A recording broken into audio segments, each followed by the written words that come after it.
Welcome to the Dan Norton Show, a show on which I promote Ayn Rand's philosophy of objectivism, a philosophy of reason, egoism, and capitalism. It is Wednesday, January 7th, 2026. Thanks everyone for being here. Thank you for the likes on the stream. I see we already got 4 likes. I had a couple delays come up just before the show, and then I was having some technical difficulties, so I apologize if you were waiting extra time due to that. But glad to be back here and good to do another live stream. This is a show on which you can shape the topics that I discuss. You can do that by participating in the chat on YouTube and or by calling in to the show. There is a Zoom link pinned in the chat if you want to call in, and I also have a phone number there that you can dial. So I encourage you to participate in either of those ways. And we also have super chats now. That was the big news in my last show. I recently became eligible to monetize my channel, and I turned on the super chat feature for the first time last show, and I was really pleased to get a bunch of super chats from you all. So thank you for that, and I would definitely appreciate more super chats today because I'm here to provide more value. At least that's my goal. I hope to provide value for you all, and if you want to reciprocate by putting some super chats in the chat or super stickers. That's if you don't have a comment or a question, you just want to support the show. You can also just do that with what's called a super sticker. All right. So in today's title, I put down with Donald Trump and tribalism, and then up with Ayn Rand, reason, egoism, individualism, and capitalism. And I was hoping that that would be attention getting and make some people interested to come by the show, maybe some Trump fans. So, but that's not necessarily to say we have to discuss that. It's the title is mainly just a attention getter. We can talk about that if you want to talk about that, but this is really a very wide-ranging show in terms of the topics we discuss, and it's not at all confined to what is mentioned in the title. Hey, look at that. We just got our first super sticker of the day from Audrey for $5. Thank you very much, Audrey. I appreciate that. That's really good to see. And that reminds me, another thing I want to mention. I want to give priority to super chatters and super stickers in terms of recognizing them. So prior to this point, I have pretty much treated all chats roughly evenly, but I want to now start giving priority to people who put dollars or pounds. We had some British pounds come in last show. Whatever your currency is, people who attach money to their chats, I want to give those priority. So I want to recognize those sooner and give them more time and attention than I would to just a regular chat. That's a way of encouraging more of that because I want this to become a financially self-sustaining venture. So you provide me more value with your super chats or super stickers, and then I provide you more value by prioritizing them, giving them more time and attention.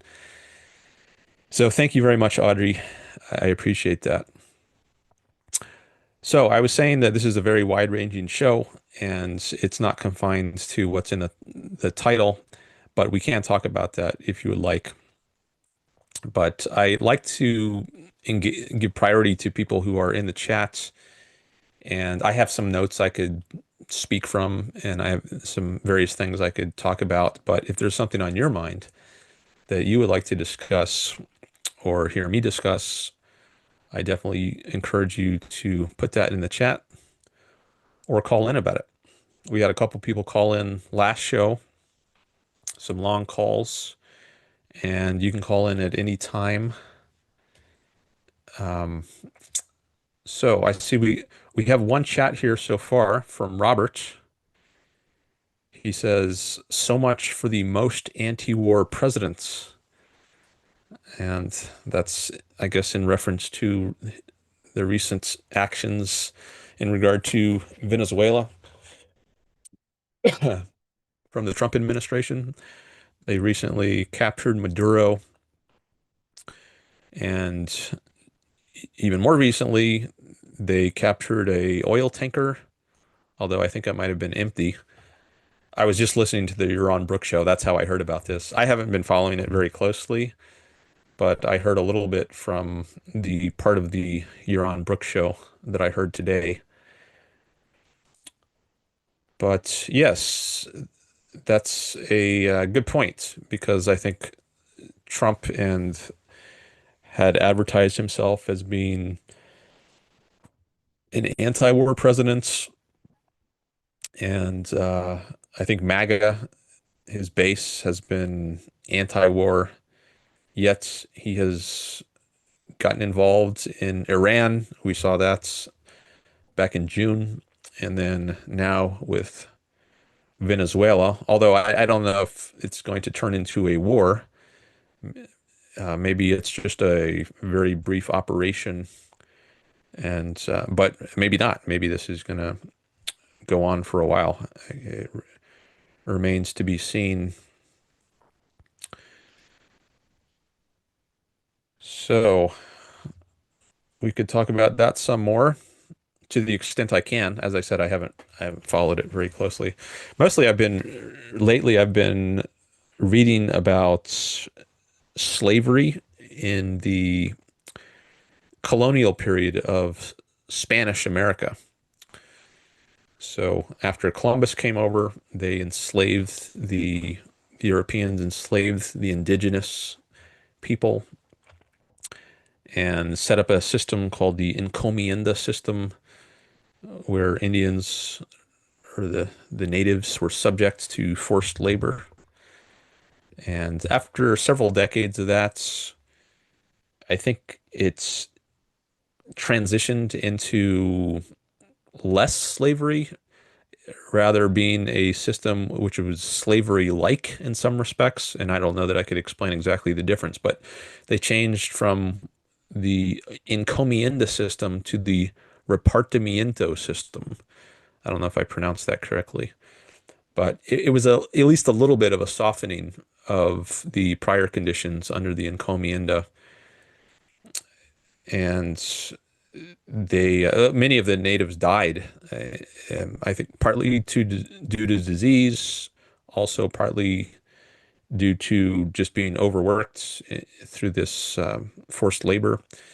And then eventually, I think the colonists, they stopped relying as much on Native American labor and started importing Africans, because they were less susceptible to disease, having already acquired some amount of immunity to them, I think. So they didn't die off as easily, I think. So I've been reading about that over the last few days, as well as reading some more about the Bible.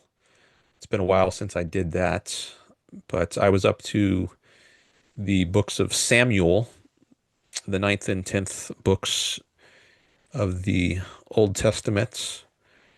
And I read the Wikipedia article about the books of Samuel. And these are the books in which the last judge was in power. So this was Samuel. So before there were kings of the kingdom of Israel, the leaders were called judges. And the last one of these judges was named Samuel. But they wanted a more permanent sort of leadership position, and then they transitioned to the kingship. So the first king was Saul, and he was anointed king by Samuel. And then after Saul was King David, And King David, he conquered Jerusalem, and the Israelites, they were moving around Israel, what is today Israel, in various places, Canaan as it was called back then. And the part of Canaan that is Jerusalem was conquered by King David. And then the Ark of the Covenant were the stone tablets, the with the Ten Commandments on them, handed down by God to Moses in the desert a long time before this. They were transported to Jerusalem. It was just a wandering mobile temple for a long time. I don't know if it's centuries. But anyways, that was taken into Jerusalem, and David purchased a spot for a temple in Jerusalem, and that became the first temple. I don't think it was constructed until his successor, Solomon. So King Solomon's temple was the first temple in Jerusalem, and that's, I guess that will be discussed in the next books of the Bible, the first temple. But right now, I was just reading about David's era, and I haven't read the Bible itself, the books of Samuel themselves. I was just reading about the books of Samuel on Wikipedia. So that's another thing I was researching recently. So there's a little reading update from me. I like to do reading updates sometimes on the show. In particular, if there aren't any chats to engage with yet, sometimes it takes a while for chats to start rolling in. And maybe I could expand some on the readings I've already told you about, or there are some other topics I could talk about. Let me bring up my list of live stream discussion points. See what else is here. Okay. Yeah, there's some other things I can mention here, but what do you all want to talk about? Is there anything that's been on your minds that you would like me to discuss? I or that you would like to discuss with me or debate with me? I do discussions and debates, civil debates. I do like it to be civil.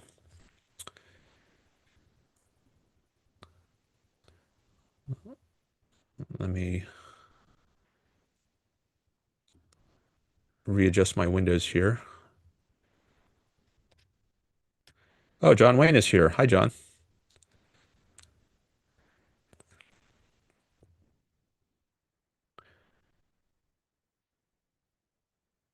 Okay. So one thing I have on my list is some classical music recommendations, or I don't know if recommendations is the right term, but in the last show, Kudababa was here and he sent in a super chat asking for off the beaten path recommendations for classical music. And I didn't really have anything in mind, but I said I would think about it off stream. And if I came up with anything else, I would let him know. So I thought of a few things to mention here, but maybe it'd be better to wait for him to show up if he does show up today, rather than saying them now. So I think I'll hold off on that. Another person sent in a super chat, Gene Walters, last time.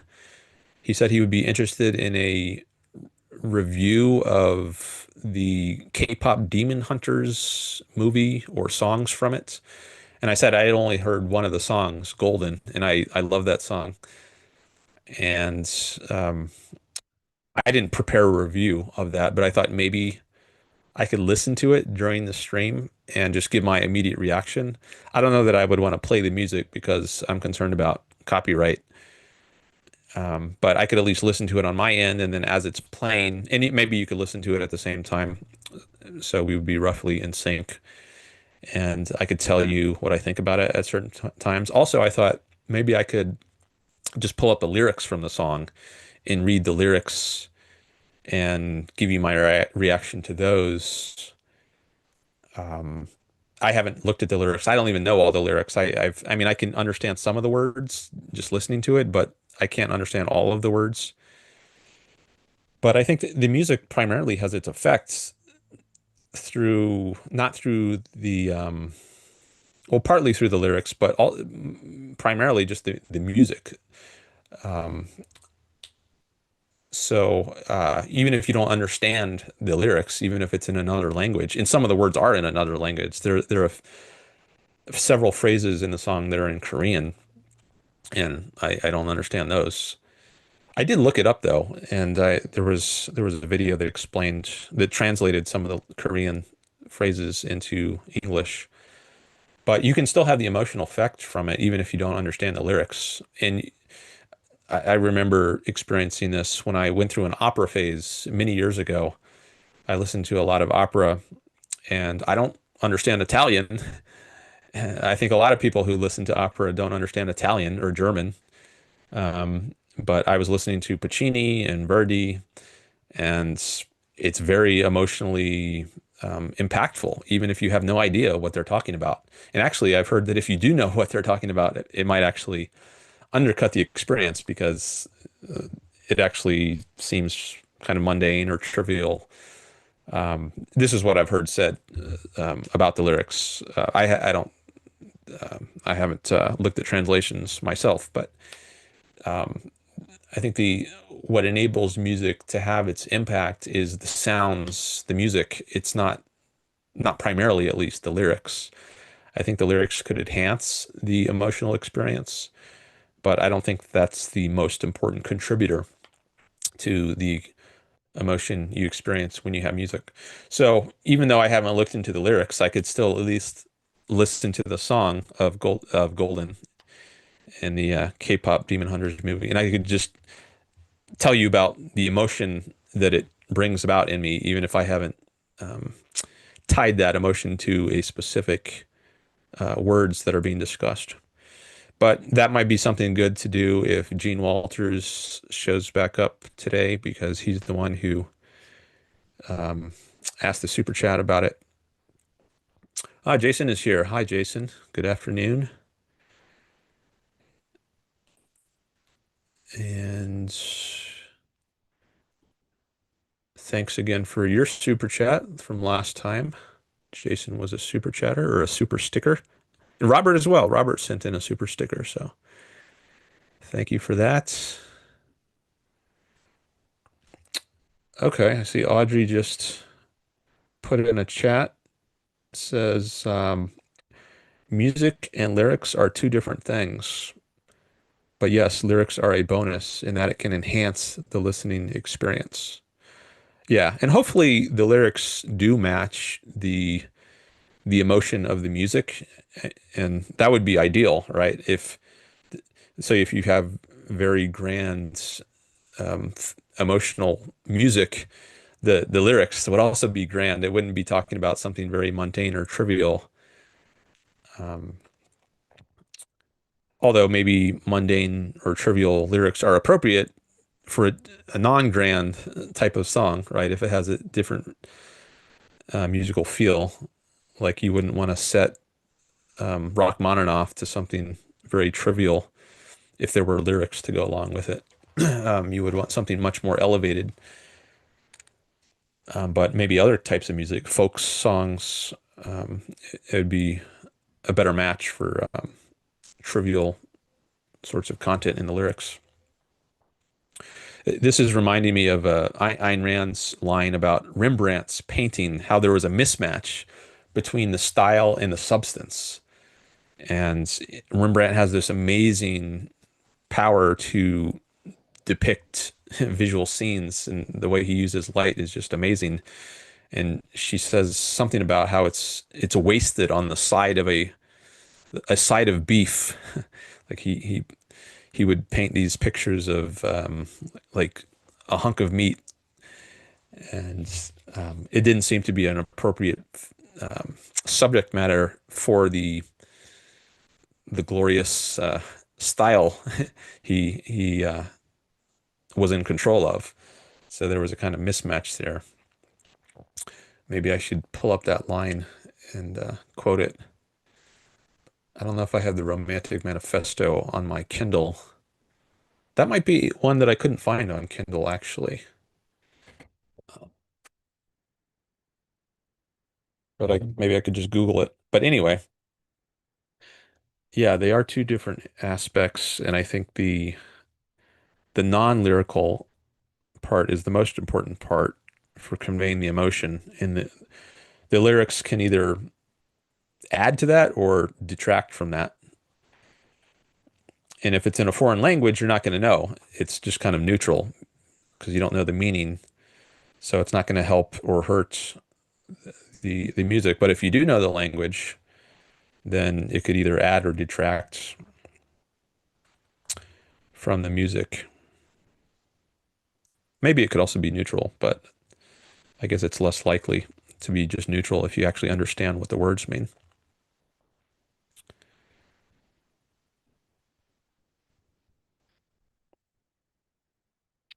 Okay, what next? Let me look back at my notes.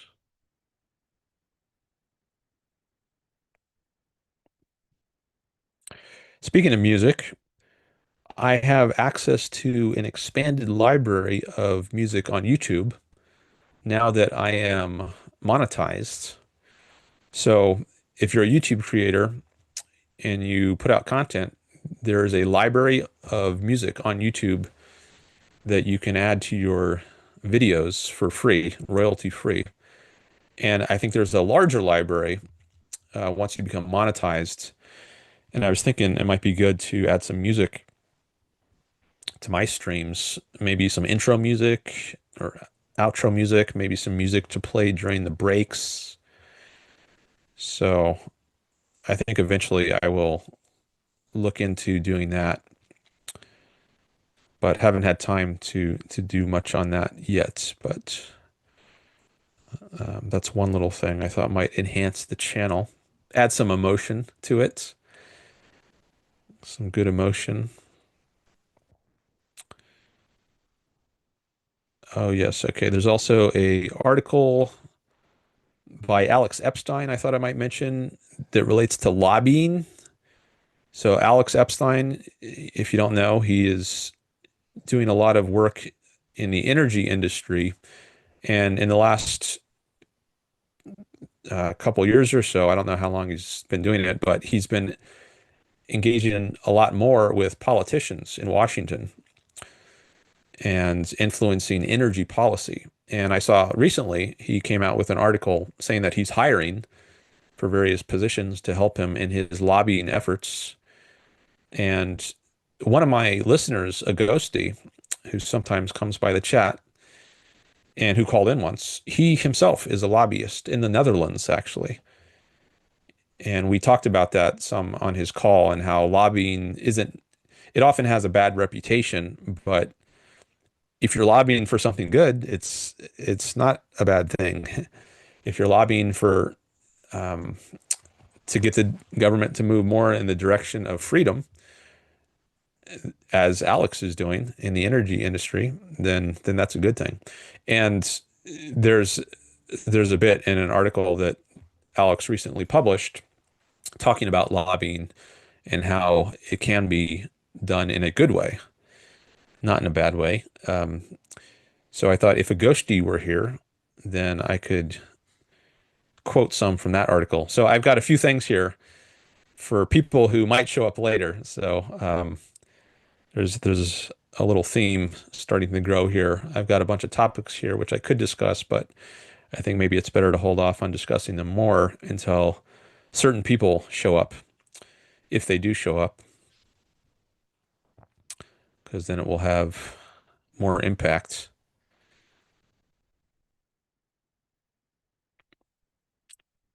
Okay, so we got some more chats here from Robert, who himself is a musician, or he plays a guitar. I know that. So let me read some of these comments from Robert. Actually, I'm going to share my screen. Usually, I share my chat window, and hopefully, it doesn't crash this time. Last time, my chat window crashed a couple times, and it had never done that before. I don't know why it did that. So I'm hopeful. Maybe I should have restarted my computer before the stream to minimize the chances of further crashes, but too late now. I'm just going to take a chance. So let me pull up my chat window. And also thanks Robert for mentioning my show in your description. I and in your last stream I saw that you mentioned my show among other shows that you were watching. I appreciate that. Robert has his own podcast. So now I've mentioned his show. It's reciprocal. Um, value for value. Okay, so now I think you can see the chat screen.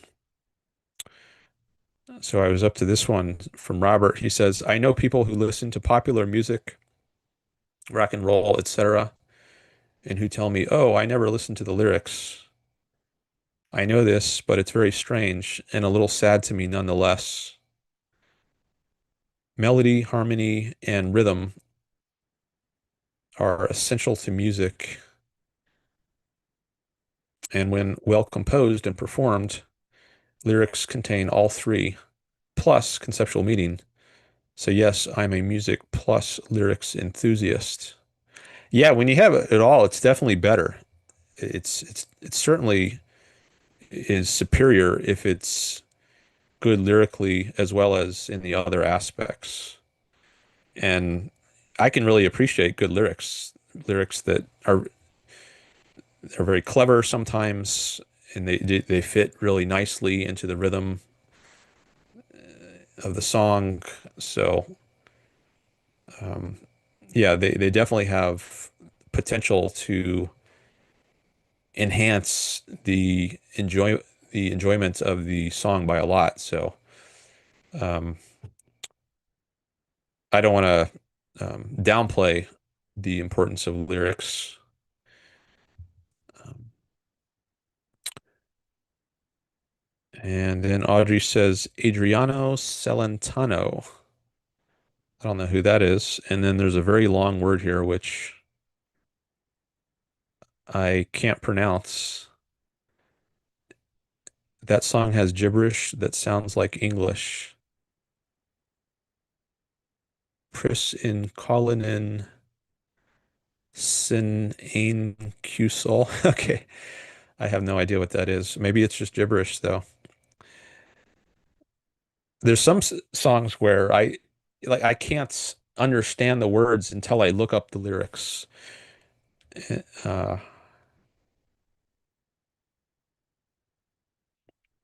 great point, Robert, says Audrey. And then Robert says Amy is Robert's wife, who also does a podcast with Robert. 5 Minutes with Robert and Amy Nacier. I think that's the name of their show. So Robert says Amy thinks I should start a series on music analysis, and I'd enjoy that. But frankly, there's already plenty of people doing that, many of them much better than I could. I have seen some people do music analysis of Golden, in fact, as well as other songs.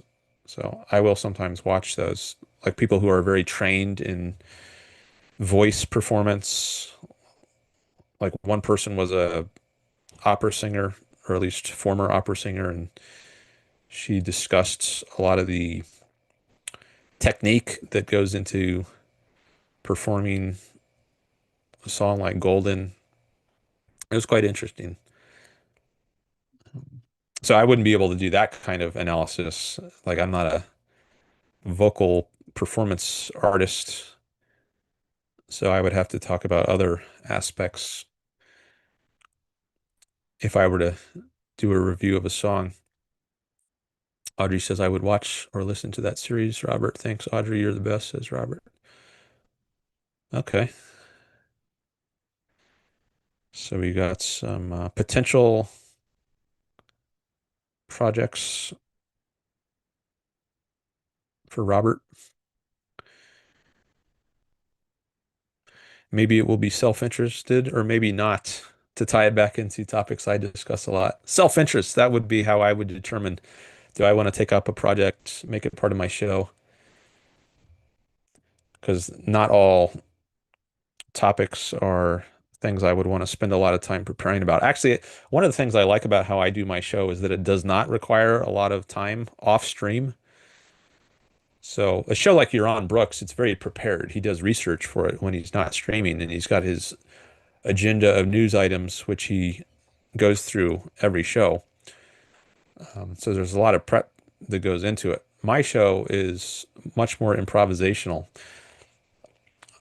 I have a list of topics I could talk about, but they're mainly backup topics, like in case people aren't raising things in the chat or calling in. They're just things I could talk about. But for the most part, my show is just improvisational. I turn on my camera, turn on my mic, and I start streaming and see who shows up, see what people want to talk about. And that way it doesn't take up a lot of my time off stream. So I have more time to do research on things like slavery, which I was telling you a little about. And so, and sometimes those topics do show up as they have today so far. I give you a little reading update, but I don't necessarily want to be doing a whole show centered around those topics that I've been reading about. And maybe, this could change in the future. Maybe it will morph over time. But at least for right now, I like the way I do it, where I have a lot of time off stream to do other things, and then I just improvise a lot during the stream, and that allows me to be more interactive. So I'm not locked into a certain set of topics in advance. I can engage more with what happens to come up in the chat. So it has its advantages, but of course, prepared shows also have their advantages. They're just different types of show.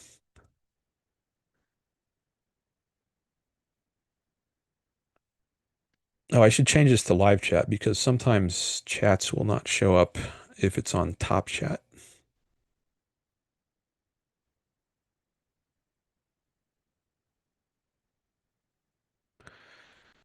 All right, let me go back to my list because I don't see any new chats.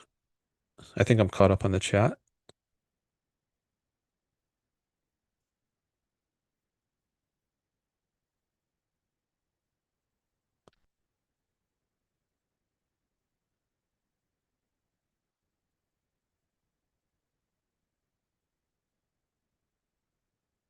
I was on a panel discussion recently on somebody else's channel. There's a guy who goes by the name Objective Ethics, and he has participated in my last two or three live streams, mostly in the chat, but he also called in once. And I was scrolling on YouTube a few days ago, and he was doing his own show. He had a live stream going, and I decided to participate in his chat. They were talking about religion mostly and in false prophecies. Actually, maybe I should share that on stream. Yeah, I think I'm going to do that. And I did a community post on YouTube about this.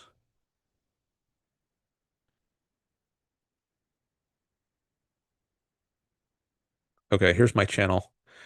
So if you go to the posts section,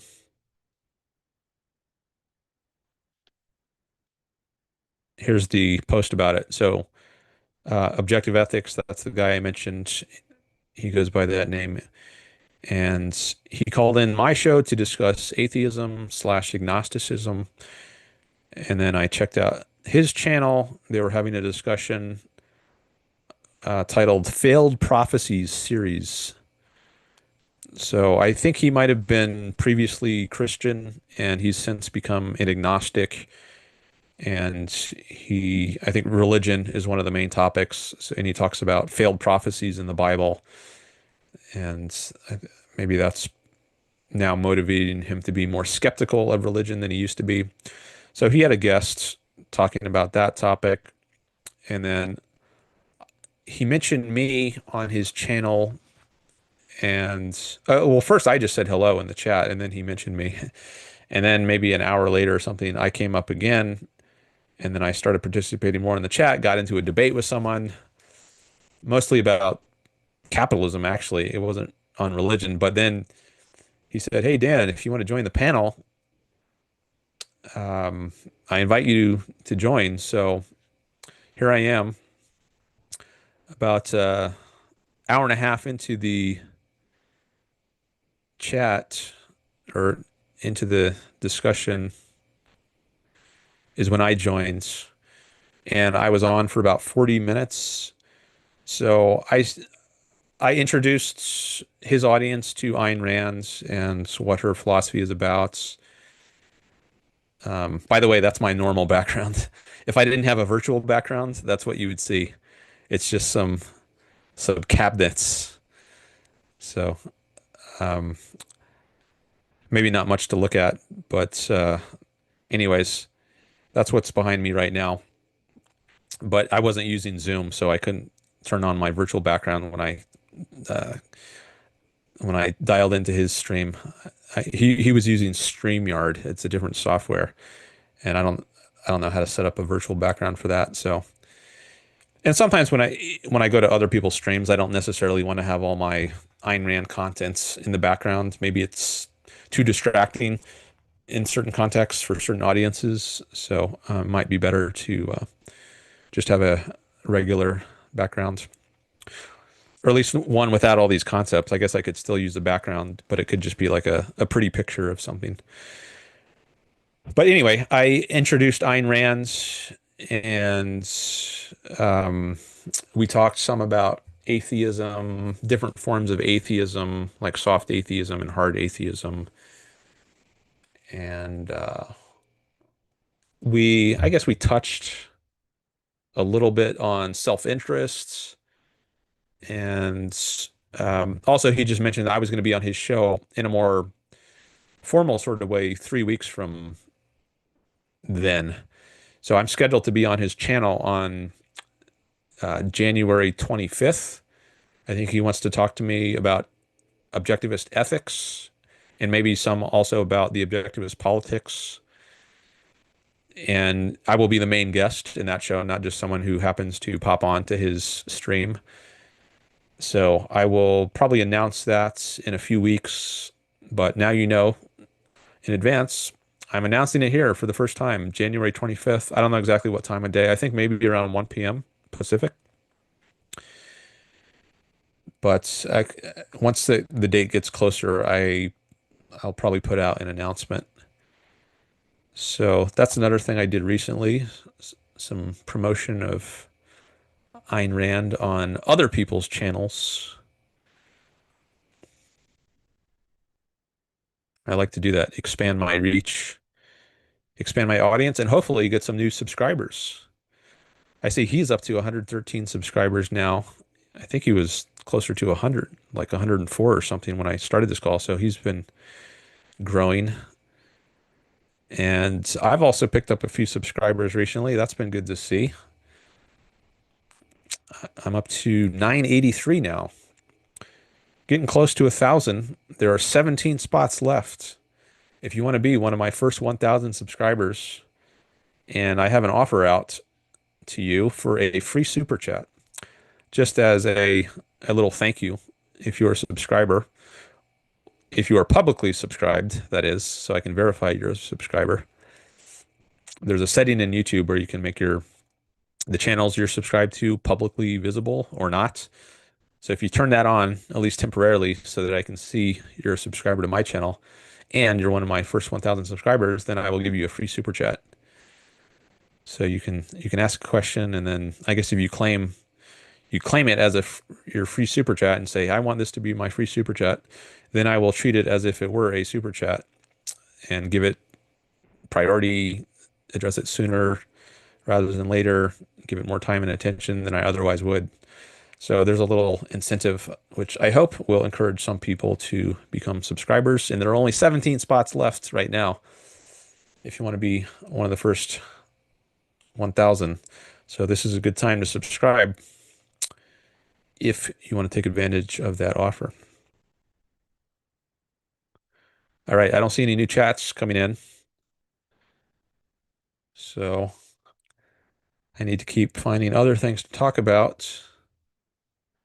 Let me go back to my list. But again, I encourage you all to raise topics. You can shape the show. It'll be easier now when you don't have competition, because maybe later there will be more chats and maybe some super chats as well. I hope there are. And I will be giving those priorities. But right now, you don't have any competition if you want me to address certain topics. So now is a good time to put some chats in.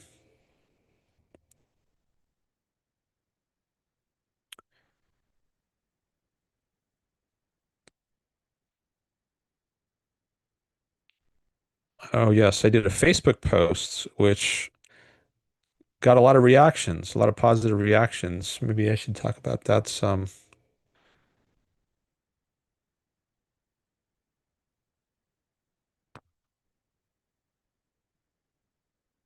Oh, there's also super thanks. Okay, maybe I should let me reorder these a bit so they will be easier for me to find.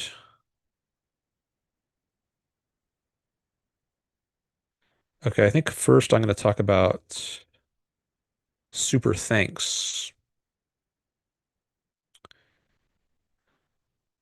So in addition to super chats and super stickers, there are also what's called super thanks. And maybe you haven't heard of those. I don't hear that as often as I do hear about super thanks or super chats and super stickers. So super thanks is just like a regular comment underneath a video, except you can attach money to it. And I mentioned this in the last show, but I couldn't find how to do that. But I did find it after my last show. So I want to show that on screen.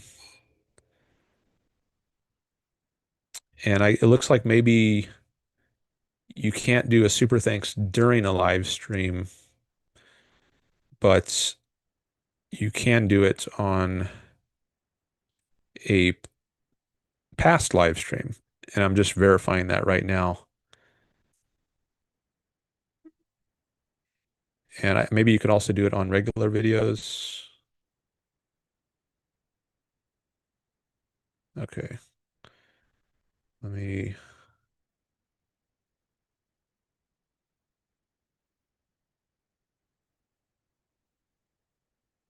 okay, let me share this screen.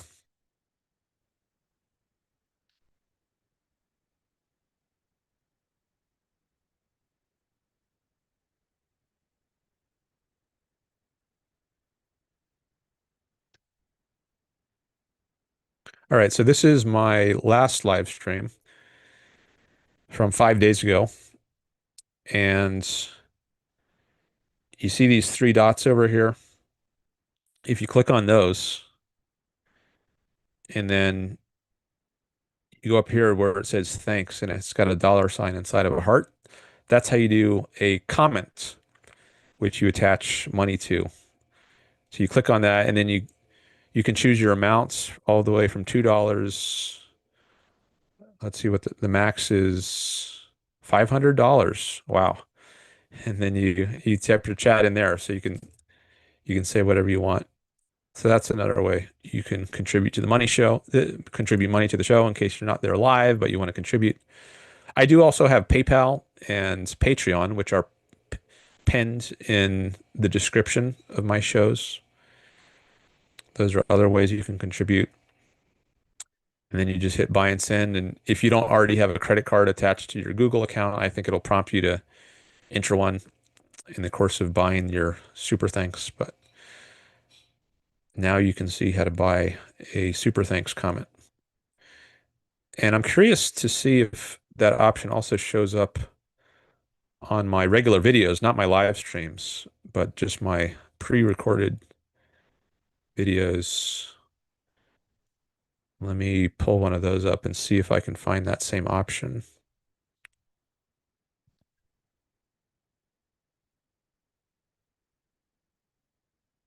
Oh yeah. Yeah, so it looks like for any video on my channel now, there's that option to do a super thanks. And maybe it's a little different on mobile, but at least on a laptop, that's how you would get to it.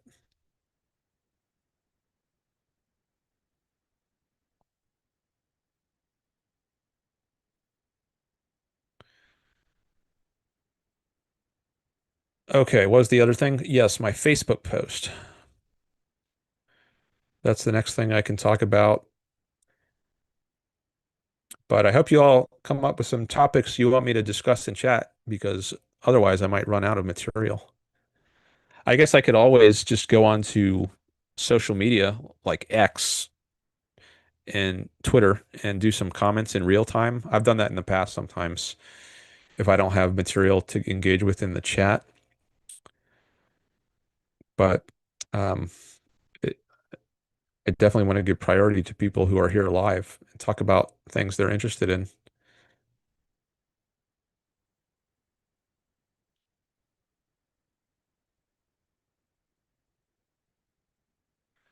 So I can show you my Facebook post, which got a lot of reactions. Here it is.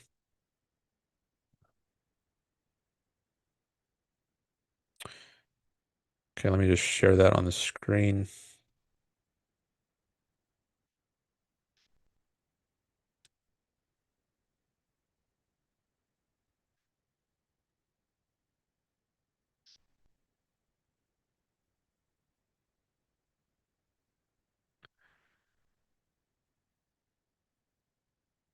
Okay, there it is.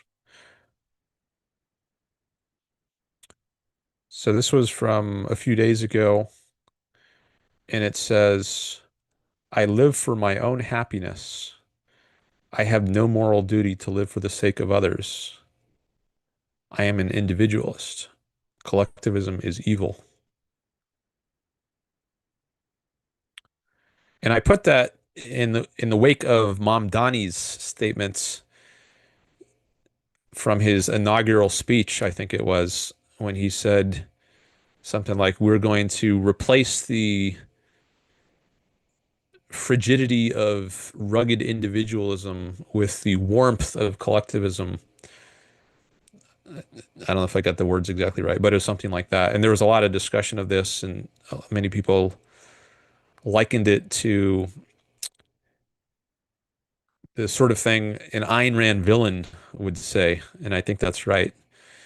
And so this topic of individualism and collectivism was on my minds, and I wanted to say something about it. So this was the post I made. And it sounds it might recall to mind a statement by John Galt, the oath he takes, spoiler alert, in Atlas Shrugged. I swear by my life and my love of it that I will neither neither live for the sake of another man nor ask another man to live for mine. Something like that. Some of the words might be a little different, but some of those ideas are coming up here. Like I live for myself, for my own happiness, and I don't have a moral duty to live for the sake of others. And that's what all that means is I'm an individualist, or that's at least part of what being an individualist means, is to prioritize yourself as an individual and not live for the sake of others. If you do help others in some way, it's because they somehow are values to you in your own life. So if you have a spouse or a friend or a business partner, you can value those people, but they they are not just valued apart from your valuing of yourself. You value them because they contribute to your life. So even if others are values to you, it's because, or at least should be because, on an egoist view, it should be because they somehow contribute to your own life. So you as an individual are the standard of value for you. And collectivism, which negates that idea, is evil, I say.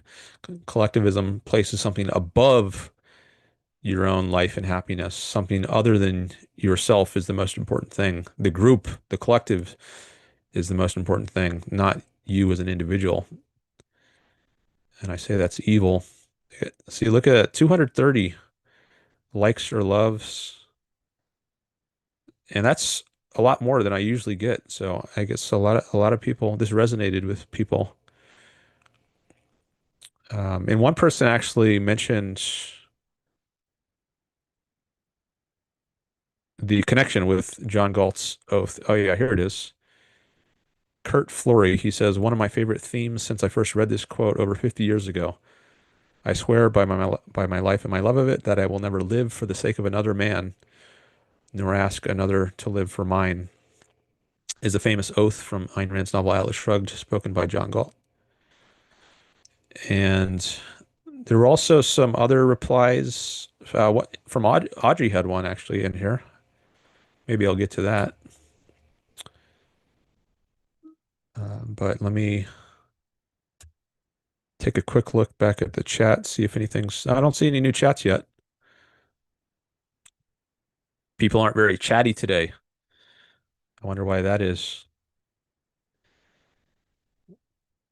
And they can be regular chats, so they don't have to be super chats, of course. Although, I do appreciate super chats.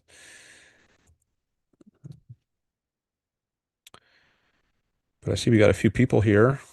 5 likes. Thanks for the likes. That'll help boost this show in the algorithm. So let me go back to the Facebook posts. Oh, we just got a caller. Oh, Noes has called in. Okay. So let's see. Do I want to take that right now, or do I want to talk a little more about this Facebook post?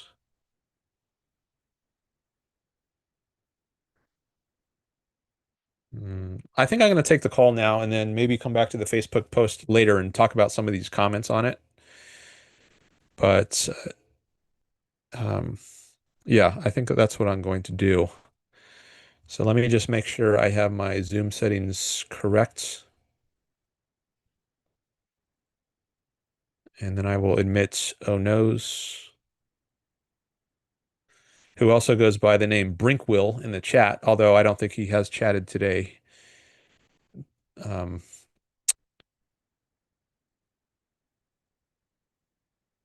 Let me just make sure I got the Zoom settings correct. Whoops.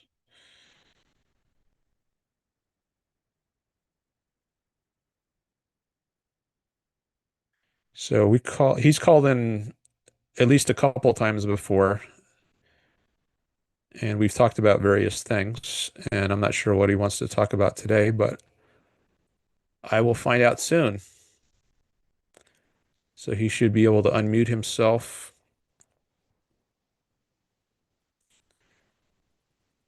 All right, I just admitted him.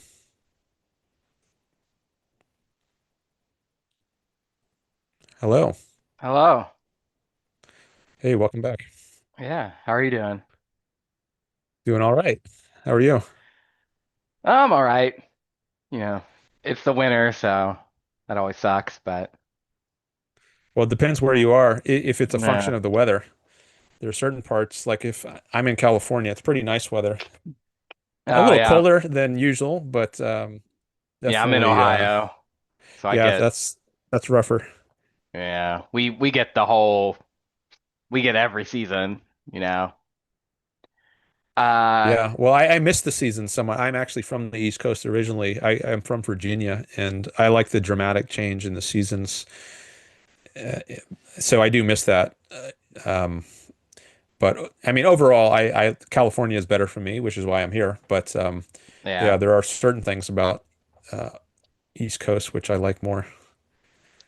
Yeah, I mean, I know people in Florida and they always talk about how hot it is, and I'm like, man, I wish I was, So it's all relative. Yeah, Um, hot and humid in Florida. yeah, and hurricanes and all that stuff. We don't Yeah. get any of that. We get tornadoes every once in a while, but not usually where I'm Uh-huh. at. Uh, Okay. anyways, I had a quick question. Um, so I've been uh getting into ethics, and that's kind of my thing recently that I've been trying to, understand. And I'm a little curious. So in the Romantic Manifesto, Rand talks about sculpture, and she explains vehemently, that might be a little bit too rough, but she says that only the figure of man can project a metaphysical meaning. There is little that one can express in the statue of an animal or of an inanimate object. So to her, she is saying that sculpture expresses the artist's view of existence through his treatment of the human figure, but it is confined to the human figure. And I don't know if I really agree with that. And I guess there's part of it that I fully am like, on the face value, I agree, like, immediately. Like, yes, like, you know, if you shape some metal and have it twist and turn, what metaphysical meaning are you showing? Um, but I was thinking, like, what if you made a sculpture of let's say a sculpture of a cow, and let's say you depicted the cow as suffering while it was being chopped up into pieces for food. And I was like, would this not depict the artist's metaphysical opinion? Like, he's not depicting man, but he's depicting through the sculpture of the cow his version, like, man is bad because he causes suffering to animals, right? Like, if this was a vegan, or Peter Singer, right? The art, a sculpture that Peter Singer would I think Peter Singer's the the big vegan dude, right? The big pro animal guy. Um, Well, he's a utilitarian, and I don't know if he's also a vegan because of that, yeah, but I think maybe other people at least, if not he himself. yeah, isn't he the big one that's like the fact that animals can suffer means you shouldn't hurt them? I forget. But yeah, he is the big utilitarian. Yeah. But do you see what I'm saying? Does that make sense? Like, you can depict metaphysics without the sculpture of man by depicting what, like you're depicting an animal, but you're not really just like, the point is that you're not depicting a cow. The point is you're sculpturing this, the meat process, right? And then, like, and this was just an example I could think of. I love meat, by the way. I'm not a vegetarian. Animals don't have rights, so but I was just thinking, like, I was trying to think of things that you could I was trying to think of an example, a I'm like, I could look at a sculpture like that, and I think I could gain some metaphysical judgments from it. Like, I could see what the artist is trying to say. It might just be harder. Like, I don't know if it's impossible to convey metaphysical value judgments. Maybe I should say something about the meaning of that term in case people aren't familiar with it, because it's sort of a niche term that Rand coins to discuss her view of art. So Yeah. her view of art is that it concretizes abstractions. So we have these philosophic ideas um, about the world. For example, the world is well, maybe one idea is that Benevolent. it's a place where you can achieve your values, that success and happiness are possible to you, and you're not just doomed to failure and frustration and misery. And the view that achieving values is possible, happiness and success is possible, she called the benevolent universe premise. And then the idea that success, happiness is impossible, and the only thing you can achieve is misery, frustration, nausea, negative sorts of states. That would be a malevolent universe premise. Yeah. And you can convey these sorts of ideas in your art. So I think a good example of the malevolent universe premise would be in a painting would be Edvard Munch's The Scream. It looks like an alien, right? You know that one where he's got his hands to his face, and it's a very distorted, looks like an alien kind of picture, and the whole world around him is in chaos and flux. It doesn't seem like a very calm, peaceful, enjoyable state of mind, Not supposed to be. right, to put it mildly. But then a benevolent universe, sort of, I don't know what a good painting example. What's it? Adventure Above the Fog or whatever. Oh, I don't know Uh, that one by name. yeah, I have it on my wall. Wanderer Above the Sea of Fog by Caspar David Friedrich. You can look it Okay, up. It's a, I think I know what that one might be. yeah, I'm not sure if that's the one I'm thinking of. I'm not sure I would say it's a benevolent universe, at least in every yeah. respect. But to give a very easy example from a different art form, literature, I would say Ayn Rand's art, like Atlas Shrugged or The Fountainhead, is a very benevolent, sunlit sort of universe where sun Sure, is kind of a sure. metaphor for a positive view of the universe, and happiness and success are possible. Yeah, And maybe there are good examples, which I can't think of right now, for other art forms like painting. yeah, But anyways, uh, metaphysical value judgments are these um, deep philosophical views of the world. And to get a hold on those, instead of just reading about them in an abstract philosophical treatise, to actually concretize them in a visual or sensory sort of form, art serves that function. And so Noes here is asking, do you need human beings somewhere in the artwork in order to convey yeah. these these metaphysical ideas or not? Could you just So, do it with an animal or maybe not even yeah, a living organism? And I was saying, I think if you can do it without a human, I think it would be more difficult to do yeah. because just thinking off the Sure. top of my head here, because humans are the ones who um, have these sorts of feelings or thoughts about the world. Right. Um, I don't know that animals, I mean, they can be scared or peaceful at a given time, but I don't think they have a very deep view of existence as a whole in the way that humans Yeah. do.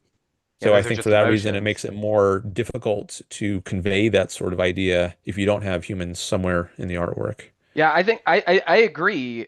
And that's why. So Jason Adams, I'll read the quote again just to be sure. Um, she says, compared to painting, sculpture is more limited a form of art. It expresses an artist's view of existence through his treatment of the human figure, but it is confined to the human figure.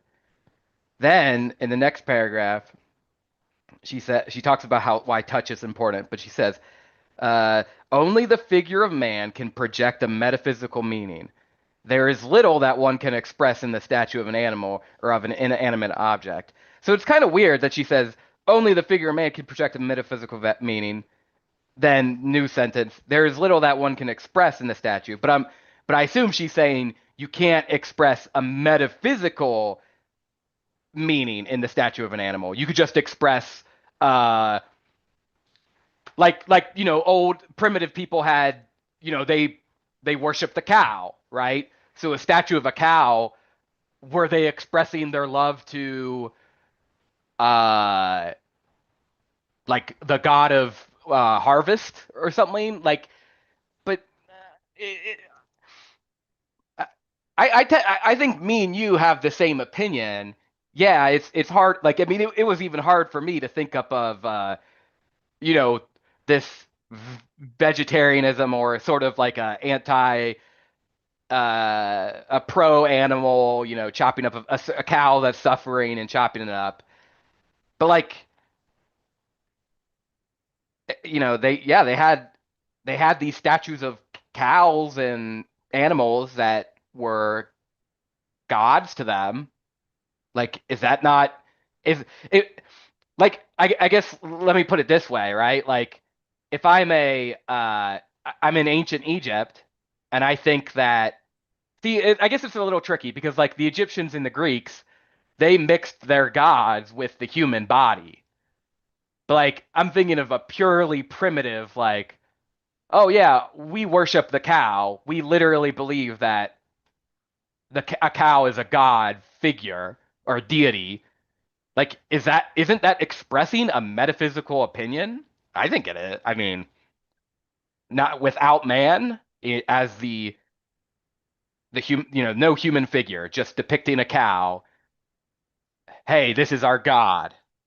Kind of like the idols in the Bible, right? Like the famous Yeah, the cow, golden calf. golden calf. Yeah. Yeah, I don't know if well, I'm thinking like if you're not already familiar with the ideas of a religion and you know that they worship a cow, then I wonder if like what would be your reaction to it? Like if you saw a statue of a cow, maybe you would think that's even though there's no human involved in the work itself, it has an implicit message, which is that humans are unimportant, at least relative to something else like the cow, because just by virtue of depicting the cow as a statue, you're saying it's worthy of depiction, whereas the human is not. And so maybe there's an implicit view of malevolence conveyed in that way. But I guess Uh, another possibility is like nothing is conveyed by it. And maybe you would just be puzzled if you weren't already familiar with the religion. And you might not even know it's a religious symbol if you just saw it on its own. Um, so I'm wondering if to be like in objectively interpretable as conveying some metaphysical value judgment, does a human being have to be involved? And maybe it's just too much up for grabs, too subjective if it's just if there is no human, and you might be able to interpret it in various ways, whereas that's less likely so if well, you have humans involved. but but but the interpretation of any art would be based on experience, right? Like, well, man, I really want to stay in the realm of sculptures because I feel like this could get really complicated.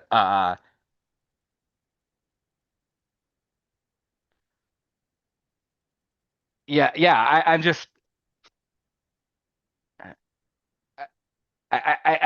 just wonder, like, does it have to be like a view of like, because like I think I could look like, if somebody showed me again, I'll use I think there's some other hypotheticals you could use, um like like I was thinking, like, if you had a sculpture that was a bunch of shackles that were broken, right? Like slave collars. Hmm. Like, i- is that not showing somebody's view towards freedom? Like, men should not be shackled? I mean, we have this statue, right? Michelangelo made a statue, isn't it, like the unshackled prisoner, or the Uh, oh gosh, I'm totally butchering it. Well, he has some with slaves. The Dying Yeah. Slave, I think, is one. Yeah, no, yeah. Who's the one that has the like the slave breaking his shackles, which is a I'm not sure. sculpture. Let me look it up. Freedman.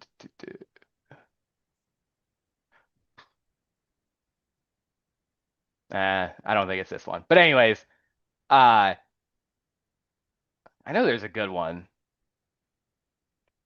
But I was thinking, like, could you, you know, if you removed the man from a sculpture of shackles being broken, like, I guess my issue is, okay, if we art and sculpture, like fine art, painted art, they're both visual arts, but sculpture goes towards the realm of touch.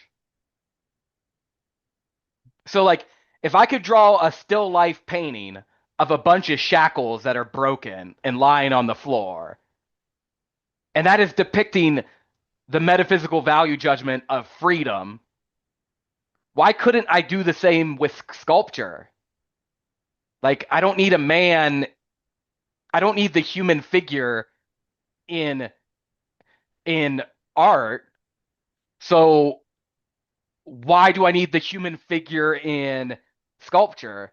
And it seems to me like Ayn Rand believed that it had to do with the feeling of touch, the sense of touch. But I, she thought that it was the texture of the human body that was a crucial element in sculpture, she says.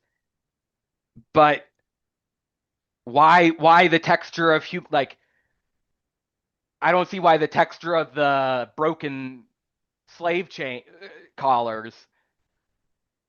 I just don't really see where you can say, oh, it works on the level of fine art on paintings, but it doesn't work. Like I just don't understand where she just comes up with the idea that it has to be the figure of man for sculpture. That is my uh whatchamacallit, my problem. Okay.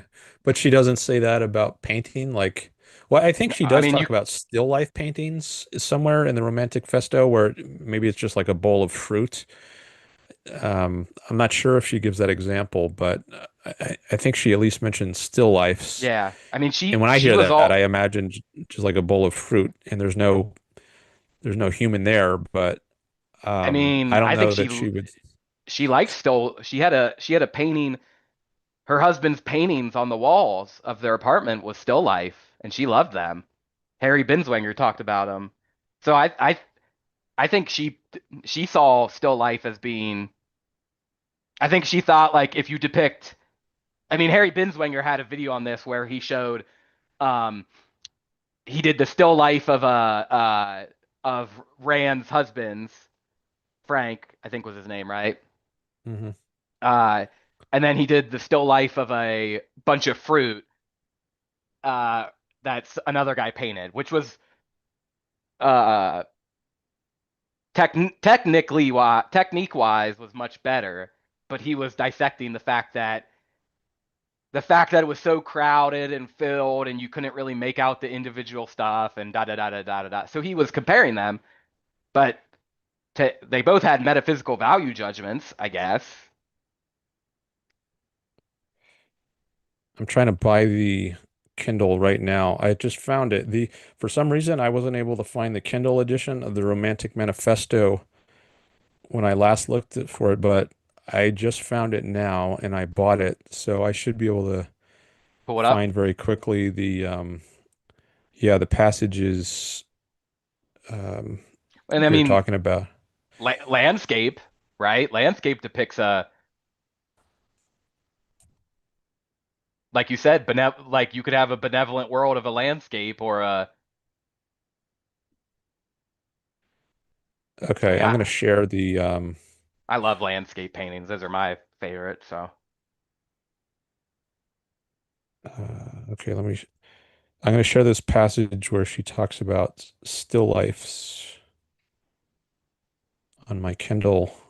So this is the Romantic Manifesto, Ayn Rand's book, which has a collection of essays about her theory of art. And I don't know what essay this is from, but anyways, here's the paragraph. She says, it is a common experience to observe that a particular painting, for example, a still life of apples, makes its subject more real than it is in reality. The apples seem brighter and firmer. They seem to possess an almost self-assertive character, a kind of heightened reality which neither their real-life models nor any color photograph can match. Yet, if one examines them closely, one sees that no real-life apple ever looked like that. What is it then that the artist has done? He has created a visual abstraction. He has performed the process of concept formation, of isolating and integrating, but in exclusively visual terms. He has isolated the essential distinguishing characteristics of apples and integrated them into a single visual unit. He has brought the conceptual method of functioning to the operations of a single sense organ, the organ of sight. Okay, there's a lot packed in there, which is presupposing a lot about her theory of Yeah. concepts for one. So this is I'm just reading this out of context. Yeah. So if you're completely new to Ayn Rand, this might seem very mysterious, and I don't know if I can try to unpack what's all in here, or that I should try to do that, but I just wanted to get at least a little taste of what she says about still lifes. So it looks Right, like she right. is treating them as art.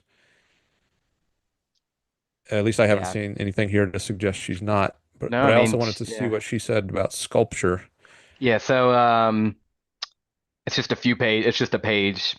Well, in my book it's just a few pages later. Page Compare 36. yeah. Okay, Uh so I don't know what the I best place no to start if you reading is.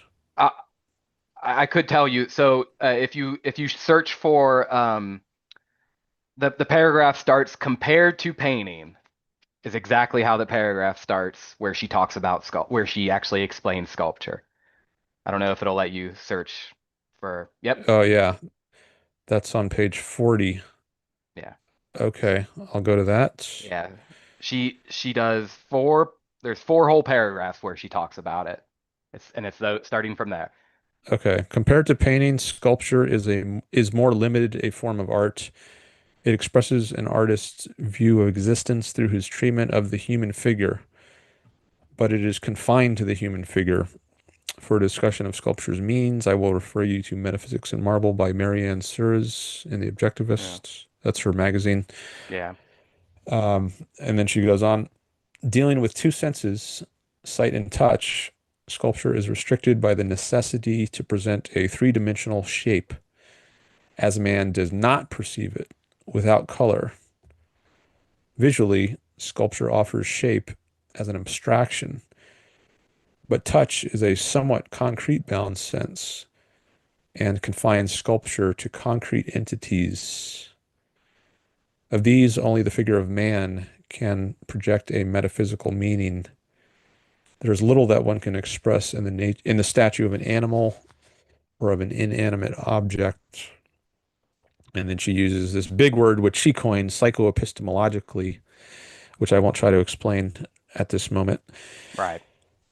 Psychoepistemologically, it is the requirements of the sense of touch that make the texture of a human body a crucial element in sculpture and virtually a hallmark of great sculptors. Observe the manner in which the softness, the smoothness, the pliant resiliency of the skin is conveyed by rigid marble in such statues as the Venus de Milo or Michelangelo's Pietà.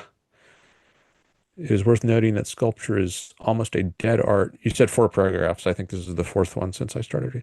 Yeah. Its great day was in ancient Greece, which philosophically was a man-centered civilization. A renaissance is always possible, but the future of sculpture depends to a large extent on the future of architecture. The two are closely allied. One of the problems of sculpture lies in the fact that one of its most effective functions is to serve as architectural ornament. Yeah. And she's at that point she's done with sculpture. Um, yeah, I mean I have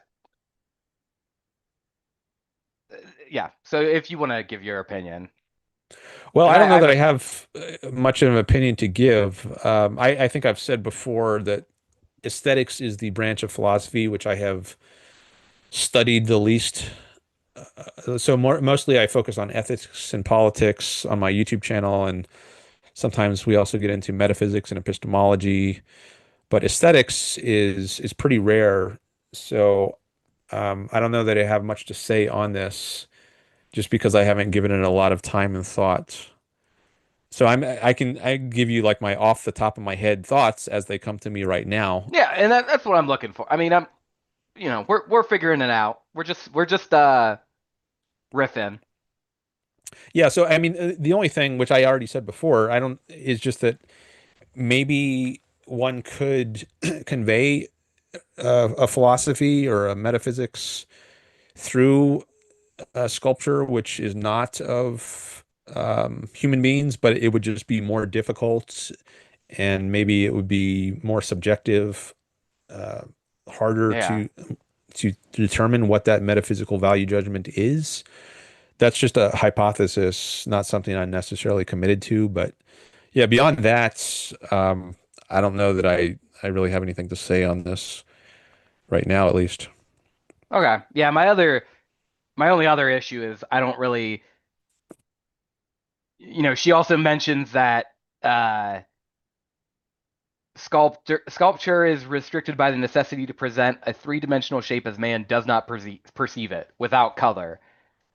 And I actually disagree with that, and I think at this time Rand probably didn't know that Greek sculpture was painted.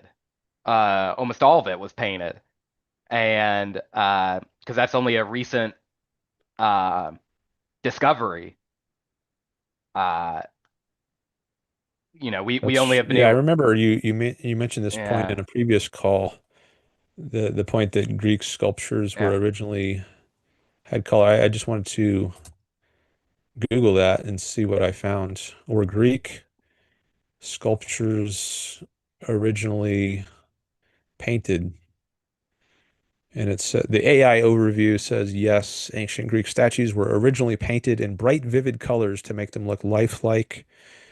A practice called polychromy. The iconic white marble appearance is due to centuries of paint fading or being removed, a misconception reinforced by Renaissance ideals of pure white sculpture.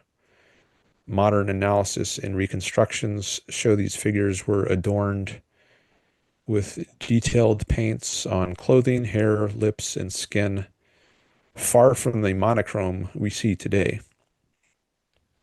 it's kind of interesting. But yeah, it's like all the classical style of the Renaissance is actually, in a sense, wrong. It's very interesting.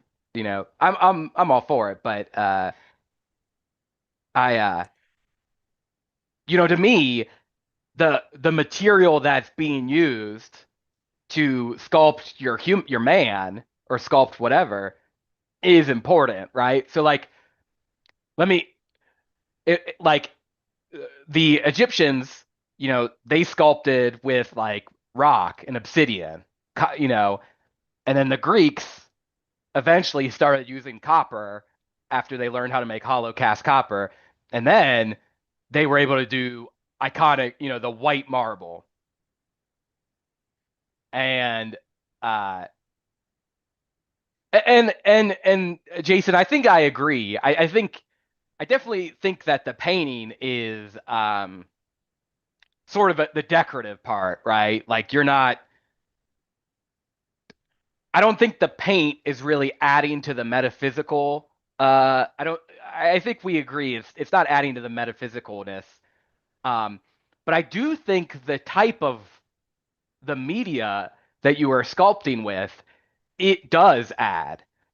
Like if you decide to depict a man and you use like obsidian rock, I think that's different than depicting the same man in the same form with made out of white marble. Like or like, going back, if we were in agreement that a sculpture of slave collars was depicting something, like what would it mean to depict uh, slave collars that were made out of like broken iron, and then to make a sculpture of slave collars that were made out of gold? Like, isn't there like that's something kind of interesting to think about?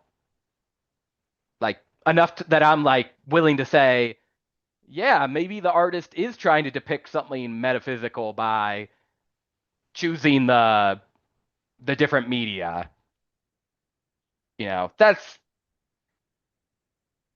but I understand that she didn't talk. I mean, again, there's only 4 paragraphs that she even gives to sculpture. I read Metaphysics in Marble by Marianne Sears, and it's good. It was very good. It taught me a lot. Um, but it mainly just goes in. It sticks with it sticks with the Egyptian and it sticks with the Greek and shows how they depict how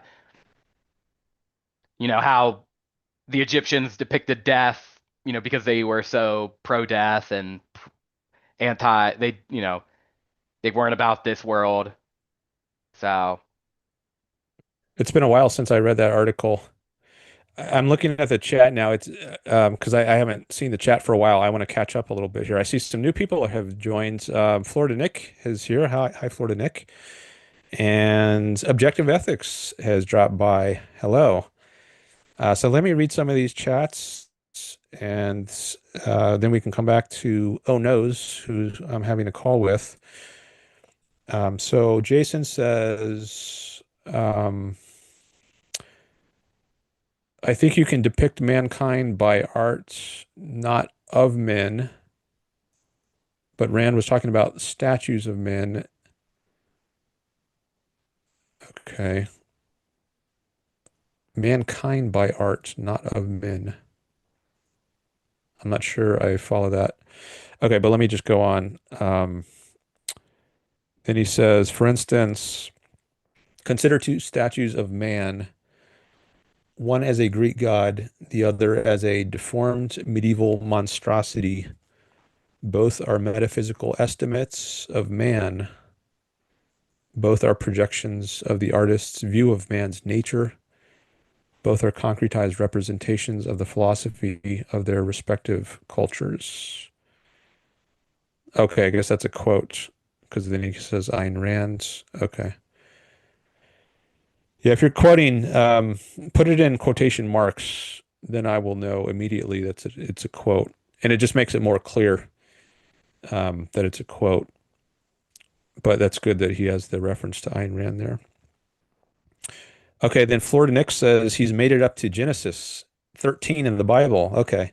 Yeah, I was I've been reading the Bible over the last several months in fits and starts, and I guess in one show, Florida Nick, he said he was also interested in reading the Bible, and I think he gave it a shot, and then he wasn't able to get very far into Genesis. I don't know if you even read the first chapter, but apparently he has read some more now because he says he's made it to Genesis 13. So there, if I recall correctly, there are 50 chapters in the book of Genesis. So you've made it a good way into it. So congrats to you, I guess, on making it that far. I don't recall what's going on in Genesis 13, but maybe Objective Ethics knows because Objective Ethics, who is also here in the chat, I think he had a religious background, and then he had a deconversion. So maybe he's probably much more familiar with all the details of what's going on where in the Bible. Okay, but then I get another chat here from Jason. He says, got it. So Ono's example of the owl or however, was in Rand's aesthetic estimation little compared to her idea that the main thing you get from sculpture is human form. Okay, so he puts little there in quotes. So maybe that the idea is you can get something from a non-human, like an owl, but it's just you get little compared to what you can get if you have a human in a sculpture. Whereas maybe the amount you can get is less stark in the case of painting. Like maybe like you can get a lot from apples in a painting, like in a still life, relative to a human being. Maybe not as much, but at least closer to what you could get from a human being in a painting. Whereas maybe in the case of sculpture, it's harder to get as much from a non-human subject.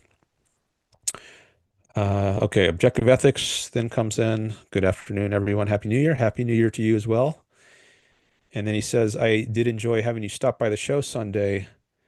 Looking forward to having you as a guest speaker on the 25th. Yeah, I look forward to that as well. So I mentioned earlier in this show that I did join your stream for a while, and I actually shared the image of that on my screen for a little bit. Maybe that was before you were here, but yeah, I mentioned that I was on your show and that I'm going to be on your show on the 25th. So thanks for the invitation to do that. And then we get Jason again. He says, still, I think the goal of sculpture, qua sculpture, as an art per rand, is to not rely on paints. Okay. I think I guess the shape of something, maybe it becomes more highlighted or more real if you don't have it painted, because then there's the focus of your attention is less distracted by all the different colors. If you just have one color, then your attention is more drawn to the shape, and maybe there are advantages, maybe also some disadvantages, but maybe some advantages to doing that if you're trying to convey certain ideas. That's just a speculation, which is off the top of my head. But let me go on here, see if I can get through a few more of these chats.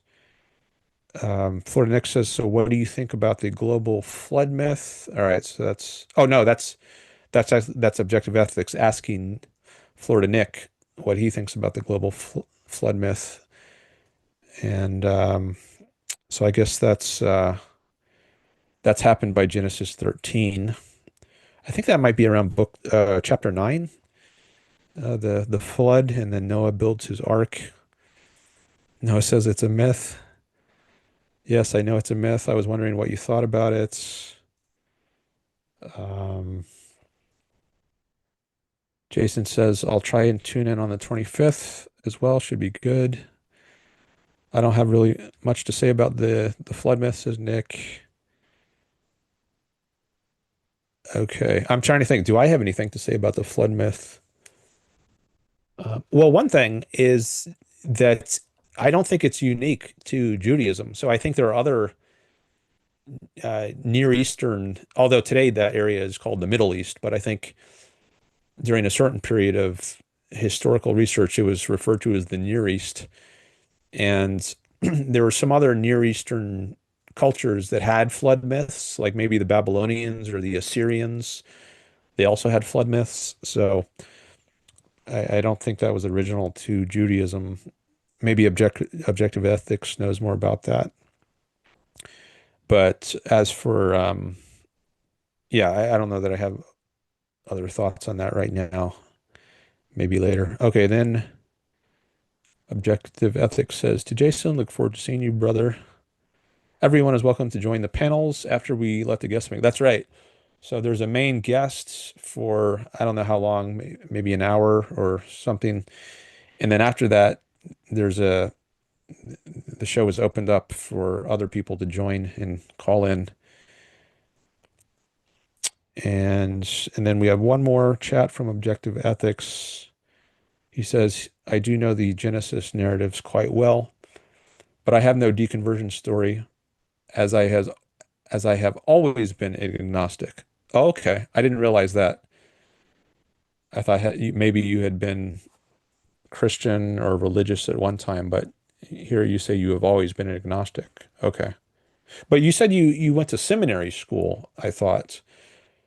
Maybe that's why I was assuming that you had that you were religious or Christian. But I guess maybe you just were curious to learn more about religion. You can let me know in the chat if you want. And then you say chapter 6. Okay, that's where the flood is. All right, that catches me up on the chat. And oh no, are you still there? Yeah, I'm here. I'm here. Okay. Sorry for that interruption. I just wanted to engage some with the chats Yeah, and see what was going on there. So all good. I want to come back to you now and see where you want to go from this point. I mean, it doesn't. I'm not. I didn't have any other topics to talk about except that. That was what came to my mind. I mean, I guess I'm curious. I'd like to know like what kind of uh stuff do you like? What I watched some OCON videos and I saw you up asking a question towards what was that video? It was the one where Onkar Ghate and Yarn Brook were talking about art Oh and yeah, that was I forget what year that was. It wasn't the most recent OCON, maybe a few years ago. But yeah, I think I asked Onkar, and I don't know if it was just Onkar, but at least him, if he had any favorites, yeah. artworks. Oh yeah, because I think it was 2019 because it was the 50-year anniversary of the publication of the Romantic Manifesto. So I think that year Mm, at OCON there were more talks about art than usual. And I think the Romantic Manifesto, I think it was originally published in 1969. And so the 2019 conference, which I believe was Cleveland's, there was a panel discussion on arts. And I think that's where I asked Onkar if he had any yeah. arts that he wanted to mention that he particularly liked. The only one I remember right now him saying is Saint Sans. I don't know how to pronounce it, but I think that was what he said. Musician, composer, Saint hyphen Saens. I think that might have been the one he mentioned that he liked. Uh, there would have been other, maybe there were others as well, but that's the one I remember. Yeah. Yeah, I'm not so big into classical music, but I've been reading Les Miserables by Victor Hugo and uh and I've been really enjoying that. Uh-huh. But I know you're Yeah, I you're big haven't into read Victor history. Hugo. I would love to read Victor Hugo, or I imagine I would, because I know it was Ayn Rand's he was Ayn Rand's favorite author, and many objectivists love Hugo's works, but I've actually never read them myself. I don't know when I will. I just have so much else that I on my reading list. I don't know Yeah. when I'm ever going to get to it, but okay. So you're reading Les Mis right now, and you're Yeah. enjoying that. Yeah, he's a great writer. I totally get. It's interesting because I never really like you watch a movie and you like I love movies. So like there's some great characterizations that you like and you're like, the heroes, like the Howard Rourke, right? Take Howard Rourke. Like you as a person don't want Howard Rourke to falter. Like if Howard Rourke were to sacrifice at all, it would kill the character for you, right? That would be anti Howard Rourke. And it's kind of interesting because Victor Hugo, he's also a romantic novelist. So he creates these amazing characters, but they don't share the same values of Howard Rourke. There's still a little bit of altruism. Like Yeah, and it's kind of interesting because there's like it there's a character in the book that like she never lies. That's one of her things, right? She's a very religious person and she never lies. And the whole time you're just getting into it and you're like, "Oh man, this is a great character. She's strong, she has these things." And you almost are cheering for her to continue doing the wrong thing. Like it's very strange. Like she if she were to lie to or if she were not to lie and it would end up killing her, right? Like you would still think you would still go, look, that's a great character.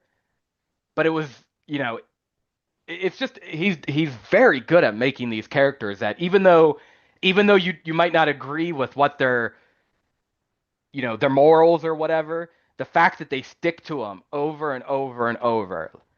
Like even the evil people, like even the purely bad people in the book, you, when they don't do something bad, it's like, wait a minute, you need to do something bad. It's it's pretty good. Hmm. So I do recommend it. I mean, Yeah. I'm and the way he ends each paragraph, it's just very sort of it's beautiful prose, I'd say. Hmm. But And he was writing in the original, it would have been French, right? yes, and the original is French.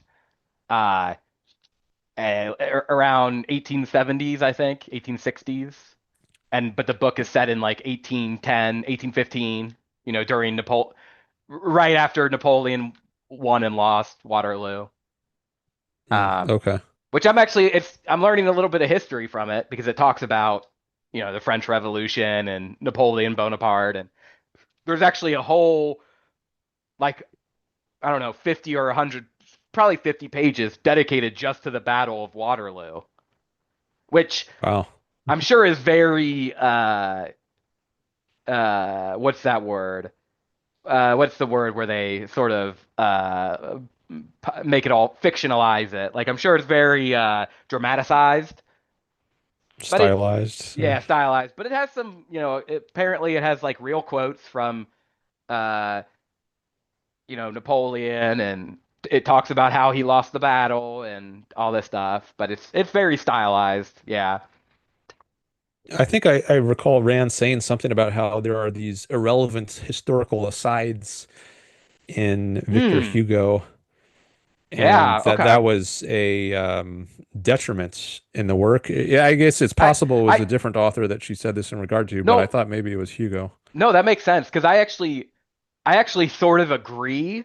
I I was reading it and then suddenly I was looking through. I'm like, oh man, here's 50 pages that I have to read about Waterloo, and I'm like, this is cool, but I actually thought the same. Like, this might be a detriment. Like, I was getting, I kind of want to know what the real characters are doing. So I agree. There was there's some historical, yeah. It it kind of came out of nowhere, and it was kind of like, really, but it was still an interesting read. But yeah, I think it does uh probably take away a little bit from the book. I just found a passage in the Romantic Manifesto. I shared it on the screen where she's talking about Victor Hugo and Dostoevsky, who were her favorite authors, I believe. And I'll just read a little bit because it relates to what I was just saying about these irrelevant historical sides. So the paragraph before that, she says the integration of an important theme with a complex plot structure is the most difficult achievement possible to a writer, in the rarest. Its great masters are Victor Hugo and Dostoevsky. If you wish to see literary art at its highest, study the manner in which the events of their novels proceed from, express, illustrate, and dramatize their themes. The integration is so perfect that no other events could have conveyed the theme, and no other theme could have created the events. I must mention parenthetically that Victor Hugo interrupts his stories to insert historical essays dealing with various aspects of his subject. It is a very bad literary error, but it was a convention shared by many writers of the 19th century. It does not detract from Hugo's achievement because these essays can be omitted without affecting the structure of the novels, And although they do not properly belong in a novel, these essays, as such, are brilliant literarily. So there at the end, she's saying that they are very stylized, as you were saying. Yeah. I guess it's not just dry Yeah. prose. Yeah, it's not it's yeah, she's right. It's very well written, but it does not affect the structure. Like, in fact, the book's long enough. It was unnecessary. I didn't know that was something that was popular in the I haven't read a lot of 19th century books, so that'd be interesting. But that makes sense. Shoshana Milgram has given some lectures on 19th century literature, I believe. And I think she actually gives a course at the Ayn Rand Institute or for the Ayn Rand Institute as part of their ARI live courses. So if you or anyone out there is interested in learning more about uh, Well, what's it 19th called? century art or 19th century literature, Shoshana Milgram, have you heard of her? She's been around the objectivist movement a long time, and she's a professor of literature at Virginia Tech University, and she also gives courses on occasion, at least for the Ayn Rand Institute, and I think some of them are on Victor Yeah. Hugo's novels. So just wanted to mention that other resource. And there's probably also some talks by her on YouTube. You could just look them up. Maybe I should put her name in the chat just in case people aren't familiar with her name. Where'd my chat window go? Here we go. Dr. Shoshana Milgram. Is it AM or IM? Maybe I should look A that up. Shana. But I mean her last name, Oh, Milgram. yes, Milgram. Okay. Milgram. And I'll just write specializes in Ayn Rand's novels and biography. I'll mention that as well. She's very knowledgeable about Ayn Rand's biography and 19th century literature. For example, Victor Hugo. Okay, I hope I'm getting that at least mostly right. Her specialty. I think she actually I think her dissertation was related to Napoleon. I don't know if it was just Napoleon in literature, but actually I recall her saying once that she read The Age of Napoleon by Will Durant, who I'm a big fan of. Um, and I guess she knew that, and maybe that's why she mentioned it. But I guess as part of her research for her dissertation on Napoleon, she read Will Durant's volume called The Age of Napoleon. And maybe she also discusses Les Mis in her dissertation. I'm not sure. Anyway, All right. uh, interesting topics. Thanks for bringing it up. Anything else? I know. I don't have anything else to say. Okay. All right. Well, thanks for calling in. I Yeah, appreciate the chat. of course, anytime. I'll see you later. All right. Catch you later. Yeah.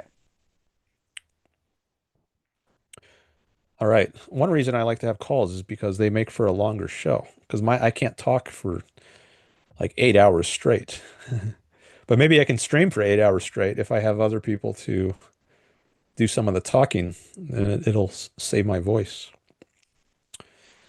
Well, even if I do stream for 8 hours straight, I'll need at least some breaks for here and there, a couple breaks for maybe 5, 10 minutes. But I don't know how long I'm going to stream today. That remains to be determined, and it depends partly on you all.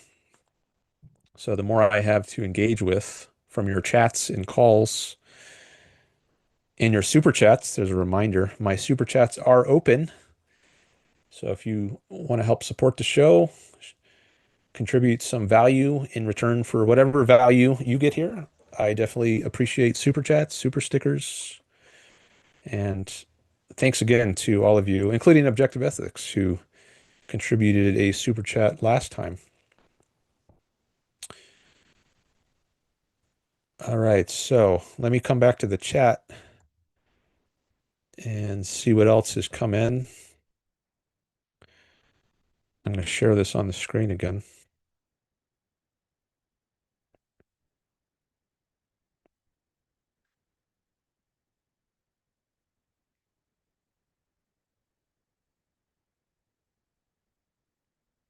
Oh, we got some more likes on the stream. Thank you. Up to 7 likes now. 7 likes and 7 viewers. That's what it says. Nice.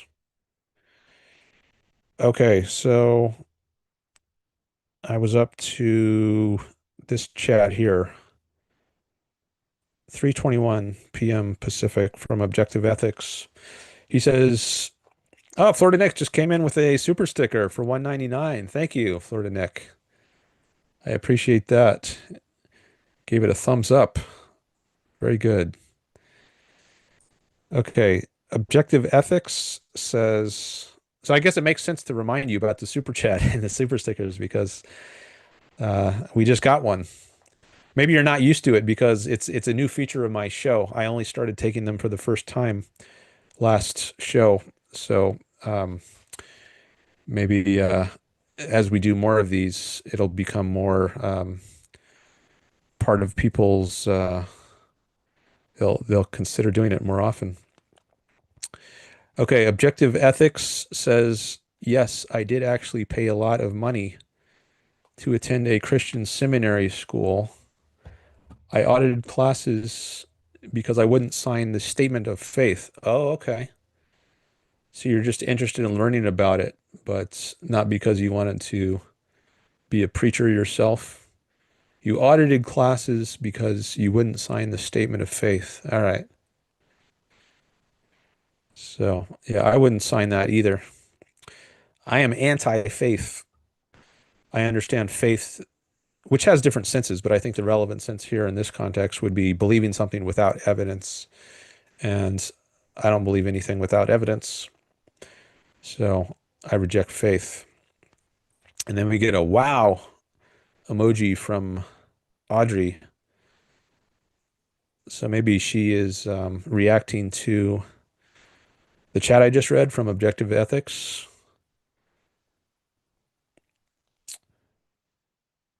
And then, oh yeah, Florida Nick says he had forgotten about the super chats and super stickers being open. Yeah, that encourages me to keep reminding people because it's a new feature of the show, so people aren't used to it. And also, there are always new people coming by, so they might not have heard in the last show that I am monetized. So that's another reason it's good to mention it from time to time. You can always see this dollar sign here on the bottom, but that might not leap out to your attention. But yeah, you just if you want to contribute, you just click on that and then you get these options to do a sticker, or if you want to make a comment or a question, you can do a super chat. Okay. And then Objective Ethics says, I love studying ancient history and religion.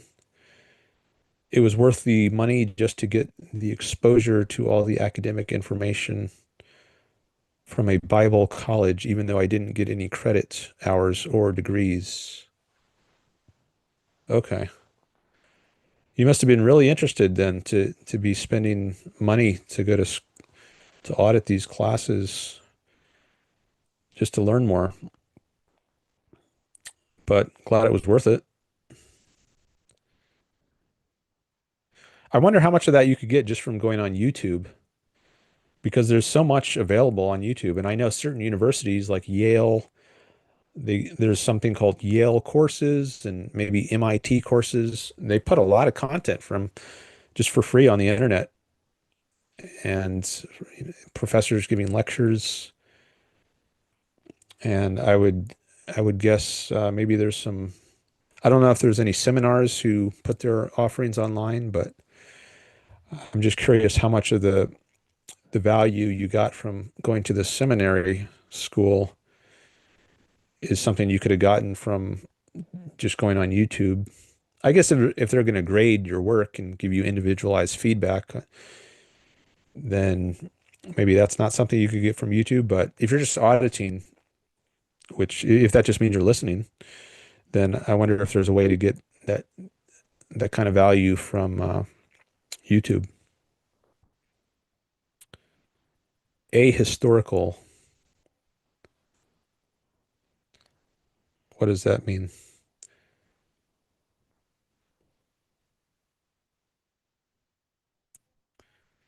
You mean the seminary is ahistorical or not sure? Okay, well, that catches me up on the chat. So what's next?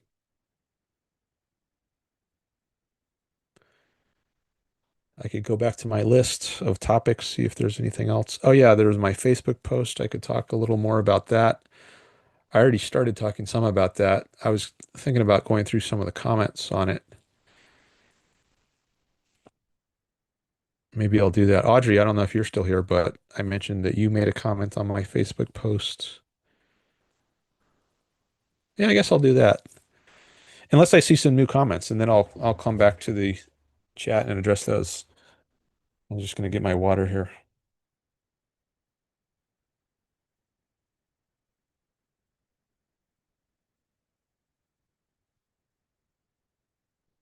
No one has come by asking to talk about Trump so far. I mentioned Trump in my title.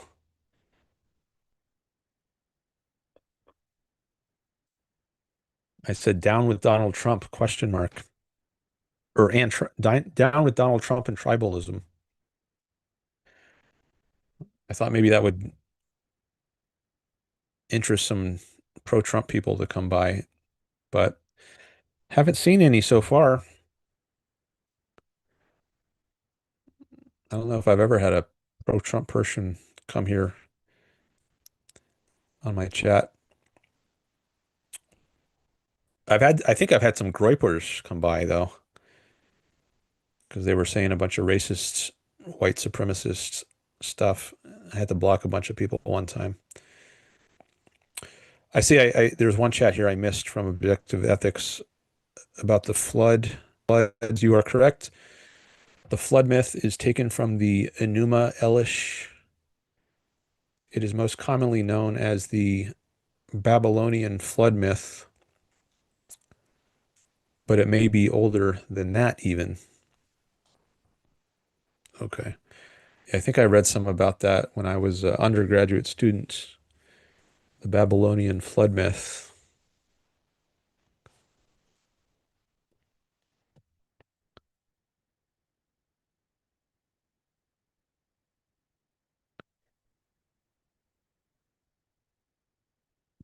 Another reminder, in addition to super chats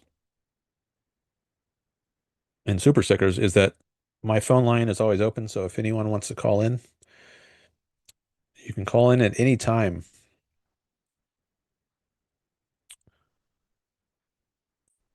So objective ethics, you can call in again if you want. But we can also just wait to talk on the 25th. So you said you were having a debate the day before that on the 24th. You're debating someone. I don't know if that's on the existence of God or if it was something else, but I remember you said you wanted to not give away some of your arguments in case the guy you're debating, I guess, in case he sees it. So, um, but we could talk about other things too, if you'd like. But no pressure. Just wanted to mention that as a possibility. Um, yeah, but anybody can call in. All right. So in the meantime, since I don't have any new chats or callers at the moment, I think I'll go back to my Facebook post and talk some about the comments on it.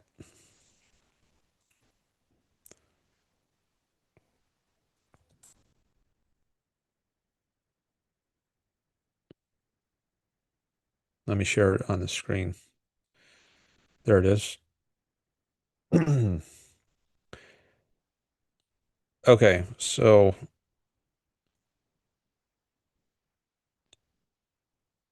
here's one from Stephen Katz. Maybe I'll start with that one. So he asked, so just in case you didn't see this before, I put this post on Facebook a few days ago in the wake of Mamdani's statement, the new New York City mayor, who said, what was his exact line about collectivism? Let me bring that up so I can quote it correctly.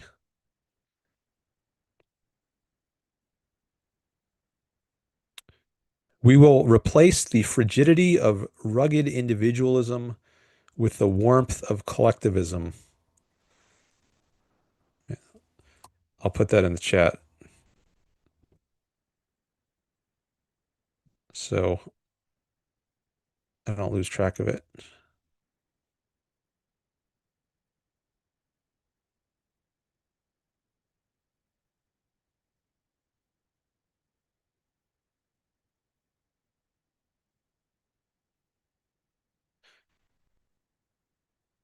Okay, it's in the chat now.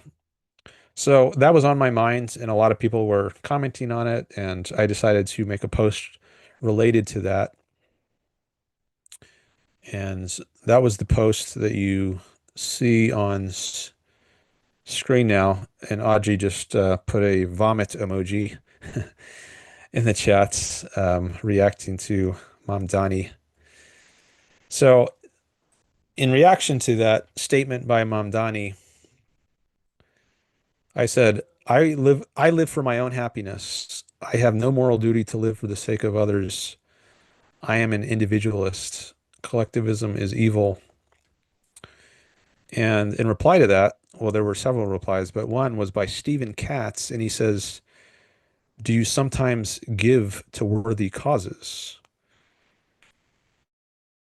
And I'm not sure why he asked that. Maybe he thought that individualism is compatible with giving to worthy causes, but it wasn't clear from my post that I thought it was compatible. I'm not sure. But actually, he says what his thinking was. At least he says some about that in his replies. So let me open this up. So first, he got a reply from somebody else, Gigi Lamont, and um, then I guess they went back and forth a little bit. He says, so she's making the case that voluntary charity or giving to worthy causes is compatible with individualism. It doesn't mean you're a collectivist if you give money to a cause or engage in voluntary charity. Um, I guess so. I think this is a rhetorical question. Um, and then, Steven says he agrees. He just wanted to make the case that you don't have to be collectivist to be benevolent. So I wonder if he thought my original post was not benevolence. It somehow was not benevolence. And I was actually thinking that myself, like, I wonder if this is a little too in your face, um, to say I have no moral duty to live for the sake of others. Now, I think maybe in certain contexts it would be a little too rugged, you might say, or too in your face. Like I don't normally go around to people saying, I don't live for you. I live for myself. But given the context where you have a very public figure like Mamdani, who is um, promoting collectivism and anti-promoting individualism, or at least what he calls rugged individualism. I saw there's some discussion of whether that's a smear term, rugged individualism. But given that you have a person saying collectivism is good, in essence, in that context, I think it can be more appropriate than normally would be to say, no, collectivism is evil, individualism is good, and I live for myself and not for others. So, out of context, maybe this does come across a little too hostile. Um, Maybe not, but I can at least see it more. Like if you're thinking of this out of context. But if the context is very public, people very publicly saying that collectivism is good and individualism is bad, or at least implying that, then I think it is more appropriate to say, like, no, you're wrong. Um, you have it backwards. So maybe Stephen was sensing a little lack of benevolence from my posts, which I might agree with in a different context. But given what was said recently by Mamdani, I think it's maybe more appropriate than otherwise than it otherwise would be to make this sort of post that I did. And of course, John Galtz is fighting the world's plot spoilers. If you haven't read Atlas Shrugged, he's offering the world a revolutionary moral code, and the world has been perishing from an orgy of self-sacrifice.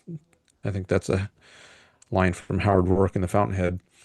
And in that context, I think it makes a lot of sense for him to say something like the egoist oath, which another commenter quotes here. I swear by my life and my love of it that I will never live for the sake of another man, nor ask another to live for mine.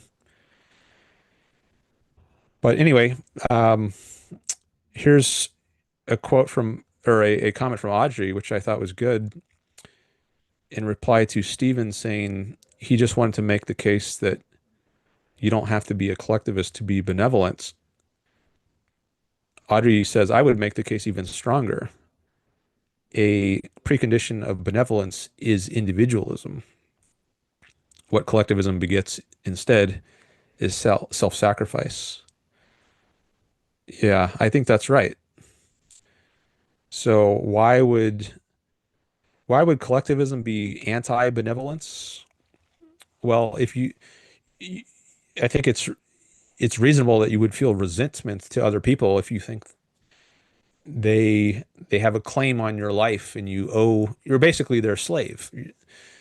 At least morally speaking, you owe the reason for your existence is to serve others. So are you going to be happy about that? That you have to live for others, and are they going to be happy that they have to live for you? Or does that just breed resentments? Other people are now a threat to you. If you just existed on your own, you could live for your own sake. But when there are other people around, now you've got to give up your values for their sake, and they have to do the same for you. So I think collectivism is a recipe for mutual resentment. But if you don't feel like you are owned by other people, then you can have a more benevolence friendly attitude towards them. They're not a threat towards you as they would be if you did owe your life to others. So, yeah, I do think individualism is a precondition of benevolence. So that was a good point. I gave it a heart too. And eventually I answered Steve's direct question. So he asked, do you sometimes give to worthy causes? And I said, yes, if I judge it to be in my self-interest. So it's perfectly compatible with individualism or egoism to donate money to causes. But the reason you should do it is because it somehow supports your own interest. Like if you support the Ayn Rand Institute, as somebody else says here, they're promoting ideas I agree with. So, and ideas I want to see more prominence in the world. So it's in my interest to support the work they do.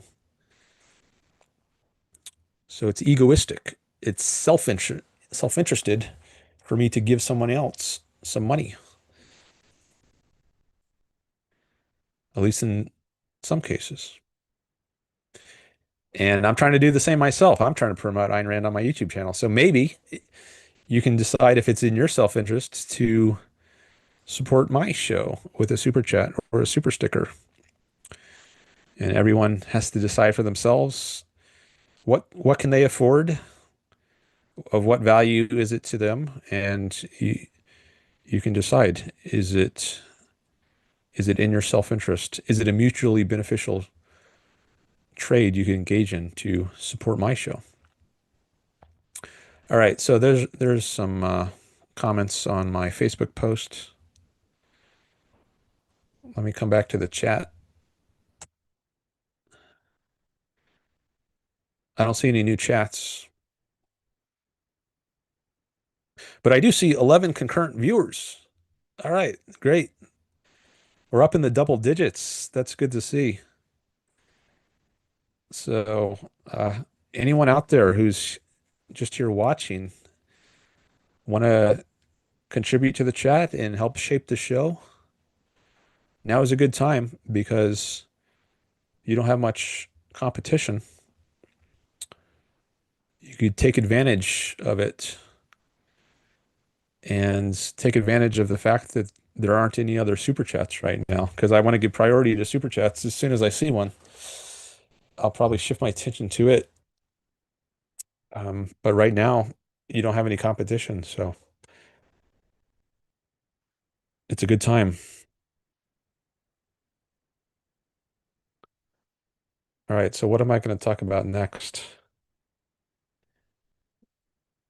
I'm going to have to go back to my list, see if there's any other topics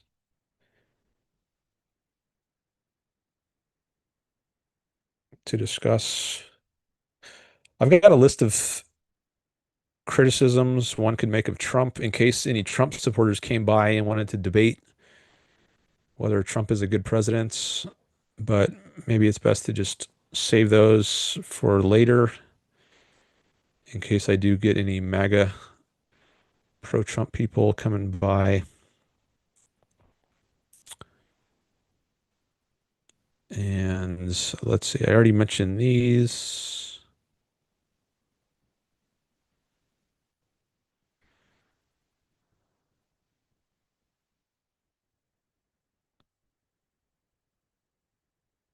Okay. Title ideas. I thought maybe for a future show, instead of saying down with a specific person like Trump, I could say down with Social Security or Medicare. I could mention some program. I don't know what kind of effect that would have, but that was just an idea I had for a future show title. And that was the last note I had on my list of topics. Well, I have a very long document. It's like 47 pages full of notes, but the most recent set of notes from that document that I thought I might mention on this show, I think I've already mentioned all of them. So I guess I could dig into the older notes, or I could put the stream on pause,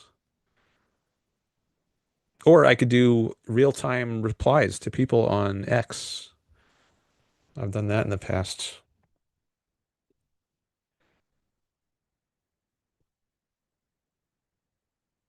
But I'd rather engage with people who are here live if there are any chats here.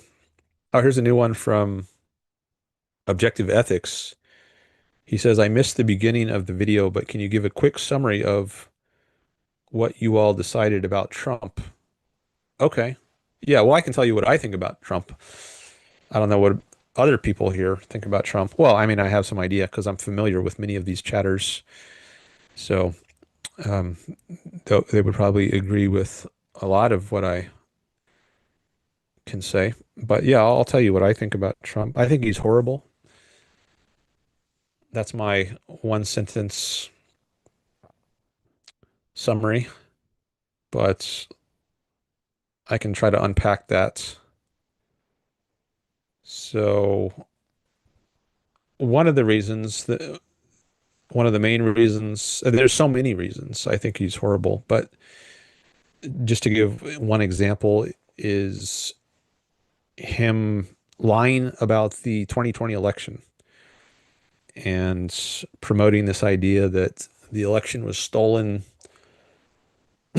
when I think that's just a lie. And I think he even has acknowledged that he lost privately, at least he's acknowledged it. I think there was a mention of that in the January 6th report that was put out by a special committee. But he continues to this day to claim it was stolen, at least publicly. This is what he claims, and that the election was rigged against him. And this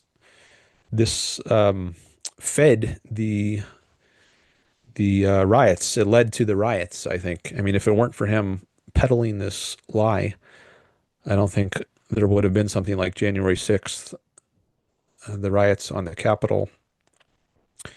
So I don't think he cares about the truth, at least not nearly to the extent one should. I mean, there are many lying politicians.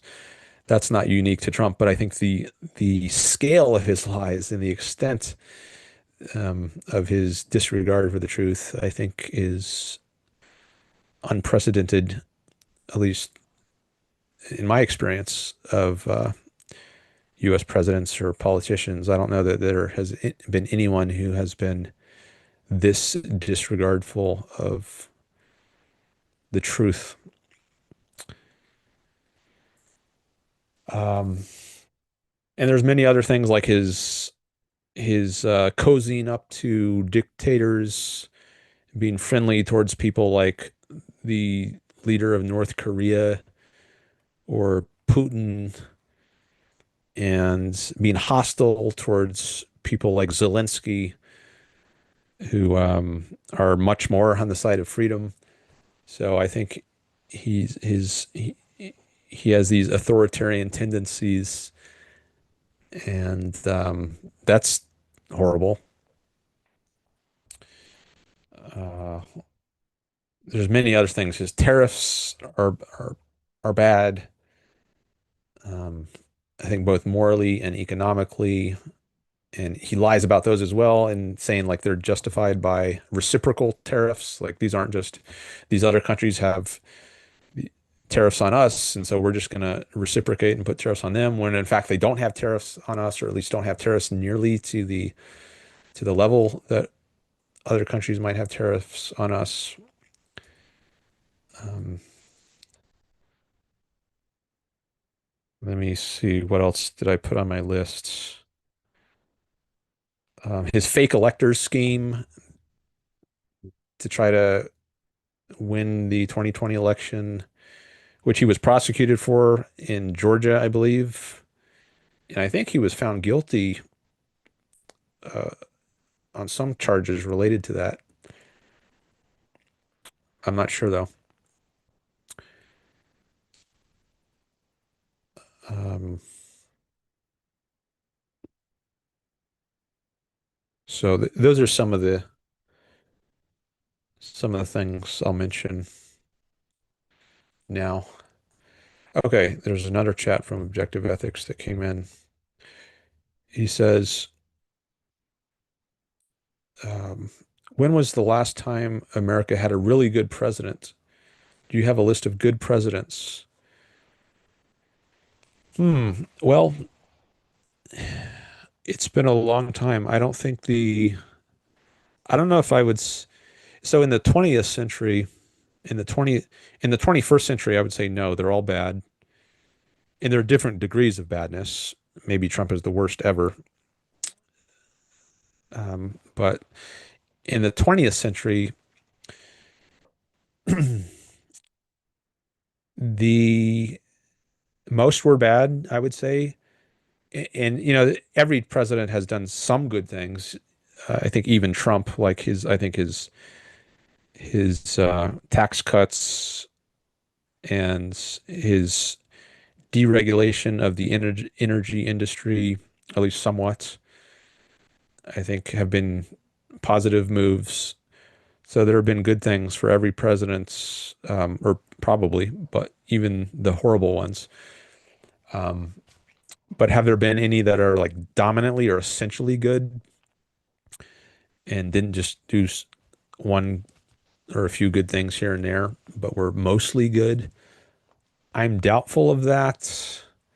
But there's a couple who are coming to mind as that are giving me some hesitation from the 20th century, and those are Calvin Coolidge and Ronald Reagan. And I'm not saying they were good. I'm just saying they're giving me some hesitation because I think there were at least some good done by them in maybe substantially good, more so than other presidents. So I think the economy became more free, or at least there was a more free vibe in the 1980s. And there was what's been called a swing to the right. And what that term right means these days, I think, is different than what it has meant historically. Like I think Ayn Rand's identified the right in positive terms in the past as being the side that's in favor of individualism and rights. But what is called the right today, I think, is very opposed to individualism and rights in many respects. So I think one needs to be careful if you're going to use that term right to be clear about what it means. But I guess back in the 80s, there was at least more of an individualist in pro-freedom, pro-capitalist association of the term right, or association with the term right. And that's what I mean by this swing to the right. And there was also Margaret Thatcher in the UK. Now the increase in prominence of religion, the religious right, I think was a very bad development under Reagan. And actually, Ayn Rand was vehemently opposed to Reagan because of his position on abortion. He was in the anti-abortion camp, I believe, and she advocated voting against him for that reason.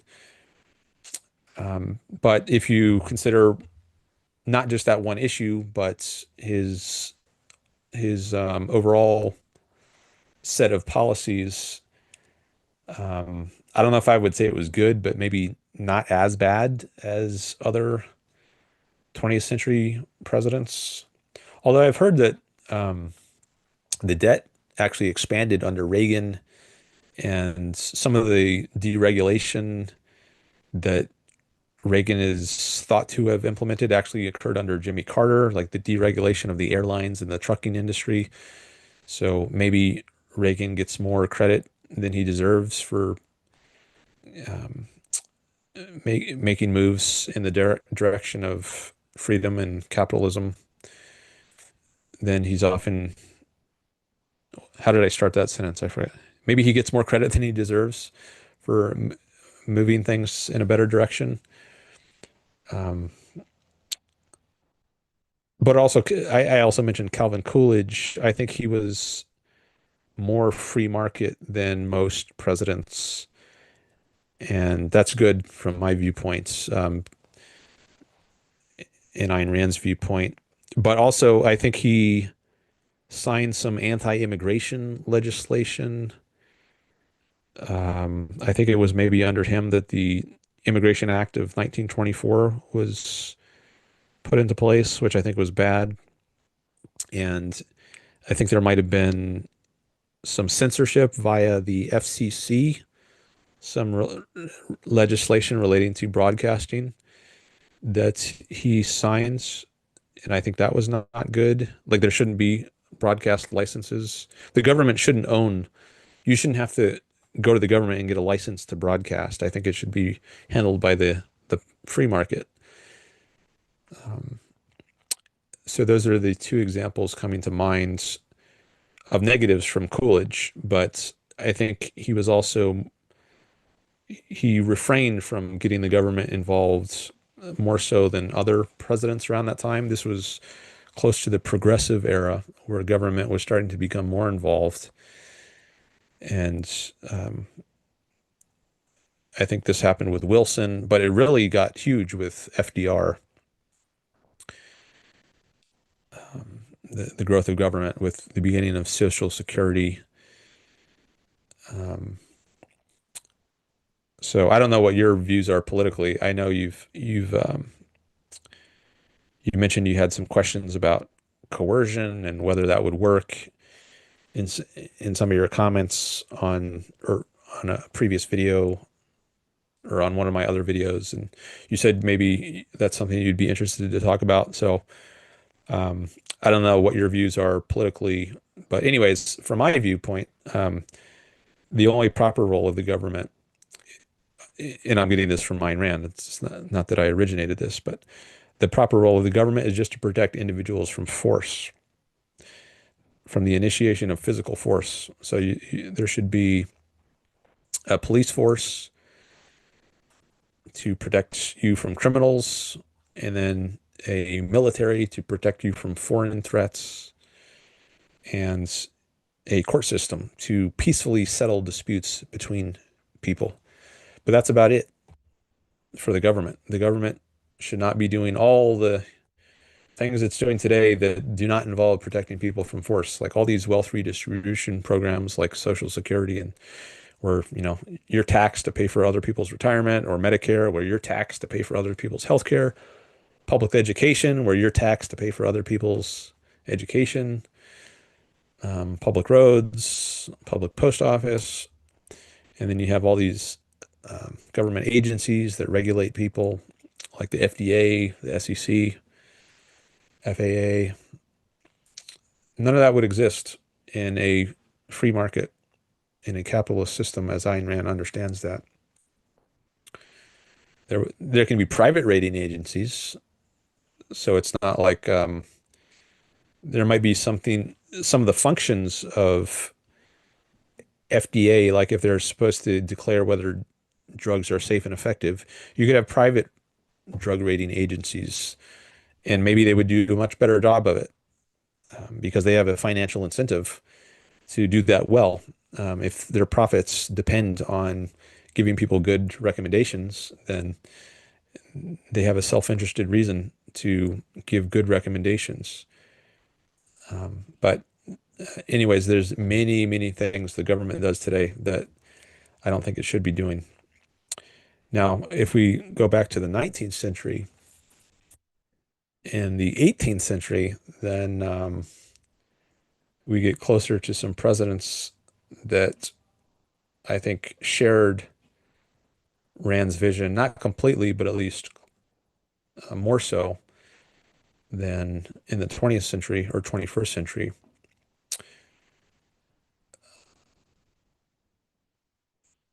But I feel like maybe I should pause here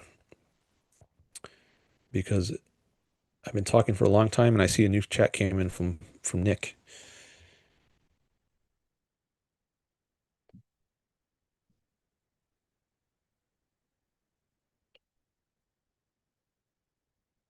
Oh gosh. Nick says, can you imagine what it would be like if you had to get permission from the government to have a YouTube channel? I would not like that. Um, yeah, it'd be terrible. I want to keep the government out of the internet.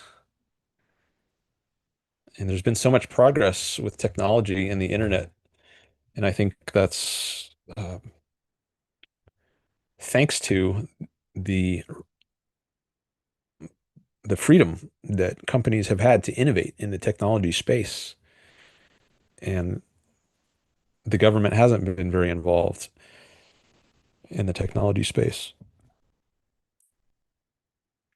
Um, and I wish it were that way in all the other industries like healthcare and the and the retirement industry.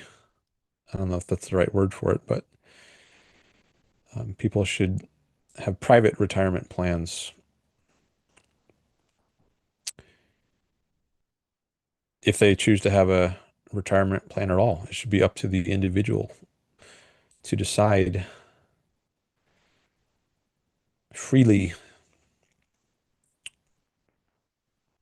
not be coerced into having some retirement plan that the government deems is in your interest. Let me share my chat window again.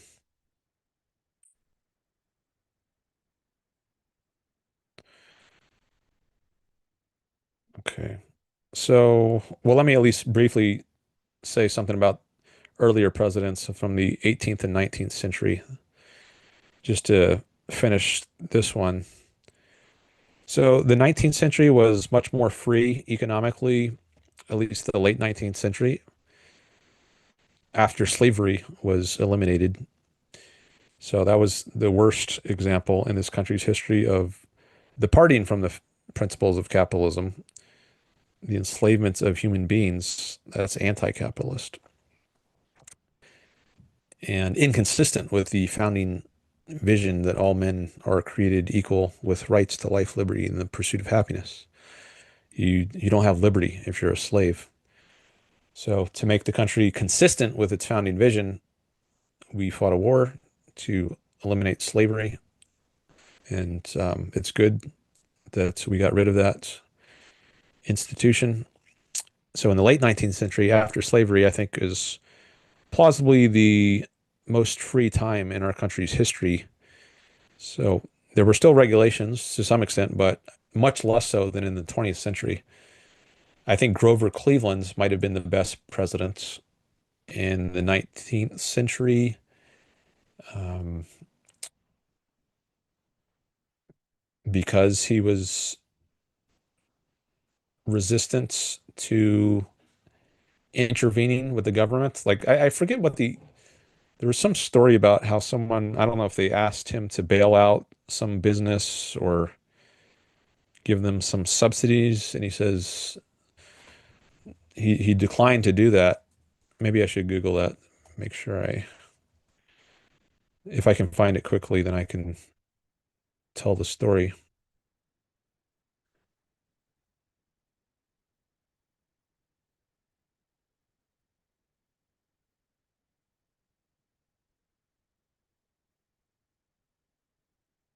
Grover Cleveland famously declined to interfere with the free market, and he was a Democrat, by the way. Particularly during the severe panic of 1893, adhering to a philosophy of limited federal government and sound currency, the gold standard. His approach was rooted in the belief that the economy should correct itself naturally and that federal intervention would violate the Constitution.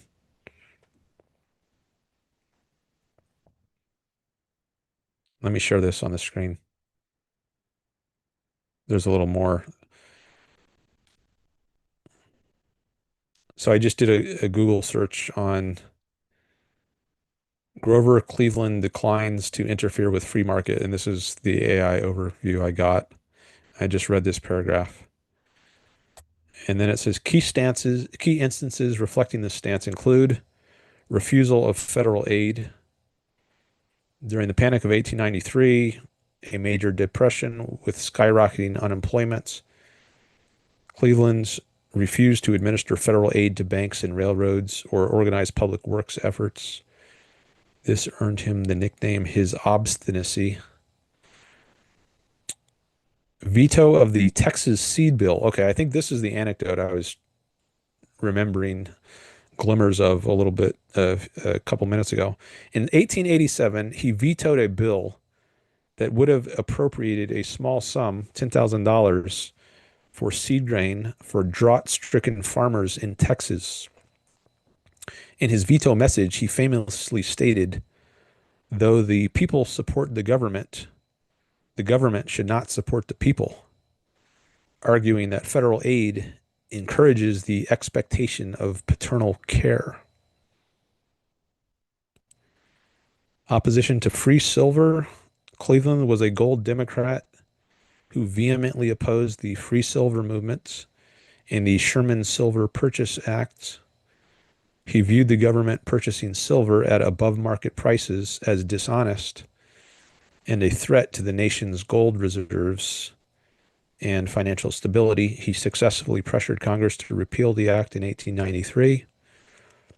Tariff reform, he fought for lower tariffs, believing high tariffs stifled competition, were a form of ruthless extortion and allowed the government to take more from the people than it needed.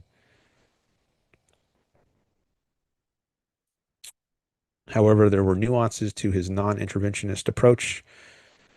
In one notable instance, during the Pullman strike of 1894, he deployed 14,000 federal troops to Chicago to put down the strike, arguing it was necessary to ensure the delivery of U.S. mail and interstate commerce. An action seen as government intervention on the side of business owners against labor unions. This action, along with his handling of the Depression, led to a loss of support from many within his own Democratic Party. All right. I'm not very familiar with that incident, so, but at least some things here I think they definitely seem to be showing a free market sort of attitude. So I think he might be the best president from my point of view from the 19th century. And then in the 18th century is when you have the founding fathers. And I think they were wonderful for getting this country started. And they deserve a ton of credit for their courage and risking their lives in the American Revolution for the sake of a new country built on an ideal of the ideals of the Declaration of Independence in the rights of human beings to life, liberty, and the pursuit of happiness. Now, they weren't perfect. Most notably, they had slaves, some of them at least, but there were debates among the founders about what to do or how to treat slavery in the Constitution. So there were important problems from the beginning, and not just slavery. They also had tariffs and regulations and limitations on immigration early on. I've talked about this some in a previous show. Um, Only free white persons could become naturalized citizens, for instance. So there was some racism there, but a lot of good and an unprecedented amount of good in forming a free society. And some of the mistakes have been corrected over time, like slavery. Um, so I have a lot of admiration for the founding fathers for their contributions to a rights promoting society, um, even though they weren't perfect. So George Washington, Thomas Jefferson, James Madison, John Adams, maybe I should include him. I'm not a presidential scholar or historian here, so I'm not intimately familiar with these guys, but um,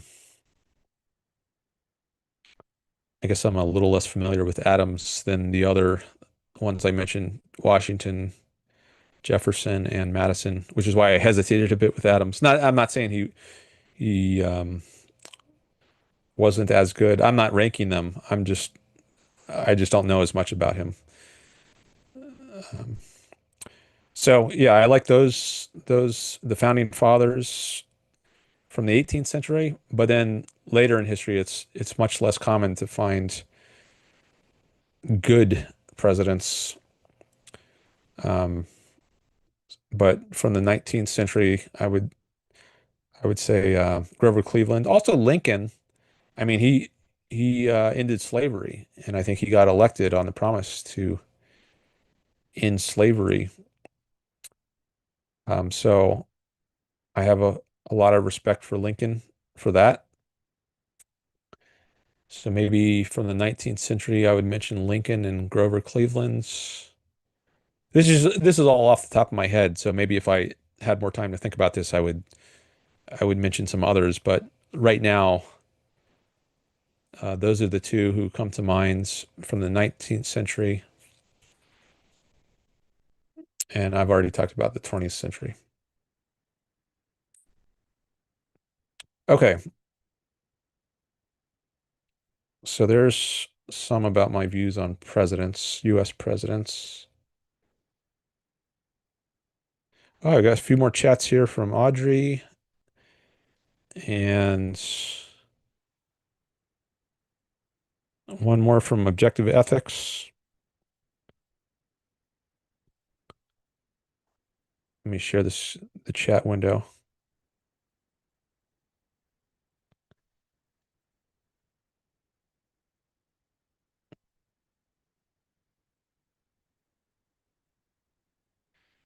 I talked a little about this one from Nick. Yeah, hopefully we continue to have freedom in the technology space so we can continue to see amazing innovations like we're taking advantage of right now. We are using YouTube and Zoom. I'm using Zoom to host this call, and it's being streamed to YouTube. And you can use super chats to support the show or super stickers. A new person just came in the chat.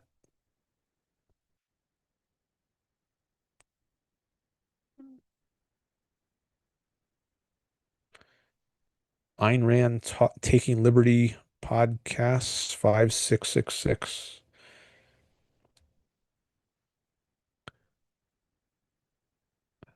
Haven't seen that person here before. Or maybe I did once. I'm not sure.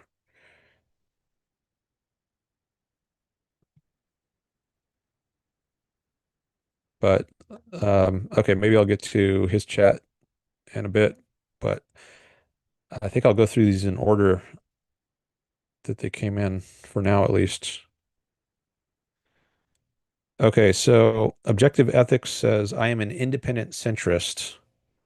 I said I wasn't sure what his view was politically, so he's letting me know here. He's an independent centrist. I am not pleased with any of the presidents, but see good and bad in all of them. I hate the division of the people. It's either TDS or MAGA, no compromises. Okay. Well, I think there's a lot like yeah, I agree that they're all a mixture. No one is purely good or purely bad. All of them have done some of both. Um,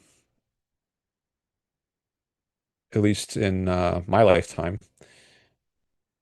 But I think they've gotten worse overall. So I think the mixture has become more dominantly bad, like in the last century.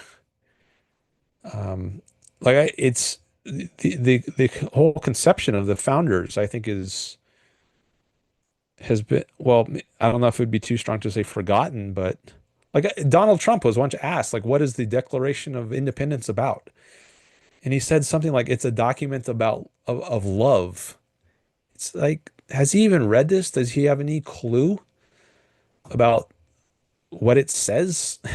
The founding documents, what the founding fathers stood for?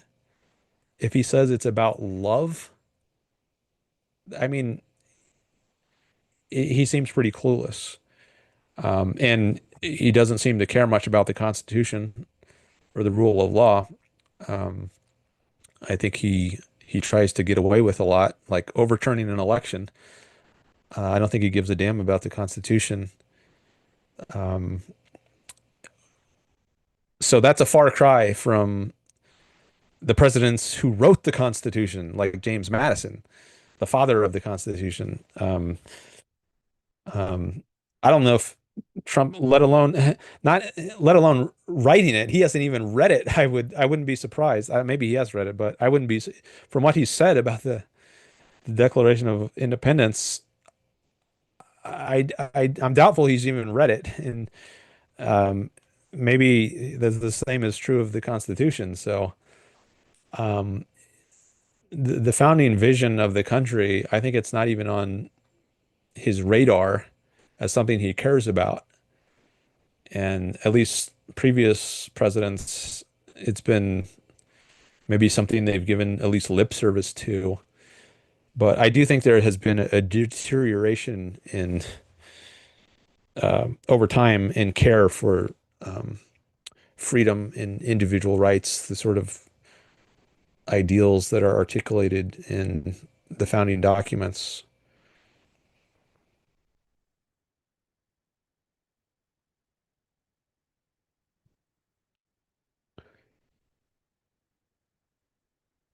Okay. And then we get some quotes here from Audrey. She's got some dictator quotes, Stalin, Mao, Mussolini. So she quotes Stalin as saying, "The individual is nothing, the collective is everything."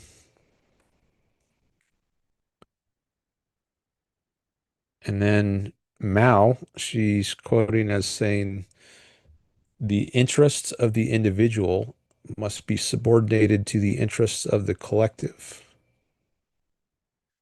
And then Mussolini says, quote, "Everything in the state, nothing outside the state, nothing against the state," unquote. And then Mamdani, she has the quote that I gave earlier, "Will replace the frigidity of rugged individualism with the warmth of collectivism." So Mamdani is grouping himself with all these dictators, these brutal and murderous dictators, at least Stalin and Mao. I don't know about Mussolini. Did he murder people also? Or did he just nationalize businesses? Or I guess he's often cited as an example of a fascist. And I think the idea of fascism, the way Ayn Rand understands it, is that the government doesn't outright own businesses, but it just regulates them or it controls them in some way.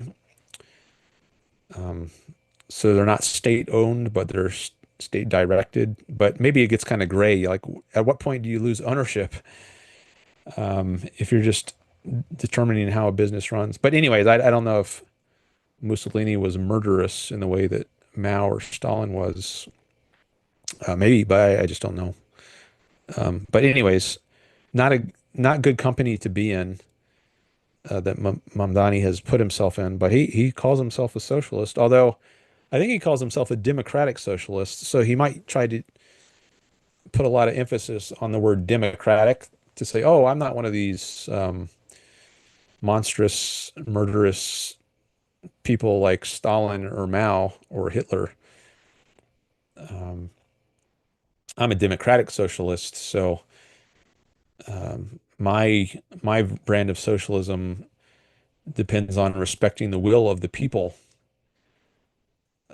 But I don't know how much that's worth. I mean, what was it? North Korea is DPRK, the Democratic People's Republic of Korea. Isn't that their official name? So just because you have Democrat in your title somewhere, I don't think that necessarily means you respect rights. And also, democracy, if it means unlimited democracy, is not a good system. I mean, that's the system that voted Socrates to death for, speaking his minds, allegedly corrupting the youth by embarrassing people in Athens who thought they knew something about something. And then he got into a discussion with them and showed they didn't know what they thought they knew. And then the Athenian assembly, by majority votes, by their democratic process, voted Socrates to death. Now, that's a horrible system where a majority just doesn't like something that a minority, or, and the smallest minority, as Ayn Rand said, is an individual. A majority doesn't like something that a minority does, and then they can just vote away their their life or their property. Is that just mob rule? Whatever the majority wants goes. That's bad. That's a recipe for violating the rights of the individual. So um, even if Mamdani is a softer sort of socialist, he's still, um, if he's a pro unlimited democracy type of socialist, that still tramples people's rights, tramples the individual rights of people. So it's very bad. And it was kind of chilling. Talk about frigidity. I think his statement is kind of chilling. Um, that was my reaction. Okay, thanks for those quotes, Audrey.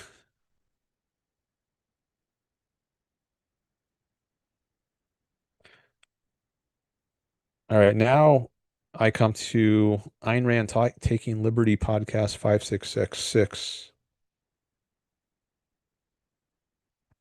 But first, let me look at my analytics.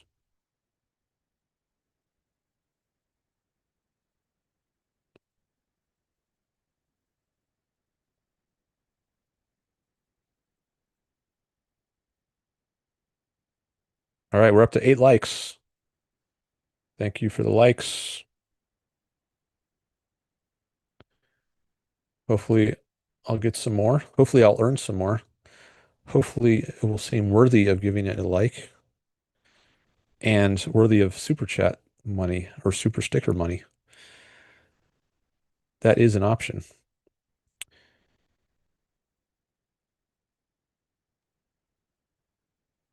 Okay, so Ayn Rand Liberty podcast says, is there no tribalism in objectivism? Try saying you think David Kelly isn't evil. Well, I think there are many, well, I know there are many people, at least who call themselves objectivists, who are pro-Trump. And I think that they have what strikes me as a tribal sort of attitude. Like they're not willing to criticize Trump and they defend so much of what Trump does, which I think should be regarded as indefensible if you are an objectivist. Yet there are many people uh, who are or maybe were past tense objectivists who seem to be quite friendly to Trump. So maybe they feel a need to join some tribe in order to fight the left.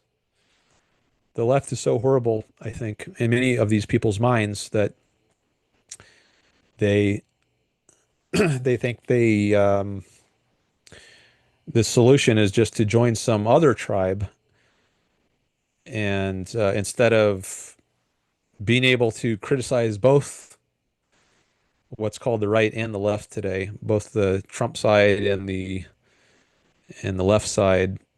I think both are very deserving of criticism, and you don't have to join one in order to criticize the other.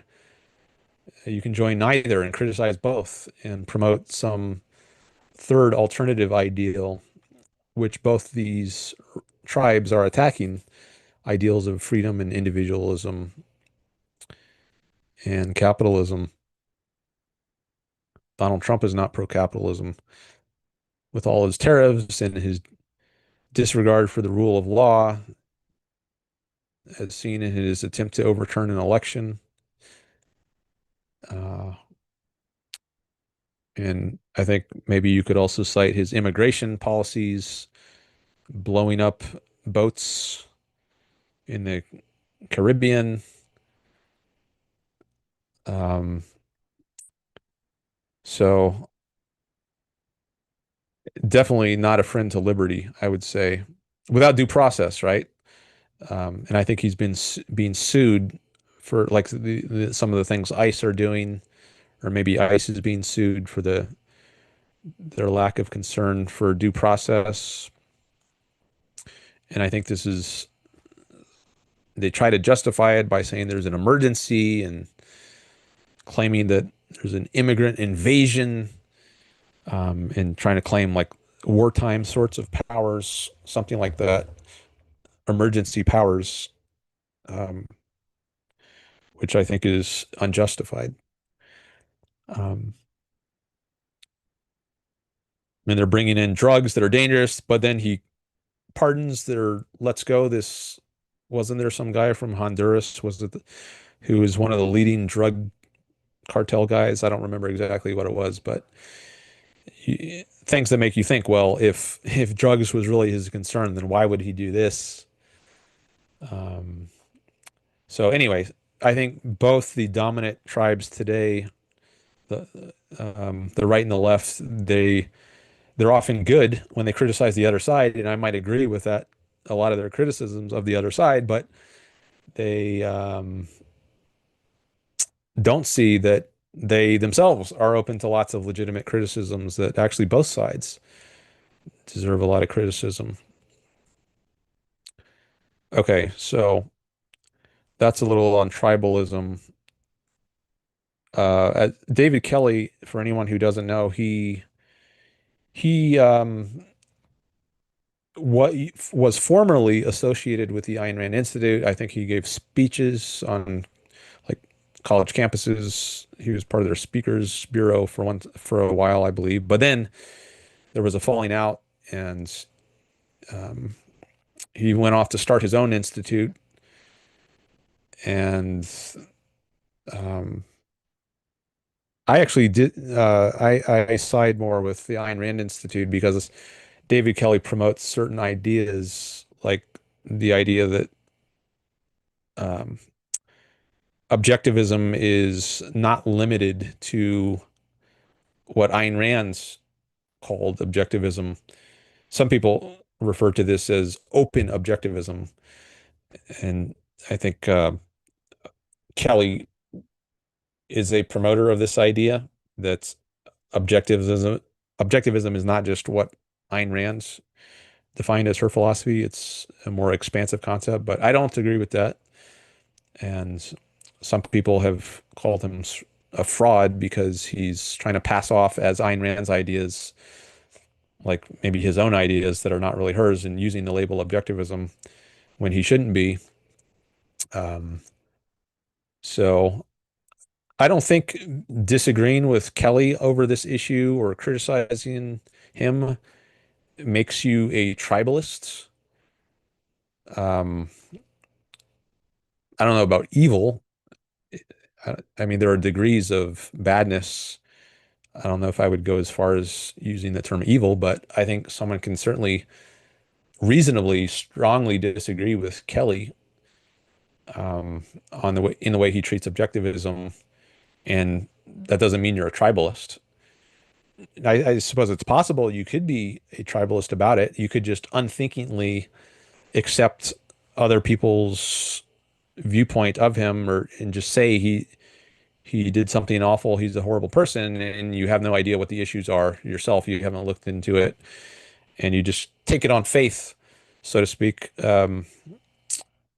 from other people who have looked into it and criticize him from a reasons point of view.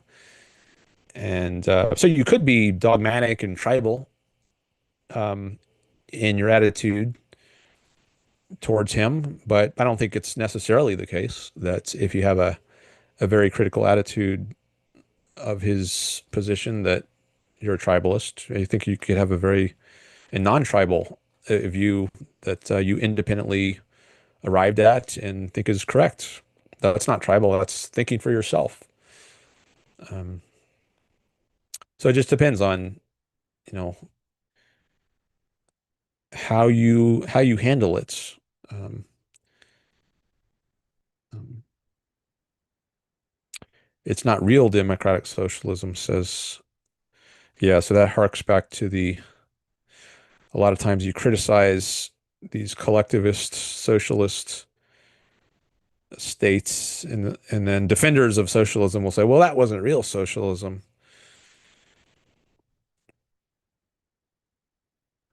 And maybe Mamdani would add, that's not real democratic socialism. Um, some people are like that.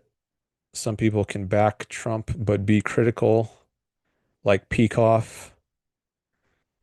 I strongly disagree with Peikoff's article, which he wrote shortly before the election. Um, and I've talked about this in previous streams. I think he says Trump was he he peacefully. What was the line? Maybe I should bring it up. Um,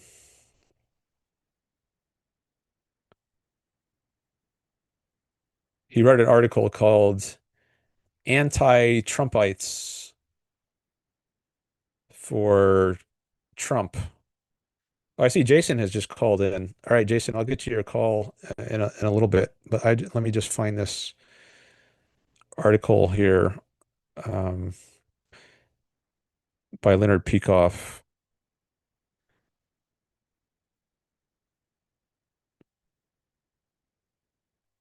and share this one part of it, which I really disagree with.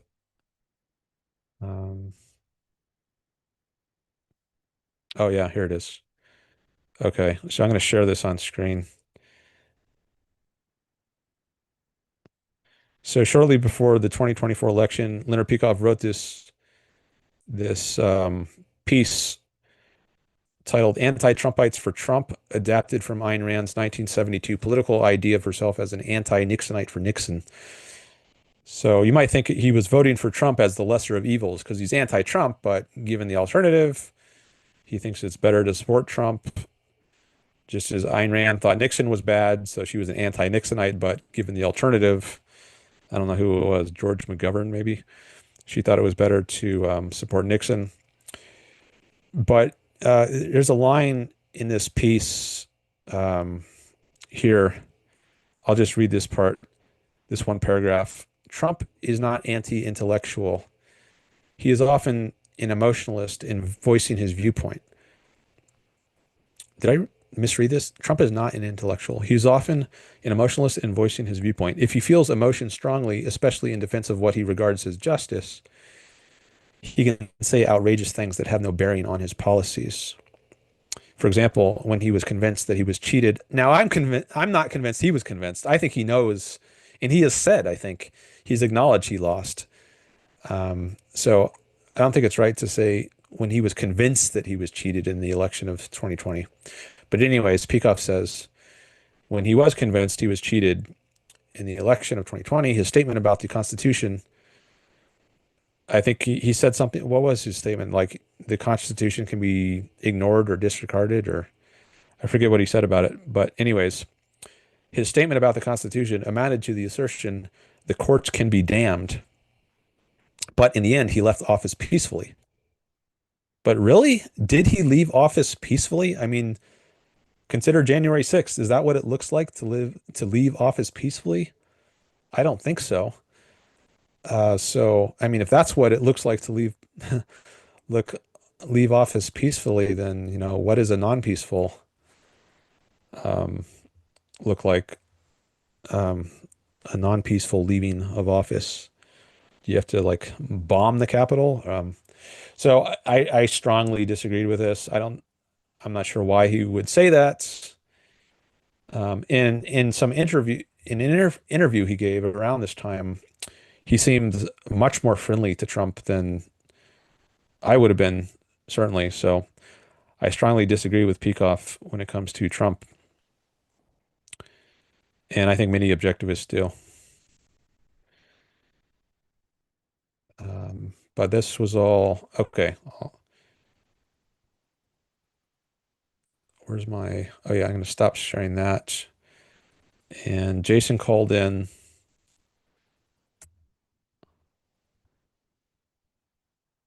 And I want to let's take a quick look at the chat, see if there's anything else I want to comment on before I get to Jason's call.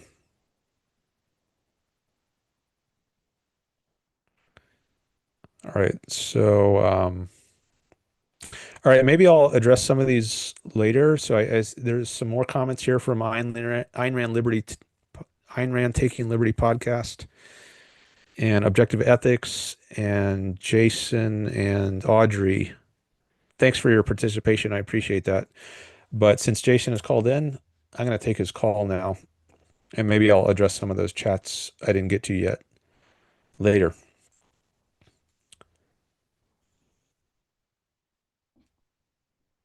Okay, so I turned on your video and audio options, so if you want to be both video and audio, you can do that, but I'll leave it up to you. Okay, just admitted you. Hello? Oh, I guess right now you're muted, but you should be able to unmute yourself. And also, if you want to start your video, you can do that, but I leave that up to you. Hello? Hello, hang on. Oh, I I'm don't hear trying. you. Moment. While you're doing Moment. that, I'm going to plug in my laptop because the battery is getting low.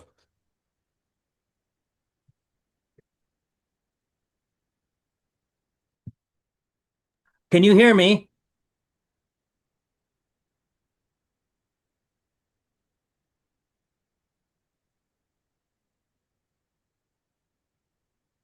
Hello, Oh, can there you you hear are. me? Can you hear Now I me? can see you, but Can you I hear don't me? hear you yet. Huh.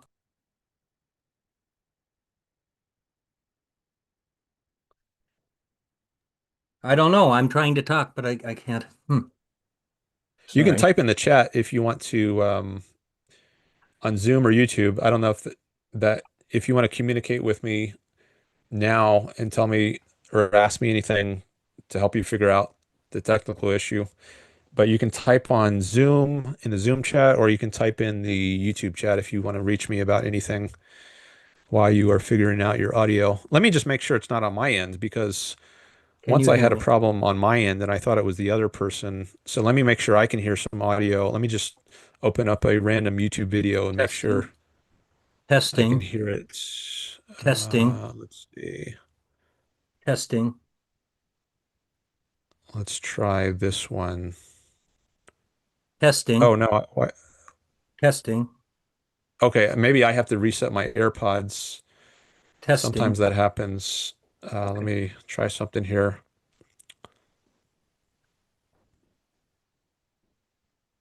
Okay, now I hear the YouTube video. I think Can you my hear me? audio. Okay, now I hear you. I think my Okay. volume might have been all the way down, and I thought it was up, but okay. So I guess the problem was on my end. Sorry about that. That's fine. So you can hear me now. I'm wearing Yes. my red hat. It's from a software company.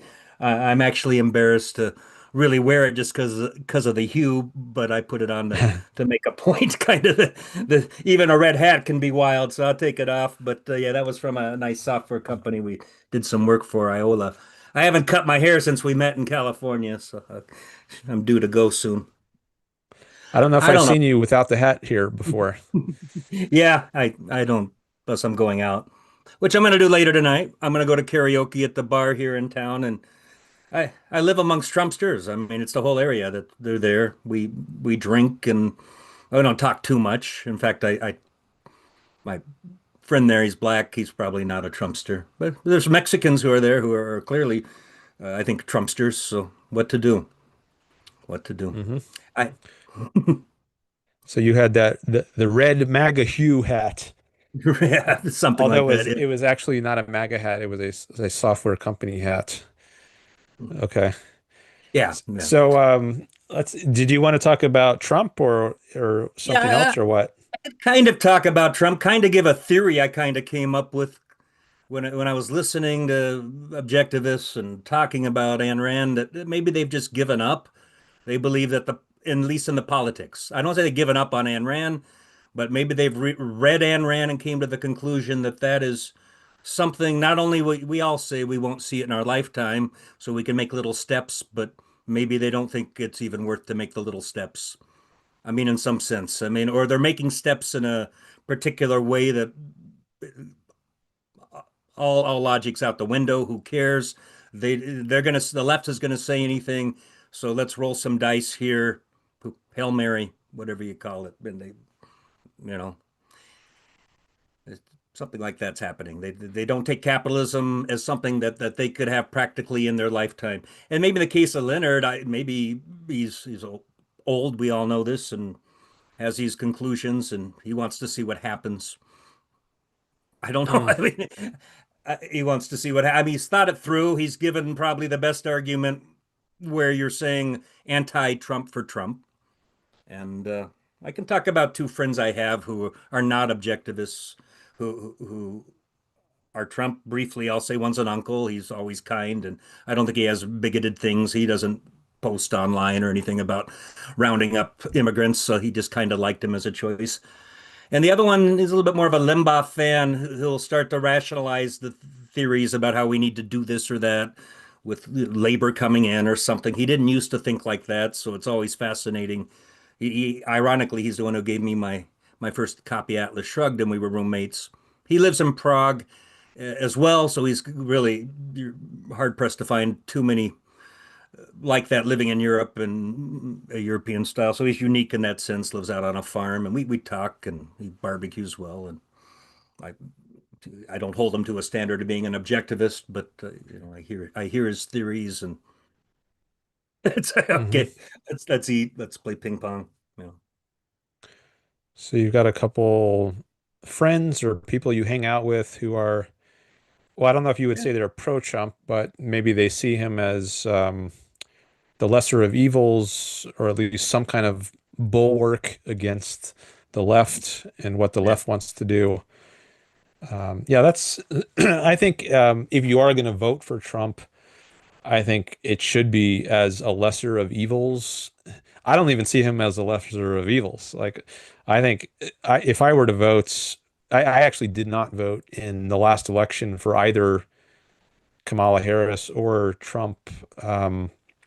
But if I were to vote and I had to choose a lesser of evil, I would have voted for Kamala Harris. So I don't even see him as the lesser of evils. But I think the most important thing is just to see him as evil. And I think Yeah. a lot of people are not even at that stage, who are in the objectivist world. Like they seem to like the guy actually, and have a positive vibe towards him. And I got that vibe from Leonard Peikoff actually in an interview he did around the time of the election, which you might not have guessed was his attitude based on that piece, because he does say anti-Trumpites. So if Yeah. he's anti-Trump, then you would say, why would he give off a positive vibe towards Trump? But then you watch that interview, and I was getting a positive vibe from him, way too friendly than I would be comfortable giving. So uh, I guess I don't know if I were to have a debate with a pro-Trump person or someone who voted for Trump, maybe before debating whether he is a lesser of evil, I would first want to just see if we're on the same page about whether he's even evil, because maybe that's a more basic point, or if evil is too strong a word, maybe at least bad. Like, do we at least agree that he's bad? And then if we can agree on that, then we can have a further discussion on who's worse. But if you don't even see him as bad, then we are just like we are worlds apart. Um, Yeah. and I think many people in the objectivist world might not even say he's bad. I'm not sure. I'd be curious to get some data on that, like maybe do a poll or something. I would back up too a little bit and just to think how we used to think without MAGA, if it didn't exist, how would we align our vote or, I guess what we speak for on our shows and something contemporary that we want to see happen. How would we align that with our belief in capitalism? We know that the capitalism is far off into the future. So without them, I think there's this sense that they tried to work together. I don't know how accurate that is. But it seemed there was more respect, and then all respect went out the window. So now we're into something I guess they call polarized, and you go right for the jugular. Maybe, or maybe Trump, if you look at him, does actually try to bring in Democrats and leftist ideas, and he just gives it a mega spin. I'm sure he would be happy to call it Trump care, and that would suit his ego. So on some level, it's not the same conservatism as we knew under McCain and Cheney. And I was thinking of that was another point too, that I was a big advocate for let's take the oil in '06. And I wanted somebody like Cheney to do it. And I'm not a big Cheney fan, but he was the right person. Now it's been done. It's been said outright. We're going there to take it. I want to cheer that. I want to say, yeah, we're getting our oil back. It's right. But at the same time, it's like Yaron said, it's hard to say good things about bad men. So what he's anything he does good in the energy policy, I don't want to, necessarily put a thumbs up on or like. I mean, I guess I should, but what do you think? Yeah, the Venezuela oil case, that's interesting, and it's not something I've thought about. So maybe it is one of the good things that Trump has done. Um, like I said, there are some good things like deregulating energy industry somewhat, and the tax cuts he's done. But the Venezuela oil, I haven't thought about that much.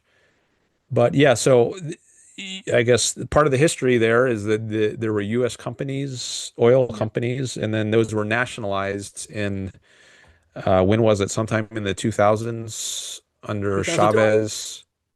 I watched a Chavez interview on 60 Minutes, and amongst other things I've been watching from the past, I wonder if Trump or his people watched part of it and then he just ridiculizes it. But what Chavez was saying then, and how Trump comes back and acts almost like Chavez in a way. I mean, maybe it's a little abstract, but yeah, there was that.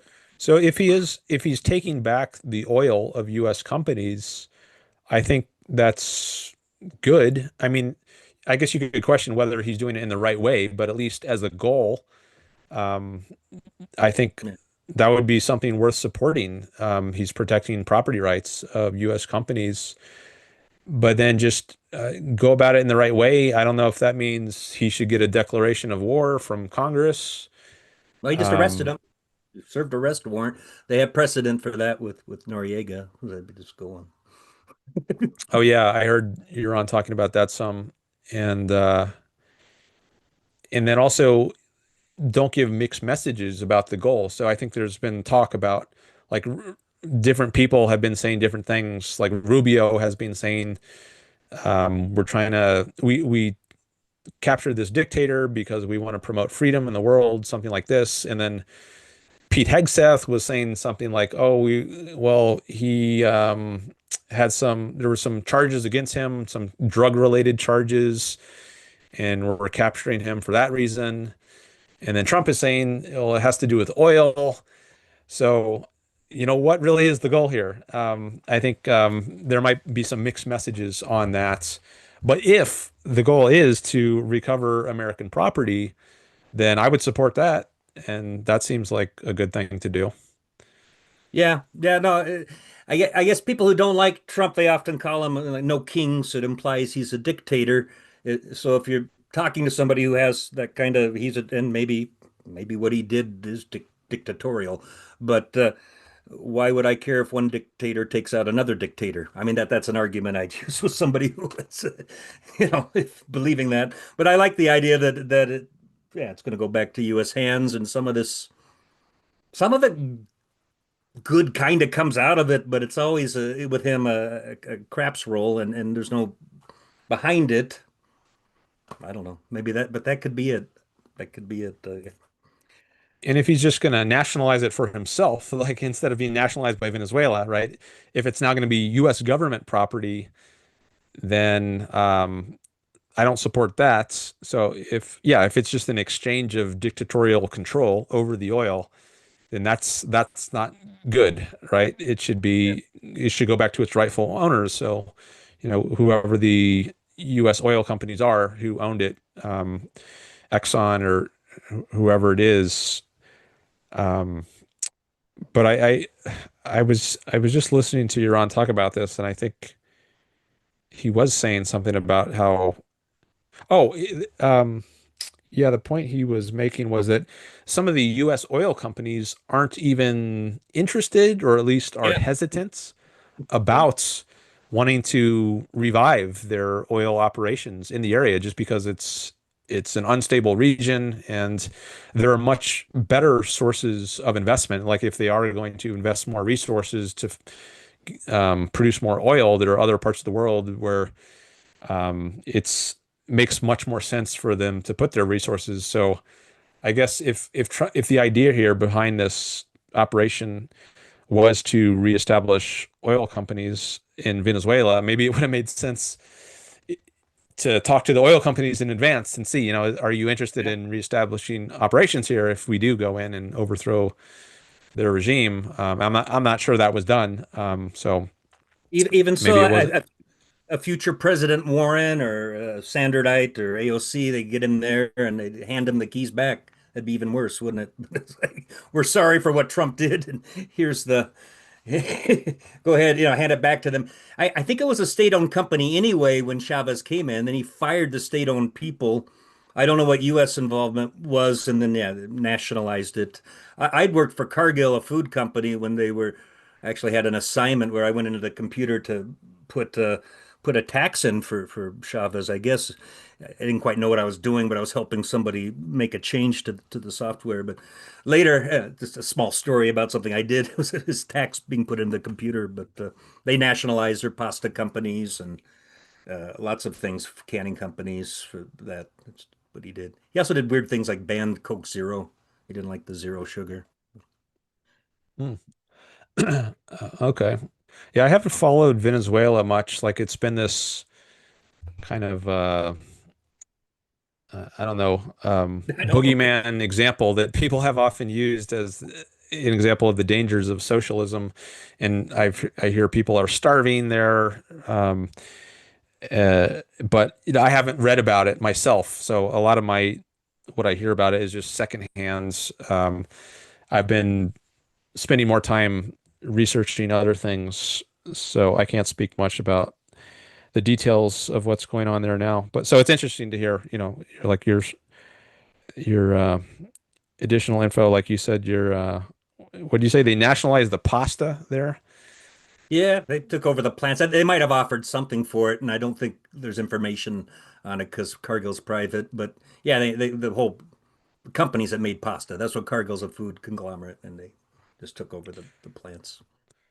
Well, I guess I guess that's consistent with is like so a socialist country, if it nationalizes everything, I don't know if that's a defining feature of socialism. Like sometimes it's defined as the government owns the means of production, yeah, which is the term means of production. I'm not really a fan of that way of conceptualizing it, but um, if you just say like nationalizes all the industries, well then yeah, that would include the pasta industry among everything else. I don't know if there is any private industry. Maybe like in Venezuela, or I wonder if there's anything that has not been taken over by the government, anything that has not been nationalized. I don't know exactly what is, but I think you could watch the history in the news, and maybe they can make an infographic. But yeah, I think it just got worse and worse to the point of people going to get food in Colombia, I don't know if it gets propped up through, I guess, selling illegal oil is. I don't know how they sustain it, but I guess there's always been a Red Scare too in Latin America with Cuba's there and Nicaragua at one point, and there comes Venezuela. They're all partners with that, so I don't know if the case being made of going in there any of those times any worse going into Vietnam because everything will fall, and that was the rationale used, and I think they supported. What was it? What was that guy? Ollie North. Yeah, he took the arms, sold them to Iran, and then funded the rebels that were supposed to be pro freedom. That was Nicaragua, and then Noriega was Panama. Seemed like that came out of nowhere, but they found out he was doing drugs and wanted him gone. So they The did it one December. Yeah. Yeah, the Iran Contra affair. I just I know that name, but I haven't. I think I learned a little about it a long time ago, but I've forgotten most of what I learned. So I'm not nearly as up on current events as Yaron Brook is. So here's a plug for the Yaron Brook show. Anyone who's really interested in current events and an objectivist take on current events, I would highly recommend checking out the Yaron Brooks show because Oh, he's really knowledgeable about current events as well as history, um, but definitely current events more so than I am. So that's definitely a resource that I would recommend.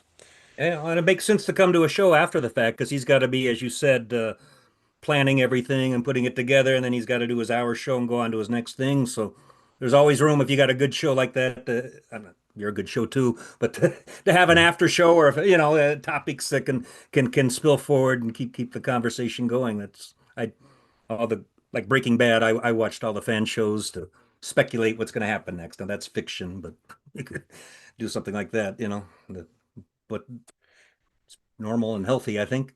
But yeah. Let me I come back to the chat, see what's going on there. You were saying? Go ahead. Oh, let me see. I don't know. I had a couple. I have friends on the left too, very left. I saw an interesting guy who hates Reagan, kind of miss Reagan.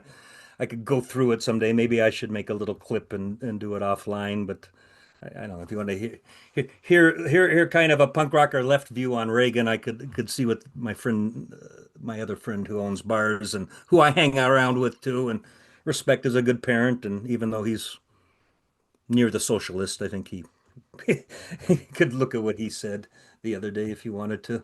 A topic, I don't know. It's up to you. It's your show, and I don't want to be the guy who dominates or anything. It's whatever you want to talk Okay, about. well, let me just look at the chat here for a little bit, and then maybe you can tell me about your friend Let me who has pull it some up. criticisms of Reagan from a punk rocker, you said something Yeah, like that. these are the Okay, videos. so I guess I'll share my chat while I'm doing this. Okay, there it is. So I was up to, I think this one. This was the last one I read. Okay, so here's another one from Ayn Rand Liberty or Ayn Rand Taking Liberty. I need a shorter way because that's a long name. Maybe I'll just Liberty Podcast. Maybe that would be a. I'll have to think of a abbreviation for your name. You didn't have to join a tribe to see Kamala was the weaker choice to the extent U.S. sovereignty is a value. Yeah, I'm not convinced she was a weaker choice, given that her opponent wanted to steal an election, among other things. But that's a huge negative for me. Then objective ethics says we desperately need a strong independent party. The bipartisan system we have now just feeds into the us versus them mentality that is destroying this country. Well, there are other parties, like there's the Libertarian Party, the Green Party. Maybe those are the next two largest ones. But I don't think we even necessarily need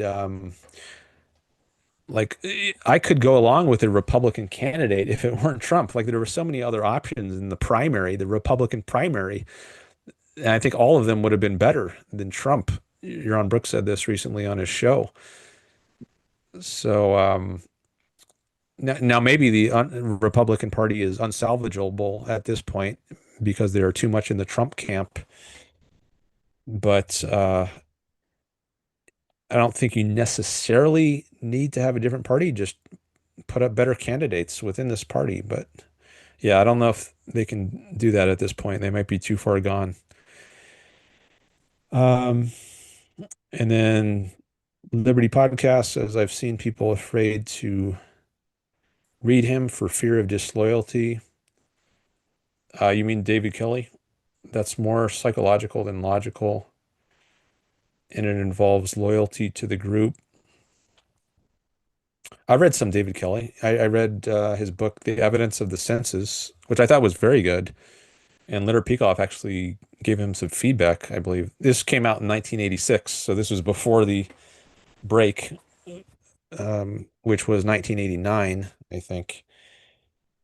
He was giving talks to libertarian groups. I think that was part of the source of the break because the oh yeah, I forget I didn't mention this when I this issue came up in a previous show, but I think David Kelly was giving talks to the Laissez-Faire Supper Club or Book Club or something, and the Laissez-Faire Book Club was carrying Barbara Brandon's recently published biography of Ayn Rand. And I think Peter Schwartz, who was an ARI, Ayn Rand Institute associated intellectual, was critical of any biography by um, one of the Brandons because they were enemies of Ayn Rand, or at least he saw them that way. So I think that might have been one of the main reasons that he opposed David Kelly going to speak in front of the Laissez-Faire Book Club. Gave them a kind of sanction that he thought they didn't deserve, and then he wrote an article called "On Sanctioning," a question of sanction or something like that. So this issue of moral sanction was important in the split with Kelly. But I've read some of Kelly's works. I don't think just reading him makes you a tribalist, but some people might think that. Maybe that there's some tribal attitude. Um, okay, here's Jason saying he's going to call in, talk about people who I know who like Trump and my thoughts on him. It's that people, okay, then Liberty Podcast says it's that people aren't able to read him without a sense of guilt. That's the tribalism. Okay, well, yeah, I mean, if that happens, I mean, I don't think everyone who reads, I think some people can read him without a sense of guilt who still disagree. But yeah, maybe some people do have a tribal kind of guilt just from reading him. Um, then Audrey says Kelly has done good work in logic and also his book, The Evidence of the Senses. Yeah, I thought that book was good. I actually used his book when I was in graduate school. I taught a course called Critical Reasoning, and David Book wrote a book called The Art of Reasoning, which I used as a textbook, at least for part of the course. Um,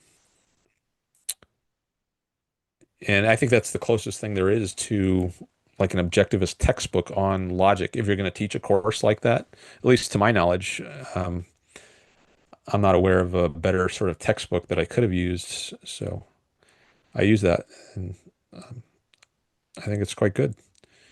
And there's material in there which you probably won't get from normal critical reasoning textbooks, and you can definitely see the influence of Ayn Rand's thoughts in that book. You're taking the liberty of answering later. He stepped away, unmute. Not sure what that's about. Probably about me. Um, yeah, I don't answer everything right when it comes in because sometimes I get a call, like when Jason calls, and then I take a break from a while.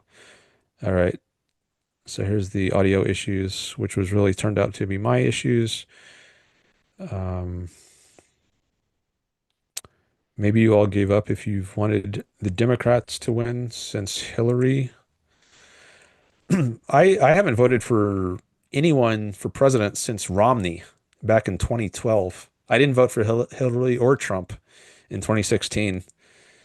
And I didn't vote for Trump or Biden in 2020. And I didn't vote for Harris or Trump in 2024. So last time I voted, and I think the only time I've ever voted for someone for president was Romney when he was running against Obama in 2012. People that voted for Trump often resent attempts by some to struggle session us into getting us to say we regret our votes. And that's at least some of the pushback you see as support. People that voted for Trump often resent attempts by some to struggle session us into, I've never heard that term, struggle session us into getting us to say we regret our vote, and that's at least some of the pushback you see as support. I don't try to make people regret they vote for Trump. I mean, as I said before, like if I'm going to have a discussion with someone who voted for Trump, maybe I would just try to convince them that he's bad. Not that they shouldn't have voted for him, but just that he's bad. That's Can you hear me like, still? Am I on mute? oh, I hear you, Jason. Were I you would trying to try say and something? yeah, I'm just going to comment on this one. I didn't some that they've not aligned, they don't want to align capitalist. Kind of that new point. I just kind of came to that. These people, I don't know that they want to have capitalism and they've given up on it. And if they're honest about it, then maybe I can, that would be my comment on that. Sorry. Oh, no problem. Yeah, maybe some people have given up on capitalism, but before convincing someone is a lesser bad, like lesser than the other candidate, I would first want to just convince them that they're bad. That's the prior step, right? True. Um, so yeah, I don't think I would try to make someone, at least out of the gate, try to regret something. Um, You're not going to yeah, it's convince just them much of anything, probably. If depends how that's the reality of it, I think. But try. then Liberty Podcast says you've forgotten about Iran Contra. I believe that was Reagan's defense as well. Yeah, that came up. Jason mentioned that, or at least he mentioned the event, and I used the label Iran Contra affair. And then he says, "Call me Liberty." Did you read anything from Kelly after the break? Yeah, I read his book Truth and Toleration, which was, I think, at least in part about his break. I think that was first published maybe 1989 or 1990, shortly after the break, um, where he articulates his reasons. And then he came out with another edition of that called The Contested Legacy of Ayn Rand. Actually, it might have been that version, or maybe I read some of both. But anyways, I did read that, and it was interesting. I thought it made some good points, but I think there was also some key points that I did not agree with. Um, so I haven't like sworn to never read anything he ever published after the break. Um, there might still be good reasons to read some of it. I don't read much. I don't keep up with him very closely, but um, I have seen at least a little bit of his work post his break. Okay, and then you say struggle session is from the Chinese Cultural Revolution. Okay, so that catches me up in the chat. Thanks for your chats. And now I can come back to Jason, see if Jason has anything else he wants to say. I could, yeah. What was I going to say? I try to write it down so I forget. But um, I've got this piece from my friend. If you want me to do that one, Oh there was yeah, something. Oh, sure. I have something else, just on the whole honesty of what a political party could be, and maybe we could recognize we're not going to be capitalists. Maybe there's a better word for it if anybody was looking to run in the next few years some sort of technocratic transition to capitalism. I don't know if I've spitted that theory before or on another show, but it's like, are we realistically capitalists if we're trying to run for office and trying to do something now? We would be more kind of setting things right. We would be reallocating things. It could get dictatorial. It could get a bit weird where you have public-private partnerships because we're in such a mess. You'd want everything sunsetted. You've heard the idea of UBI being sunsetted is just a way to end all welfare. But, a capitalist party can't be talking about a universal basic income. It would be talking about some party before that, which is, and also it could be Trump proofing. Any party. Dems should be Trump proofing now. It'd be the one thing they should run on. That and the Cheney, Liz Cheney, if there's any of those left. My congressman was one who voted for impeachment. He's not going to run, so it's going to go to a pretty loud NASCAR character who wears a real red hat. Is that So the is that something? transition. Yeah, technocratical transition. I mean, I'm sure we could find a a more savvy name, but that's its purpose. And then anybody doing that has to watch out for the ills of temptation to, you're going to put all the property into public hands or put a plan forth to do that in so many decades, and you're going to put forward a plan to end all welfare and probably going to consolidate it and give people some sort of restitution for what they've lived under. Or maybe not. Maybe everything will happen cataclysmic in some mess and you have to come pick up the pieces. But the people doing it may not be capitalists. There's something on the way towards it. Yeah. I think I might have heard Yaron Brooks say that UBI would be better than welfare if it's less bureaucratic. I think that was the thought behind it. So maybe that would be a step that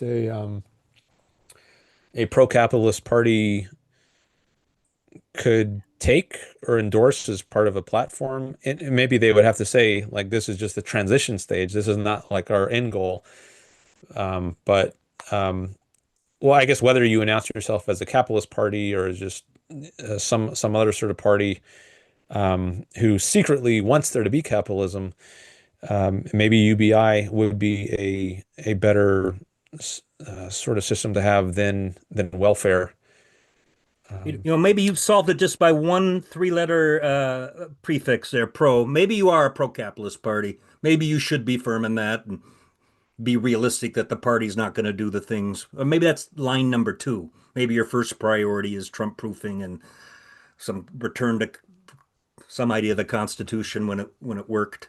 You know, used to be a time when there wasn't business speech and personal speech. It was until I think a ruling by Holmes that made it kind of separate. Well, this is a contract about, or you could say in it being a business context, but they separated it. All sorts of things that would, kind of return. Sorry, I'm so maybe an American capitalist party. Yeah, that's Well, there is a that I wrote this here because there actually is a party by that I know. name, which is run by objectivists, I think.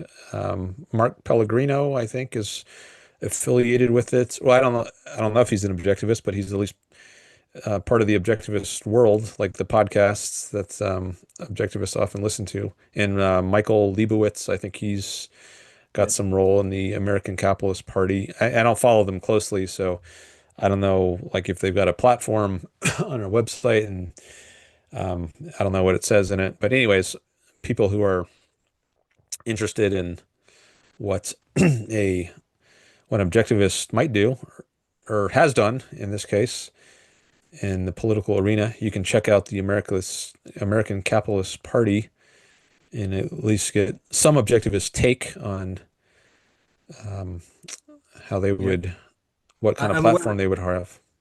Go Just a ahead. reminder, yeah, I did bid for a day of doing jujitsu with Mark Pellegrino. I'm tempted to turn that over to something to Holden might be a better match for him. So maybe we could if he calls in, because I'm an old man and he seemed to really want to go down and roll around on the mat. I just wanted to meet and greet and study the theory of, but Well, maybe yeah, you could use it as a meet and greet. You could just ask them if, like, can I convert my jujitsu yeah, uh, reward into just a meet and greet and yeah. see what he says. Sit down and write it on paper what I'm supposed to do. Maybe I'll get in shape too. I said that it's the new year. We'll see how I do. I I've got a trip back to Prague in the next couple of months. There may be some changes with my bar there, so that'll be either it may end. It may be a 20-year adventure that ends. That was a fun thing I got to do there, and I don't think it'd even be possible here with the regulatory framework that goes into selling alcohol, but we'll see. I don't I'll just put it out there that we're getting a new landlord and that can go one of three ways. Own the unit, have to move, or get an extended lease. So Okay. I'm Good luck with that. Yeah. So for anyone who's new here, doesn't know, Jason runs a bar, a tiki bar yeah. in Prague, Czech Republic. So he's, I guess the regulatory regime over there is going through some changes. So that's occasioning some changes that Jason might make to how he runs his business. Yeah, I and the wrote, ownership was nice yeah, too. go We were ahead. all kind of a little Ayn Rand fan club, and we got in touch with the people who own it, and they went to the Mises Institutes and wrote pro-market things. So the ownership's got a little history too. Go ahead, go ahead. Oh, okay. Yeah, I just wrote Kelly here on the notes here. I had it up a second ago. Not the David Kelly I was talking about a while ago, but Mark Kelly. I was thinking of him. So I'll I'll share the screen. He's a U.S. senator from what state is it? Oh, Arizona. I used to live there. Yeah, I know. Yeah, Arizona. And it's looking like he might have presidential ambitions. Here he is on the screen now. And he put out a video a few months ago, I think, telling the military that they don't have to obey illegal orders. And this became controversial.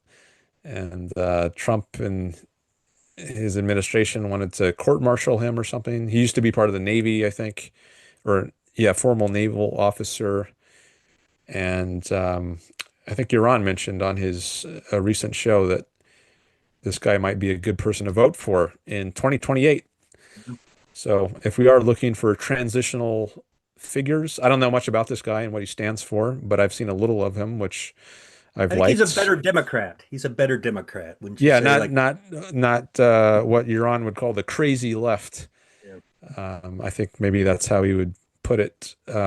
So even if there's not a another party you would vote for, like if the American Capitalist Party doesn't have they're not fielding a candidate, to my knowledge. But if you still want to do something to transition to a better or maybe less bad sort of presidents, maybe Mark Kelly would be a good person to vote for if he runs. We're still quite a ways out, but I don't know when people usually start announcing, maybe around the midterms.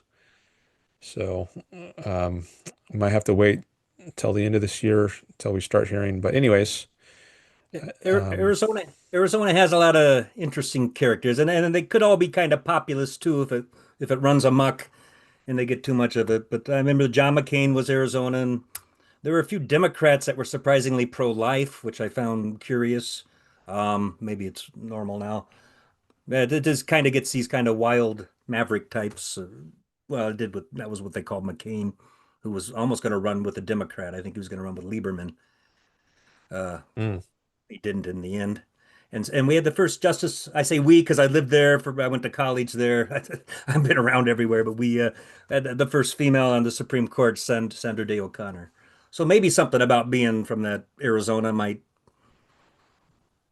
help people get him elected, and if he wanted to run, it's kind of a unique thing. I think that's where Turning Point is based. Phoenix, Arizona, Charlie Kirk's Is it? organization.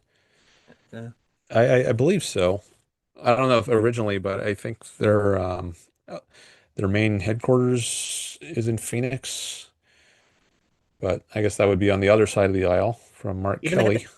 Cinnamon too. Cinnamon was there, and she was a Democrat, and then she switched to independent. So that's what I guess you call these. I don't know if Fetterman's considered one of these better Democrats. Yaron said some slight praise for Fetterman out of Pennsylvania, switching to there. And what's the one from West Virginia mentioned that kind of, Oh yeah, I Joe guess, Manchin. yeah. So, I mean, I thought he might be um, retiring, and I don't know about Kirsten Cinema.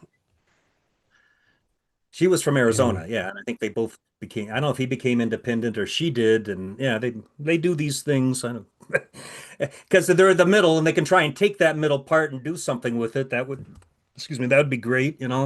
Try and Trump-proof us or return some return us to the old days, I guess. And I find myself odd to long for that time when you'd see Crossfire and these kind of left-right positions being debated without the visceral, but maybe they weren't going anywhere, and maybe it was time for MAGA to roll the dice. That's what the people who like Trump I have to listen to. I can't hate them too much unless they're out there saying hateful things, but if they're confused That's not nice either to say they're confused, but it's like, all right, I'm happy to talk to you, hear what you believe in. If Well, I think there's probably quite a bit of tribalism among Oh yeah.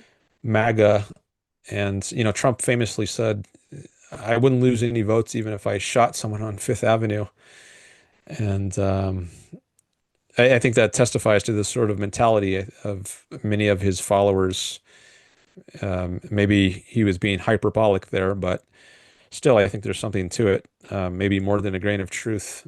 And maybe if instead he said, even if I instigated people, I wouldn't lose a vote, even if I instigated a riot on the Capitol. Well, we've actually seen that how that played out. And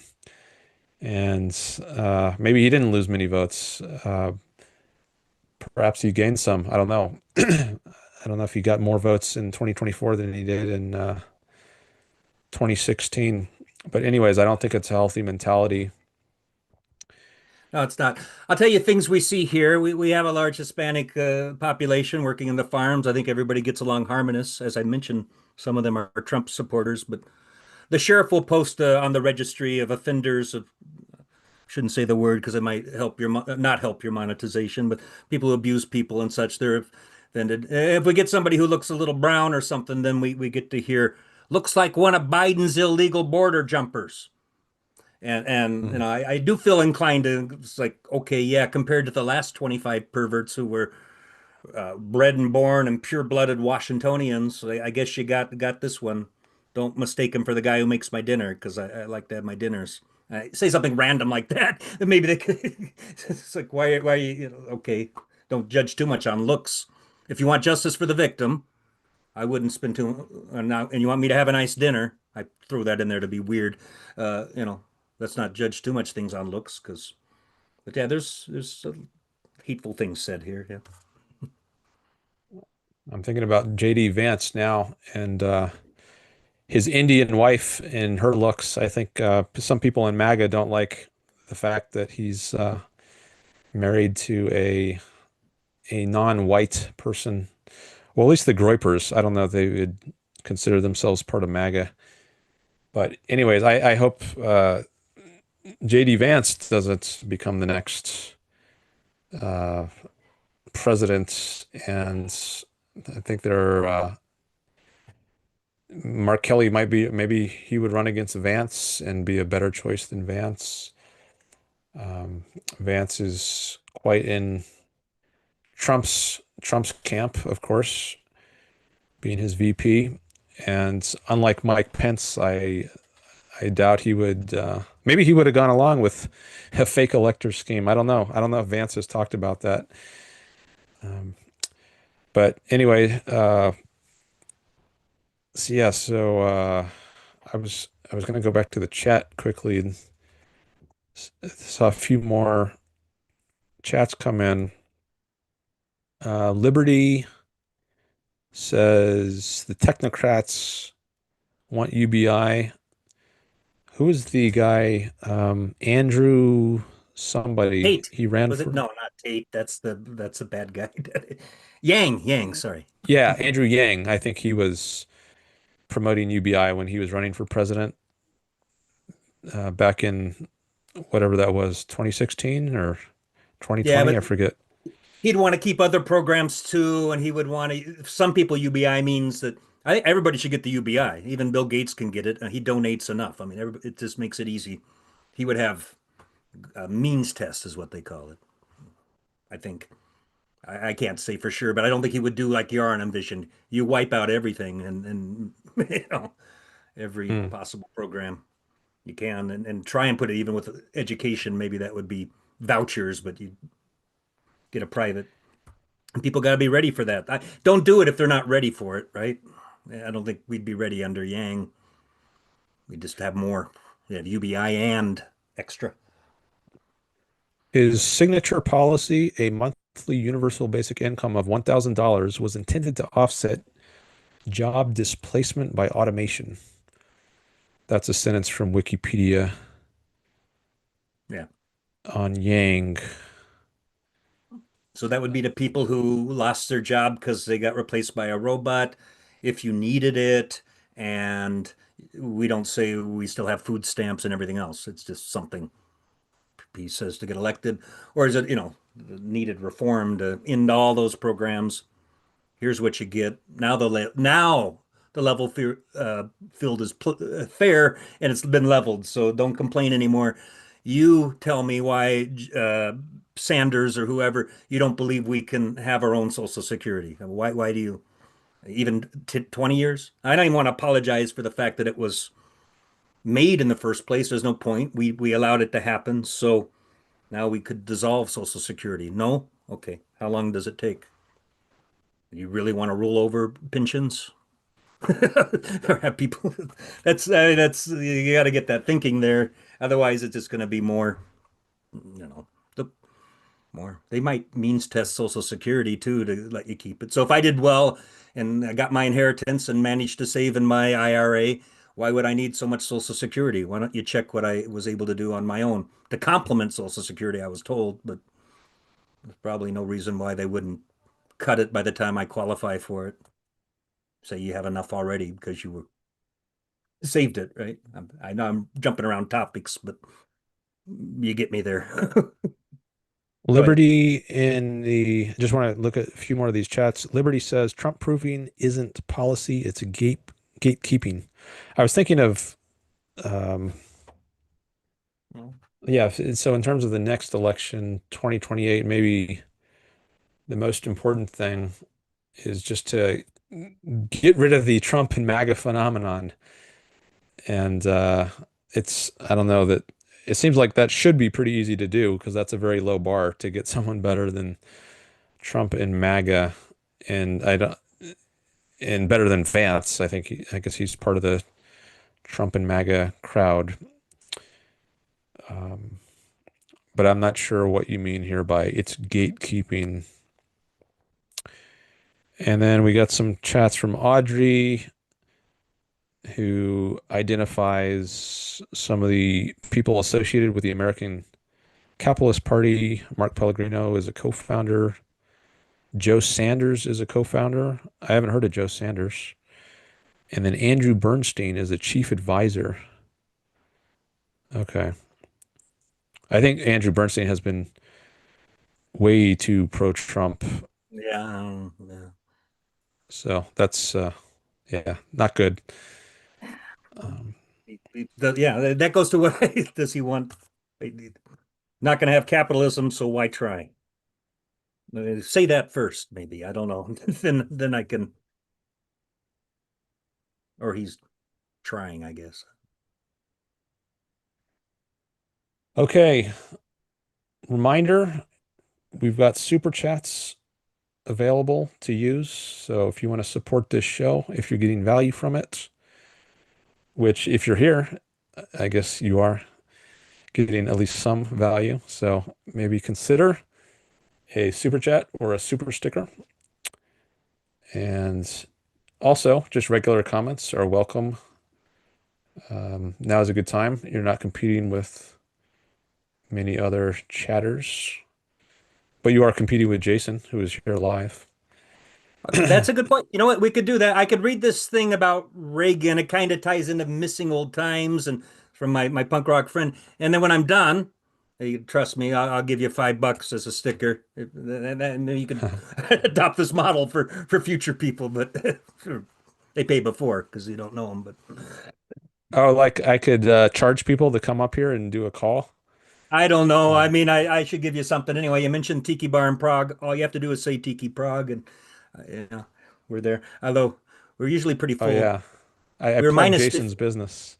we were minus 15 degrees yesterday Celsius. So I think we closed early, and it's been kind of slow after Christmas. But if you want to drink, you want to drink. If you're there, you're there. I don't do much to get people to get there. They can find it. Okay, But yeah, well, I mean, sure. I'm definitely happy to take super chats. So whatever uh, is in your self-interest, and you decide what's in your self-interest to do. And I definitely appreciate anything. here's what Um, we'll do is I'll read this from my friend here. We'll go 3 or 4 sentences at a time. I'll comment, you comment. see where we kind of agree with this kind of punk rock leftist, is why he's thinking that way. Just kind of analyze it. He owned a bar up the road called the Blind Eye. It had a kind of punk rock aesthetic, which I don't mind the music, and I don't mind the girls when I was single. So, um, Uh-huh. so let me see. Now he does use the S word. I'll just say bleep. Okay, that's twice, two times. I know you don't want foul language, but I can put it here visually too. I don't even know if you can read it. From Noah Oh, Lucas. yeah. Okay, and here's a picture of. We start with a picture of Reagan there. I've seen this before. I think we had something like that at the embassy, a cutout. I think I have a picture of me with this cutout, but from the cultural, there's an American Cultural Center there. But all right, that's all right. This guy. In the time that I was beginning to learn the rudimentary workings of humanity, there was this guy, this soulless, empty vessel. His vacant eyes and worthless platitudes were meant to hide deplorable actions, but I kind of miss him. He did the minimum any soulless monster should do. Have the courtesy, have the courtesy to hide your purely financial driven, senselessly evil crap. I guess this is a crappy time. So we'll stop with that right now and see. Is that kind of in line with something, I mean, Ayn Rand wasn't a Reagan fan. I don't need to go out of my way to defend Reagan. He was the president when I was a kid, and he was kind of cool, and it looked like he was talking a tough talk. So generally, I'd say I liked the fact that he was president. I don't know who else would have been, and yeah, it was kind of a change. It was something definitely changed when he was the president. I know this, but we'll see what he writes now. And do you want to say anything? Oh, yeah. We'll just go. Oh, just did you say that Ayn Rand was a fan of Reagan? No, he called him a hack, a B movie Okay. hack. Yeah, I'm I wasn't sure I heard that right. I just wanted to make sure because she was vehemently opposed to Reagan. I mentioned this right. early in the stream. I think largely because of his bringing the religious right into the Republican Party and his stance on abortion was part of that. Yeah, So this guy, can you scroll back up to yeah, the yeah. I'll part scroll you back just to the top read? there. Sorry, yeah, yeah. Okay. It's very small on my screen. I don't know if you can make that any larger. I don't think I can. This is a unique for me. I can make myself smaller, but I don't know what else I can do. It's Okay. Well, maybe if I hold it closely, I can read I got it. the double glasses sometimes. I get to read it from there. I have to put a So he pair starts of out by saying critical things, but then he says he kind of misses Reagan. yeah, He misses the, the minimum. He did the minimum any soulless monster monster should do. should do. Have the courtesy to hide your. Purely financial driven, senselessly evil crap. We have the Okay. decent. So I don't believe that Reagan was necessarily financially driven. This is a thing that I hear a lot from the left. I heard it from Bush that Bush did all this stuff. I even know one guy who believes 9/11 was an inside job, and I don't even want to start with that. We played volleyball together, and I talked to him. But that Bush was going to get some money for this, or Cheney was going to get some money for this. So this seems to be a common theme from when I was remembering the old days. But Reagan was financially, but he hid that. I guess that's the argument, or maybe hid what he did with Iran. Maybe the Contra. That was his last thing. Was the Iran Contra towards the end? There was testimony in front of Congress, a whole thing about it, and he's famous for not recalling that the money So came and he sent it to the freedom so he's fighters. going to start saying some pro Reagan things, or at least Reagan wasn't as bad as what we have now, or is Yeah, that yeah. where he's Let's going? let's go with it. So it's a crappy time, and let's see what he says now. All else aside, and there's so much else, Venezuela has the largest of all currently known oil reserves globally. I think that might be right, or at least in our hemisphere. Thus, the U.S. government removed the government of the sovereign nation of Venezuela for the U.S. to run with question marks for the purposes of gaining access to oil reserves for the United States. So this is kind of a thing. And here, this is I did like this line though. I don't even get to feel cool and punk rock after two drinks by saying, the real reason we invaded Venezuela, effing oil man. So I didn't realize you had the F word there, but and we can skim through this a little bit more quickly. I don't think there's any more bad words, but yeah, Trump. This is where I'm confused because Trump did have the cojones, whatever, the gusto, the bravo to say he was doing it for the oil. And I remember a conversation with Noah, who wrote this exactly in his bar in around '07, talking about how I wish Cheney had would be doing that. Just stand up and say you're doing it. I don't have a problem with that in Iraq. It's not a problem for me. But he's going to go off on oil. You want to comment or should I just get through this quickly? I'll paraphrase. Okay, so I'm just to summarize what we've already heard in that section. So he's favorably impressed by what Trump has done in his recent action in Venezuela. No, he's not. Sorry. He liked the fact that Reagan kept it quiet and that you shouldn't be so brazen. Um, so well, he likes what Trump did, but not the way he did it. Like he was Oh, he too. does. I'm sorry if I confounded with my opinion, and because in my mind I'm having a conversation with him, but no, we'll go back to the top there. All aside, we invaded the oil. Only thing he said about Reagan so far is that he kept it hidden. He wasn't quiet about it. And here comes Trump. We did this to get the oil back, and he doesn't even get to be cool about having this kind of a barstool theory that hey, we did it for the oil, don't you get it? Because Trump was brazen about it. He does not praise the brazenness of it. No, in fact, he feels that he's less cool now because he can't sit at the bar and say, we did it for the oil. You know, but he I'm doesn't going like the fact. to Facebook now to see because I see it's a public post. Yeah, So that okay, I think I just found his profile. Maybe I can share it on the screen, or at least look at it on my stream, and yeah, that'd be fine. it'll be larger. Okay, here we go. You Uh, find let me, yeah, let me share this screen, and then Yeah, okay. I I should can be make able to make myself it. bigger. I'll make myself bigger then, and you can pull it on your Okay, screen. I'm still learning how to use this.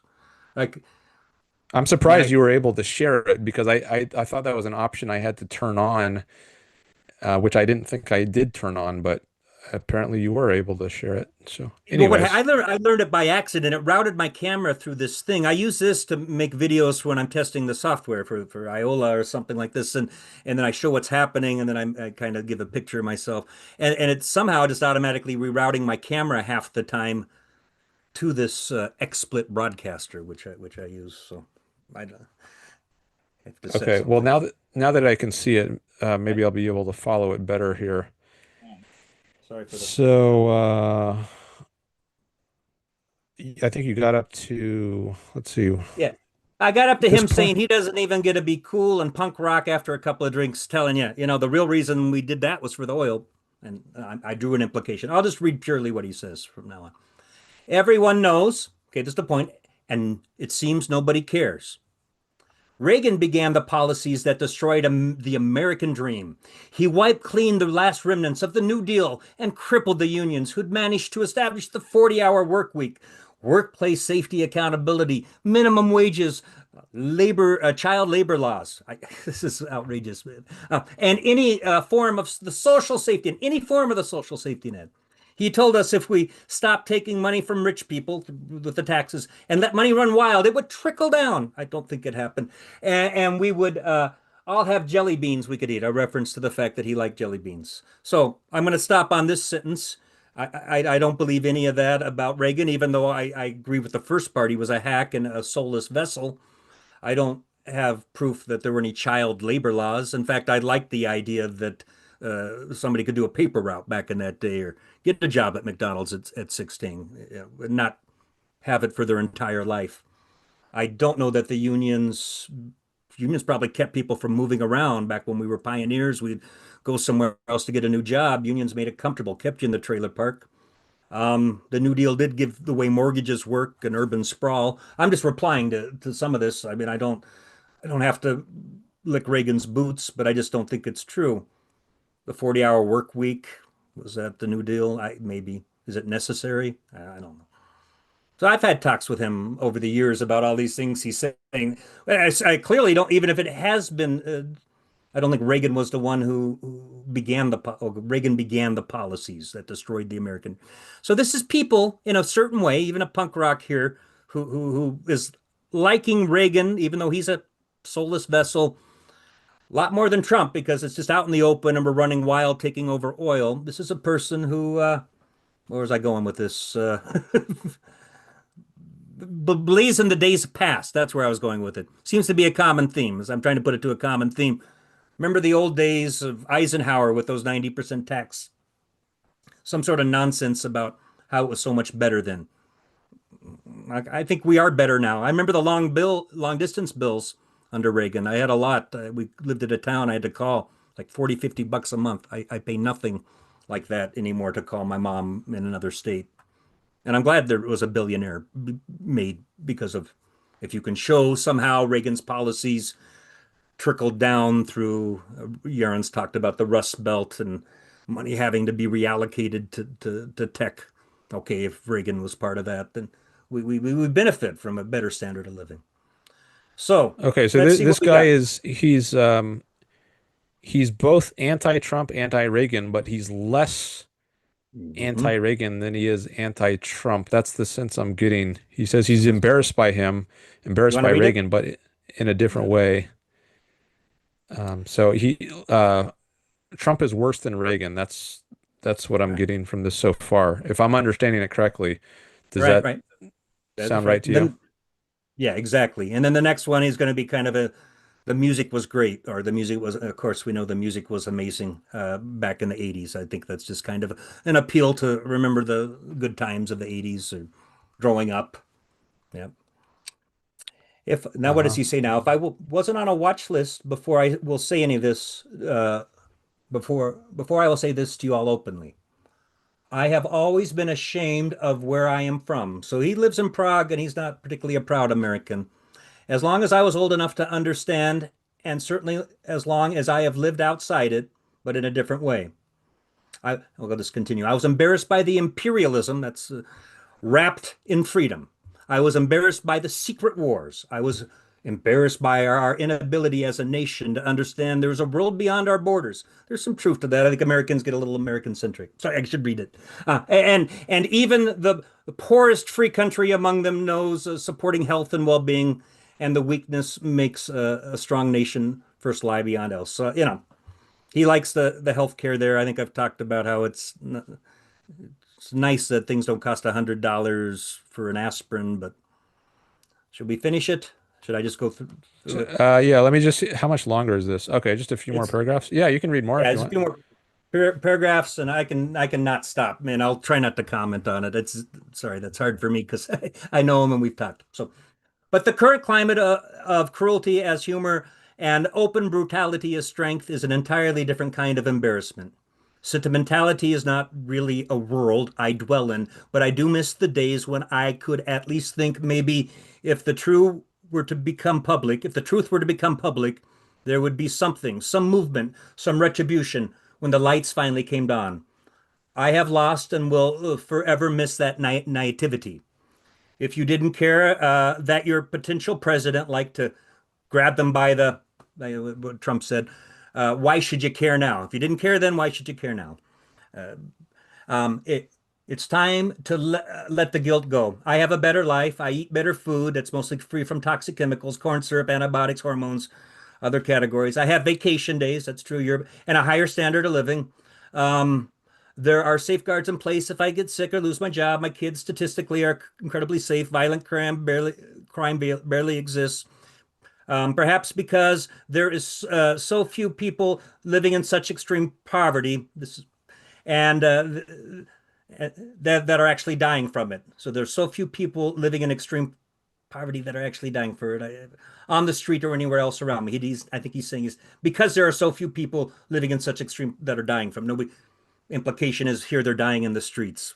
Okay, that's uh, um, on the street or anywhere else around me. I'm going to stop feeling bad for that. I made a lot of decisions in my life, but finding a better way wasn't one of them. If you need help with that, let me know. So I think if anybody watching now and wants to live the European dream to go be in the Czech Republic, Maybe look up Noah there. I've helped a few people get there. It's not the healthcare necessarily. I think it's just good to go see around the world. You have to pay for the healthcare anyway. You'd be surprised. So this is a It's not. guy who he sometimes go to your bar. How do you know this guy? He owns a bar up the road. He owned his bar before my bar. Now he's moved on to different things, but no, I know. Okay. So are you in competition with him? Do you both have tiki bars or do you has We like don't some other compete. kind No, of he does a punk rock theme, and there's no real competition for the bars there. I mean, you want to have a bunch in a triangle called, and they go around. We get full, and people need to go hop somewhere else, has been my attitude. There was in the early days some people who worked for us and him, and I think he said we stole his Halloween party idea, but huh. we got over it.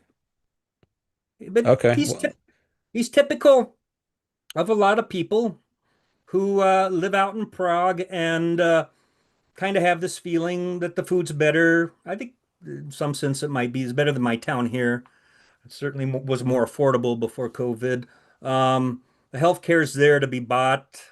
I don't know if it's necessarily that great. What is good is that there's private medicine that competes with the public low standard, and then that private's a lot affordable, like a concierge. I went to one, and I did a few things with the public healthcare, but I found the waits to be long and just the buildings to be bleak. Not that you should be wasting money on carpet and elevators, but a receptionist or a system to make an order would be nice rather than just waiting and I take a picture. I'm next because it wasn't an order. I'd say these people were here first. So, yeah, he's Noah. He's a good father, couple of kids. I mean, it's missing Reagan. Maybe that's a big step for him. Kind of missing him, missing the fact that he was a soulless vessel, but at least he wasn't brazing. I don't know. yeah. Well, I I mean I agree that I do think Trump is worse than Reagan. yeah. Um, well, I guess Trump didn't have the religious aspect that Reagan had. So that's one way in which Reagan was worse than Trump. I don't think Trump takes religion very seriously, whereas Reagan did more so, at least. I think he courted the religious rights, and I'm not very familiar with his position on abortion. I don't know if Trump has a somewhat softer position. Well, I mean, Trump nominated the justices that enabled Roe v. Wade to be overturned. So uh, uh, Yeah. maybe that doesn't speak very well of his view on abortion. But overall, I think Reagan was probably better than Trump or less bad. I mean, he didn't try to steal an election for one thing, and probably had more respect for the rule of law. And I think he was more ideological than Trump, and that can be a good thing if you have a good ideology. Like he talked about how communism is an evil empire, and I think he had a kind of optimism about America's potential. He talked about us as a shining city on a hill, and Trump is talking about we're in these horrible times of carnage on the streets, or we're we're being invaded by immigrants, and he paints a very bleak picture. I don't know if you use the term carnage in the streets. Maybe I just heard that from Iran. But anyways, Trump, I think he plays on people's fear a lot, and it didn't have the kind of benevolent optimism that I think Reagan did have. So, I um, could and I think tell by things are getting better actually, I in could tell many by respects. Yeah, go ahead. people liking it are some British people, and I think they feel the same way about Reagan. Probably feel the same way about Thatcher too, just because of the time and the nostalgia of it. All to the point, though, I remember now it was after Reagan when I was in Prague in '06. But if we take it to Reagan, I would not have minded if Reagan would have claimed back some oil. That wouldn't have been a problem for me if he would have stood up and said, we're going to take this. I know he did some conflicts in the Middle East. So that's the topic of the week, I think, with Noah's post is that we did this imperial act of. Yeah. But I think it was an act, it might be an act of justice. We'll see. It's not something I'm Yeah, upset we'll see about. what Trump does with it. Like if it's just replacing one strong man with another. I don't know if is his vice president just going to be Maduro 2.0. Some people have said that, in which case, it hasn't really accomplished much. But if he does get oil back, and I think if he doesn't nationalize it for U.S. and puts it back in private hands, I guess that would be good. But then there's the question: do private companies even want to get involved with this, Yeah. um, or is it not worth the effort? I guess that remains to be seen. And yeah, and you always, I said I don't have a problem with it, but I guess I always have a problem that it was Trump who did this. So, I mean, I'm not, not to speak out of both sides of my mouth, but it'd be nice if this was done by somebody like Reagan, I guess, and not Trump. Then it would be better. But I don't know if that's Yeah, and then it's not tarnished by association. exactly. Um, I'm going to wrap it up. I think I've thank you for giving me some time. I'll send you a super chat when we're done, or sticker or something, and well, all we right. can find things like Thank this. you. I don't know. Thank you. I appreciate it. All right. Thanks for calling in, Jason. All right, thanks. Yeah. Yeah. Catch you later.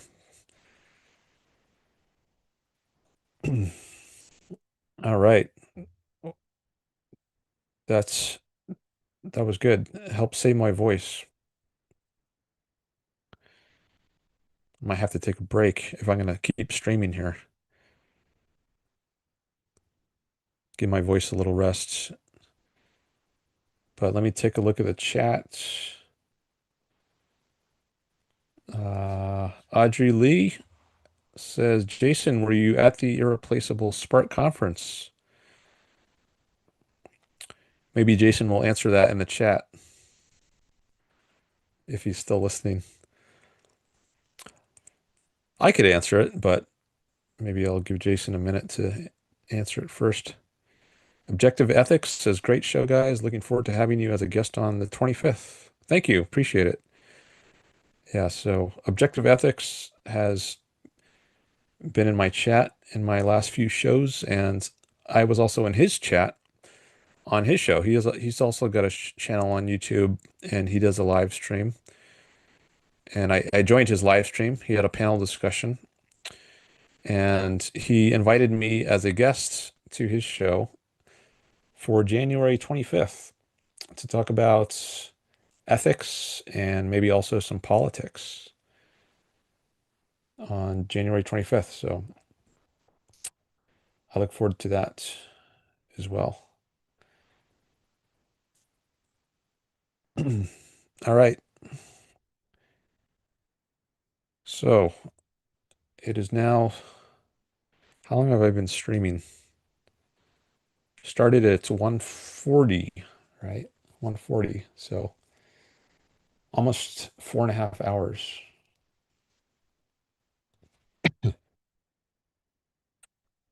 And I never know how long I'm going to stream exactly. It depends somewhat on the kind of interaction I get. All right, Jason has come into the chat. He says, Audrey, yes, I think we are in a photo together with Leonard Peikoff. Yeah, Jason was there. I got a photo with Leonard Peikoff, which I actually shared on stream once. I guess I could do that again. Audrey gives a thumbs up. Maybe I'll share my Leonard Peikoff photo if I can find it quickly.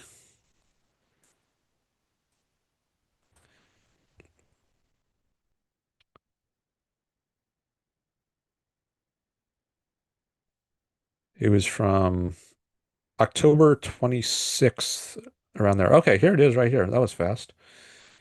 I guess that was the last thing I looked at here in my photos roll, so it was already in the right spot.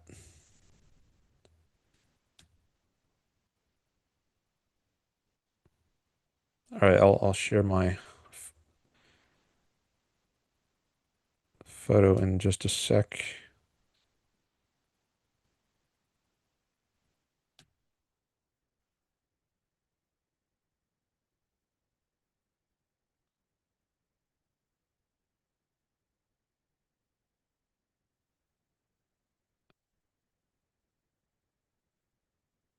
Oh, I see some other photos also from the conference here.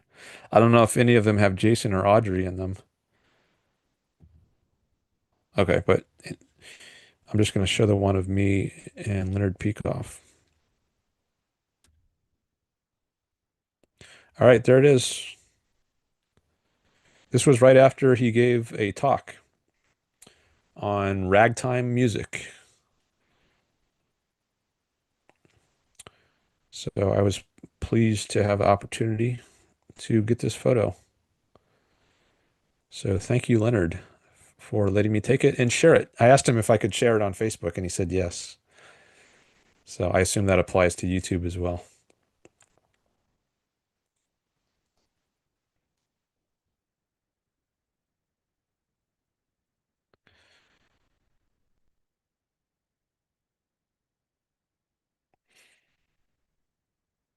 Oh, Jason just came in with a super chat for $10. Thank you, Jason.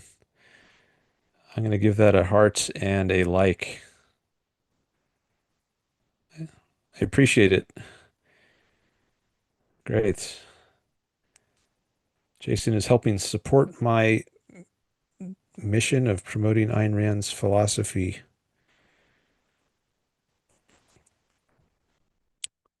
Helping to make this a self-sustaining venture. Okay, I'm going to stop that screen share now.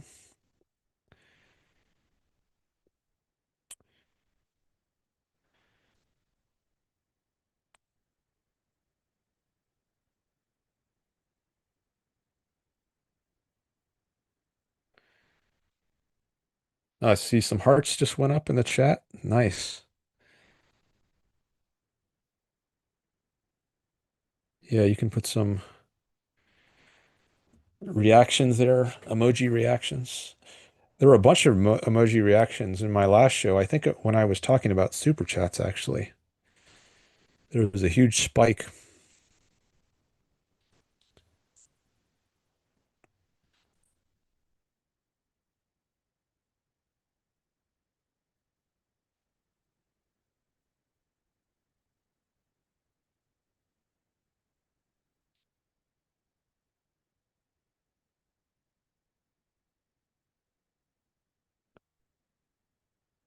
Maybe I can show that on the screen.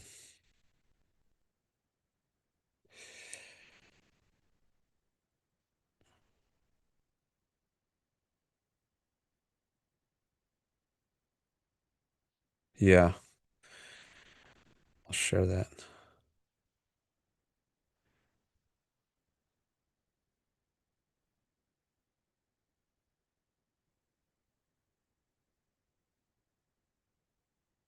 So here's my YouTube studio view. It gives me some analytics on my last stream. And you can see here in my last stream, there was this big spike at around 145. A bunch of people were putting hearts and I don't know what other reactions. But actually, I wonder if I play that, I can try to play that section. But I think I was talking about super chats. And okay, I just shared the sounds, so we can see what I was talking about. If I fast forward to like 144.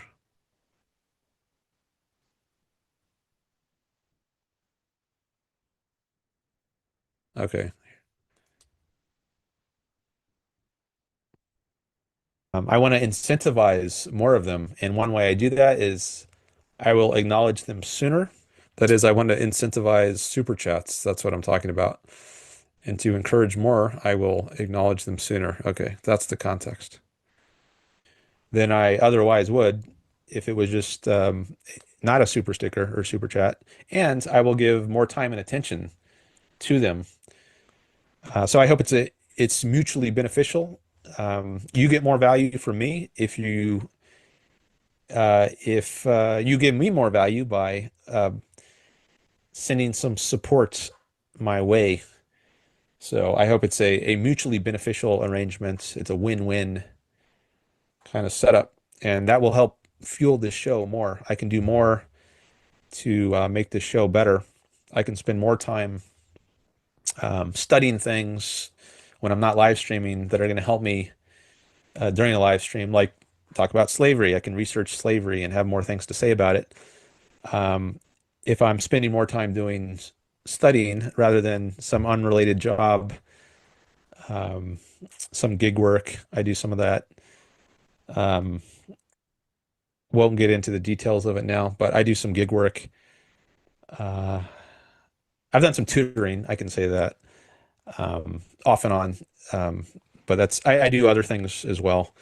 But um, that stuff is not always as directly related to the show. But if I have more time to do things that are directly related to the show in the background, then that helps me make a better show. All right, Jason just came in with a super chat. Thank you, Jason. Excellent. $2 from Jason, sending his first super chat. I'm going to like that. And I'm going to give it a heart as well. Okay. So Jason, who was just on here, happened to give a super chat right in this clip that I played where I'm getting all these reactions. I don't have it.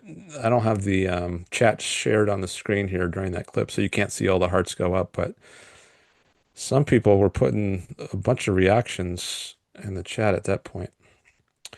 Okay, I'll stop sharing now. I don't know if I've ever played my own show during my show like that before, or at least for that long.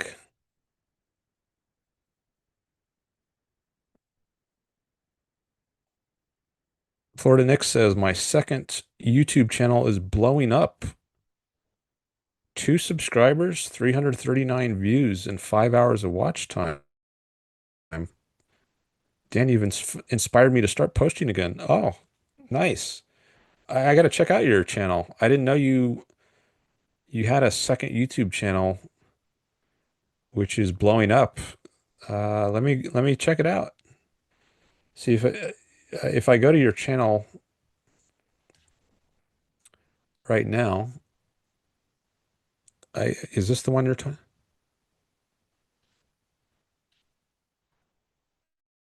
I don't know if I'm at the one. You said 2 subscribers, 339 views. Okay, the one I'm looking at is the one that is attached to the account you're using right now. So I think this is the one you're talking about. Okay. Yeah, 18 videos. I see some planes on it.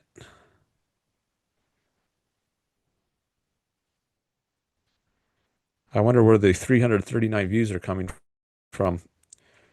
Is that from a short video or is that from longer form videos or both? Oh, here's one with 1.9 thousand views from 11 years ago. Shorts. Oh, there's only one short video here. So I wonder where your 339 are those recent views? It's just you playing video games. Oh, Audrey says, have a wonderful evening, everyone. Got a class to go to. Okay. Yeah. Thanks for coming by. You have a good evening as well. I appreciate your participation and your super chat or super sticker from earlier. Thank you. Hope to see you again sometime.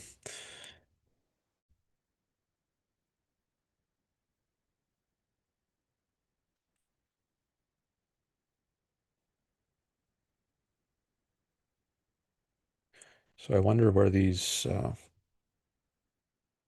339 views are coming from.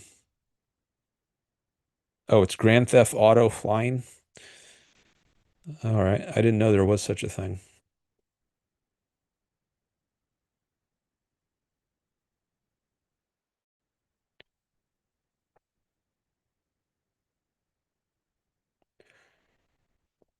Do you have a theme or a goal with your channel? Something you're aiming to talk about in particular?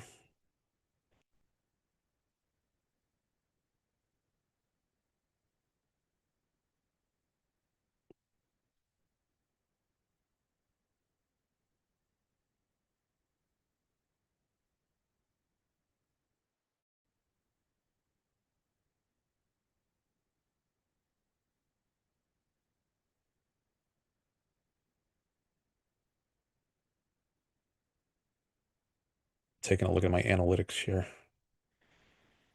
seeing how many people have come by today. 63 have come by the stream. I might do a stream on with Bakho tomorrow. Uh, Bakho has been on my channel before. He's a fellow philosopher friend who has an interest in Ayn Rand.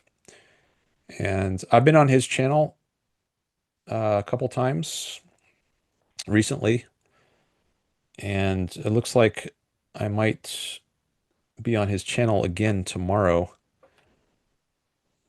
I was talking about that with him in the background, but I, I need to reply to him. I'll do that after the show, but it looks like there's a possibility I will be on Dr. Bakho's YouTube channel tomorrow or soon at least.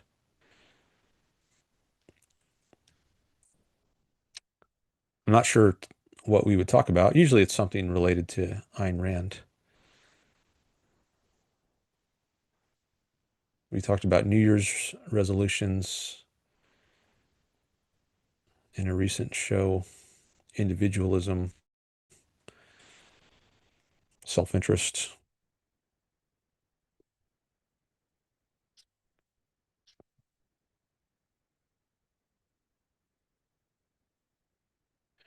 or maybe Crazy Trees 420,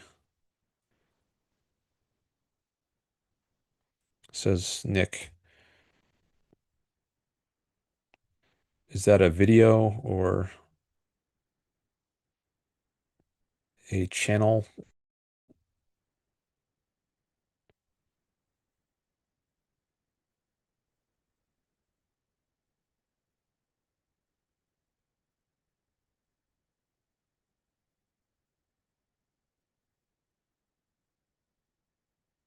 Oh, I see it's a different channel. Yeah.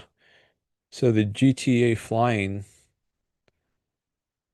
is a separate channel, but the at address is Crazy Trees 420. And that one also has 2 subscribers, but has 48 videos. And okay, yeah, I see it says 323 videos. Sometimes the number there doesn't sync up exactly with the number you see elsewhere on YouTube, like in your analytics app.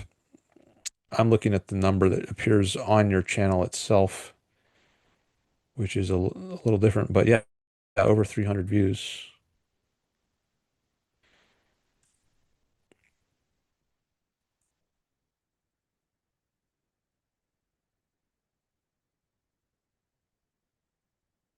So you play, I think you were playing Grand Theft Auto the last time I did a stream. I've never played that game, but apparently there's a version that involves flying. I assume that's what GTA means here.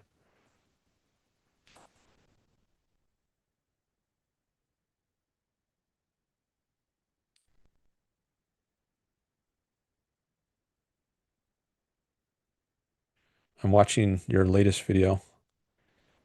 So there's a cockpit view. I know some people stream while they're playing video games and um,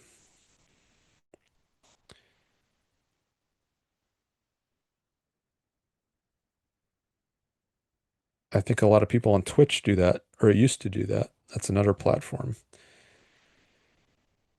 which I don't watch much, but I believe I heard that about Twitch streamers. They often play video games and stream at the same time, and other people can watch them play video games and simultaneously talk about anything really, I guess.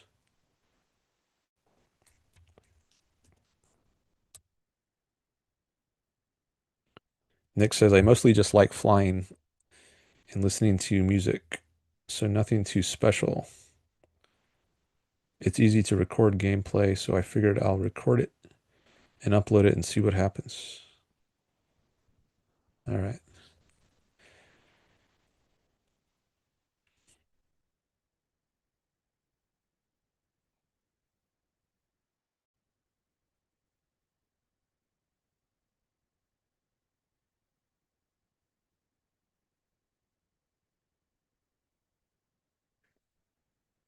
All right. So anyone else want to raise a topic, ask a question, call in?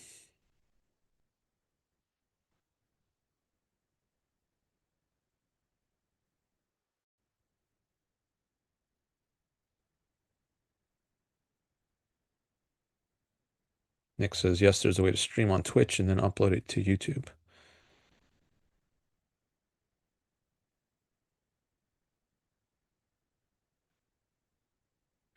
Maybe I'll stream on Twitch one day. Maybe that can be something I do this year. There's some various ideas I have for how to grow the channel. And one is to stream on other platforms as well. So maybe I'll stream on Twitch at some point in addition to YouTube, and maybe also Facebook or X. But there's an advantage to only streaming on one platform, which is I get more viewers there. So like, and maybe I'll get like if you have a certain subscriber goal, like getting up to 1,000 subscribers, and, but you're diversified on 5 different platforms, then maybe it'll take longer to hit that goal, because if people are used to just using some other platform, they'll just watch you there instead of going over to the one platform you're trying to reach a certain subscriber count on. But if they know there's only one place to watch you, then maybe they'll be more likely to go to that place, and then you can build up your more subscribers that way on that one platform and get to monetization levels faster than you would be able to if you were spread on a bunch of different platforms.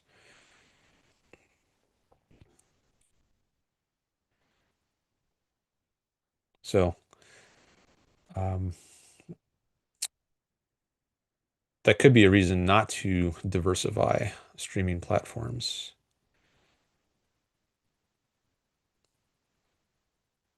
But I'll have to think about it and decide, what's best. Maybe I'll experiment with different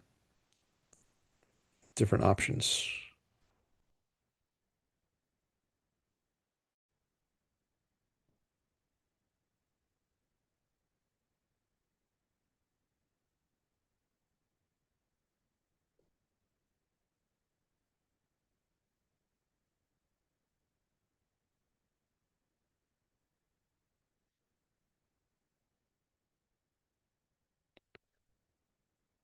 Well, we ended up talking about Trump some, who I had in my title.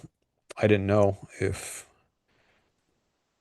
that topic was actually going to get any discussion, but it did quite a bit, at least partly when Jason came on.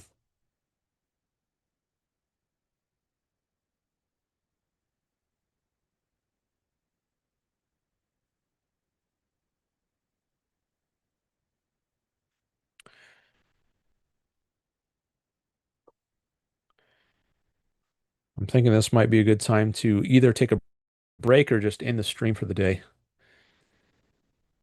It's been close to 5 hours since I started.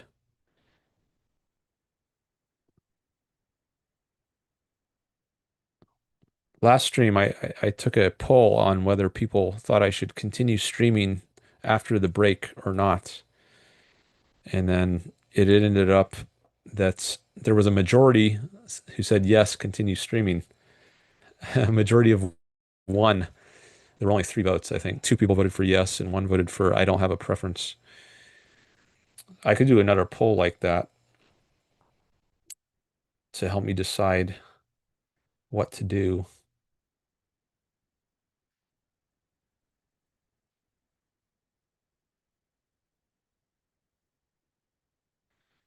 But if I'm going to continue, I need material to engage with. And that's where you all can help. I mean, I could just do live replies on Twitter or X, and you could watch me reply to other people. But I'm not sure I would want to do that. I could make that one of the poll options. All right, I think I'm going to do a poll now and see if people have a preference. Let me share this screen while I create this poll.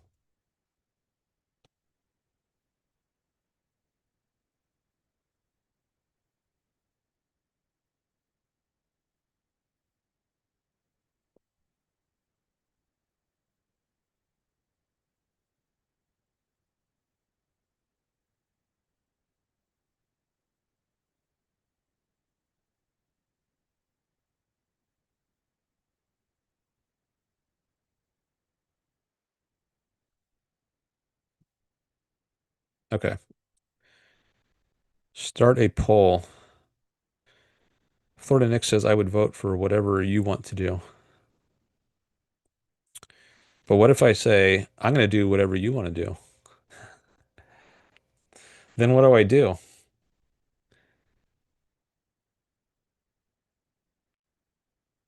It's like when 2 people are deciding what to do, and they say, I'll do it if you want to do it.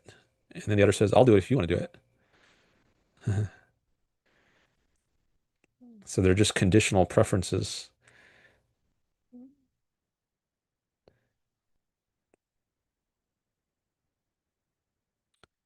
All right. So I'm going to ask, should I keep streaming after my break? Because I'm going to take a break here for 5 to 10 minutes. And one option will be yes. One option will be, I don't know why people would vote for no, because you can always just leave, as I said last time. So why would you want me to stop streaming as opposed to you just stop listening or watching? I don't know why you would vote for no. No. But maybe there's a reason, like because it would take people longer to watch the whole stream later. And maybe you think I would get more viewers if my streams weren't so long. I don't know, but maybe there's some kind of reason you would vote for no. So maybe I should just leave that as an option. But I can add 2 options here. So I can again add an option that says I don't have a preference. And maybe I'll add an option that says yes, do some X replies. And that's more specific than just saying yes. Um, do some live replies on X, Twitter. Oh, that's too many characters.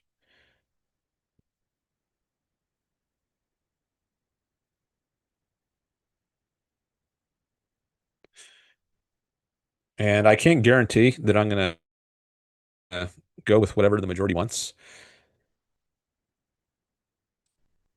but I'm at least curious to see if there is a preference that you all have.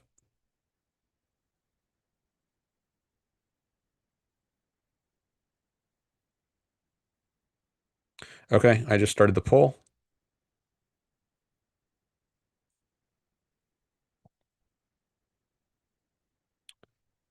So I'm going to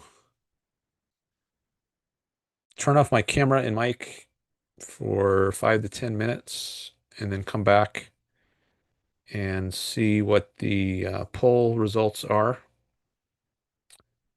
and then decide what to do. All right, so I'll stop the screen share, but you can still vote. I'm just gonna I'm gonna turn off my camera and then change my name here so that in the middle of the screen it says back in a few minutes. So people will know what's going on if they come by right now.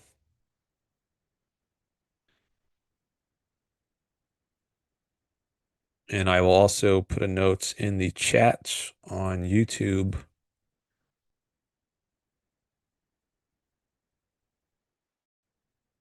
that says on break, back by, it's now 6:34 p.m. my time. So 6:45 would be about 10 minutes from now. So I'll see back by about 6:45 p.m. Pacific. So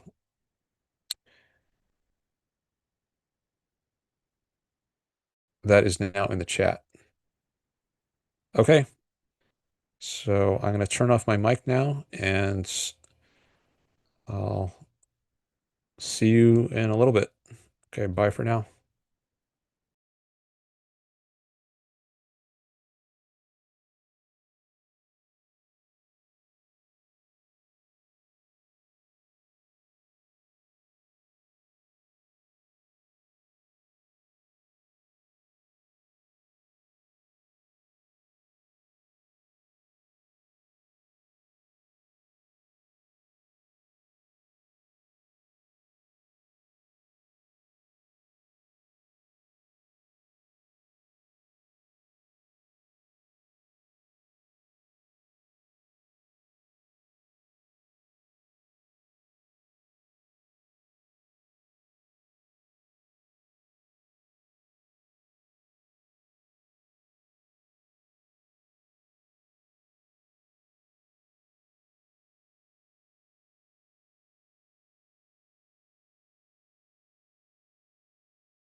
I am back.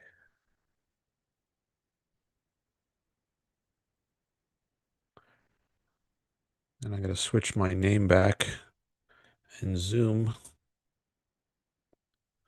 Okay. I decided to change it to say C poll in chat. I thought that would be better. Help encourage more votes. And I see there were 3 votes.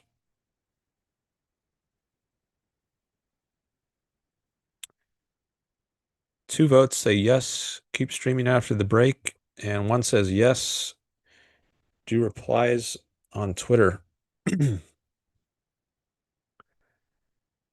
Okay. So that's what the majority wants. Shall the majority get what the majority wants?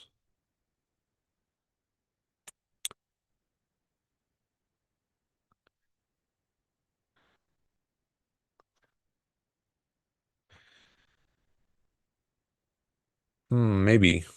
Do I have energy to keep streaming? Well, the more people there are here and the more engagement there is, the more motivation I have. So you all can help me. You all can help motivate me to keep streaming if you engage in the chat. But I guess if I'm doing live replies on Twitter, then maybe you don't need to engage. But I guess I prefer to have live engagement here with people, and the Twitter is more of a fallback, something to do if I don't have engagement. So maybe I'll do that for at least a little while and see how it goes.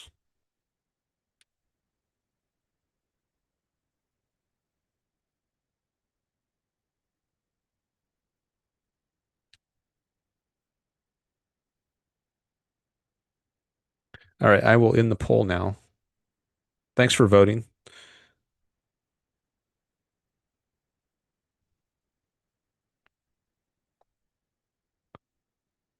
And I'm going to go over to X and see if I can find some things to reply to.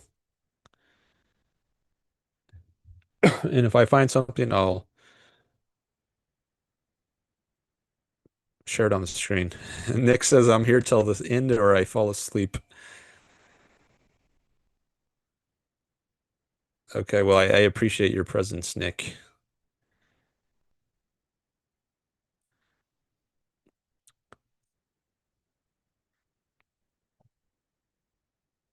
I did more replies on X yesterday than usual. So maybe there are actually some things here I could reply to that were already parts of conversations that I was involved in. I just see 4 new notifications. Someone retweeted my stream.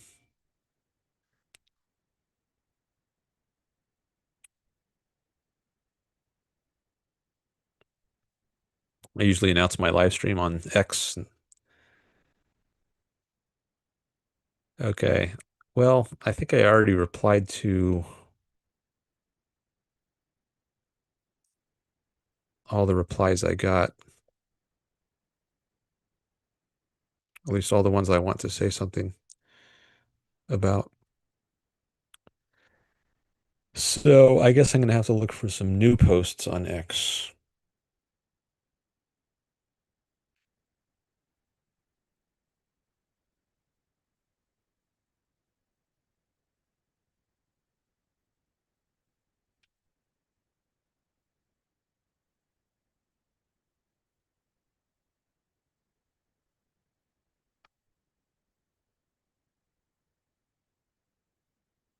I wonder if Florida Nick is going to have a dream about my live stream.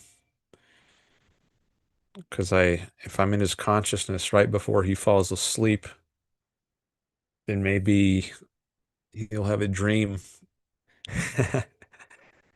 in which I'm soliciting super chats. Maybe he'll give me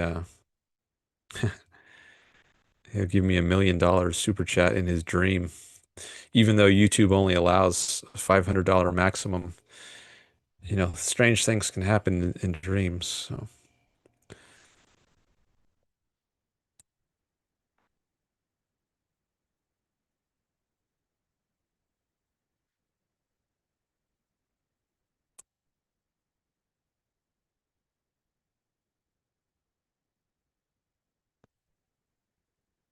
I remember someone was telling Yaron Brook that they were having dreams about the Yaron Brook show.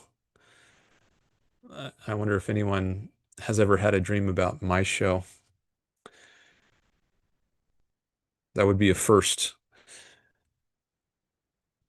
at least if I heard about it. I haven't heard anyone tell me they've dreamed about my show before.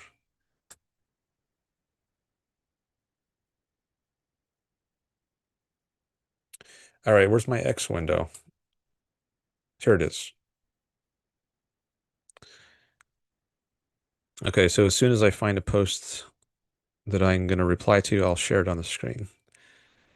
Here's one from JD Vance.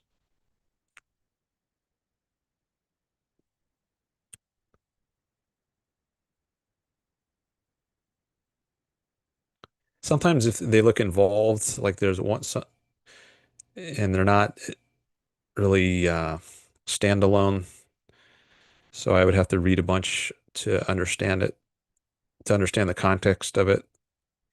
And sometimes someone like JD Vance here, he's replying to Sorab Amari too. So I would have to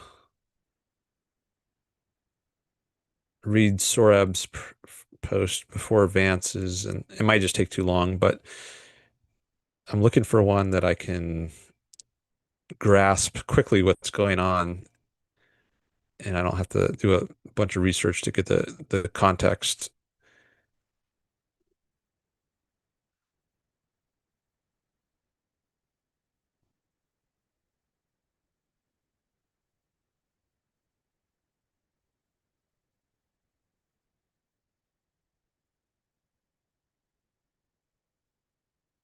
An ICE agent shot and killed someone.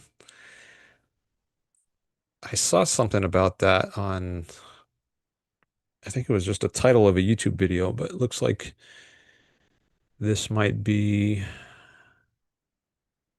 connected to that. The picture of a guy, I guess it's an ICE agent, and then someone says above the picture, this is the ICE agent that shot and killed the innocent unarmed woman who was shot in Minneapolis.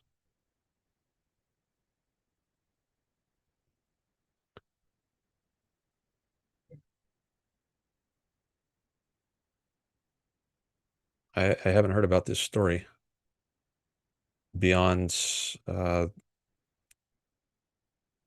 just one or two headlines.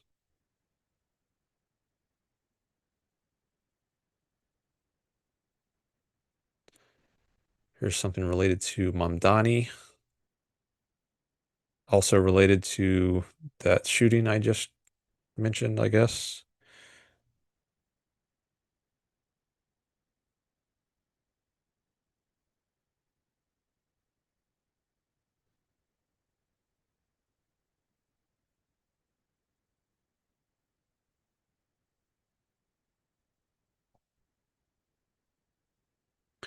Okay, well, here's a photo of Mamdani giving his first press conference in the Blue Room with new media creators.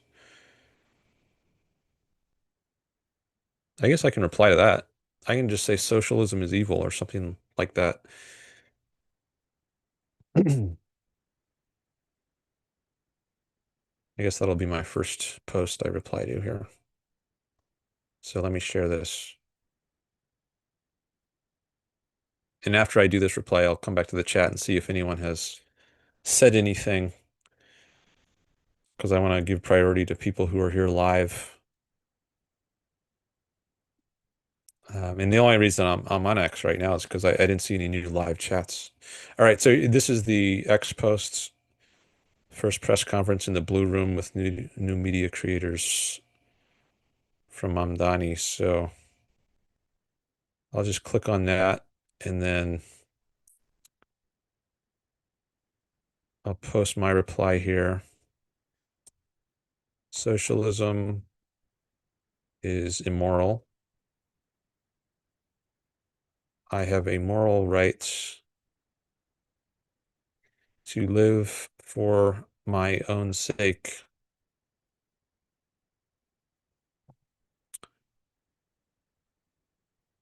My life is not yours to dispose of. Maybe I'll add property too, because socialists, they want to abolish private property.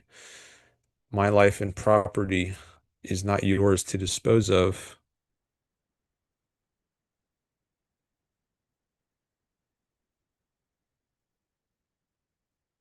It's mine. I earned it.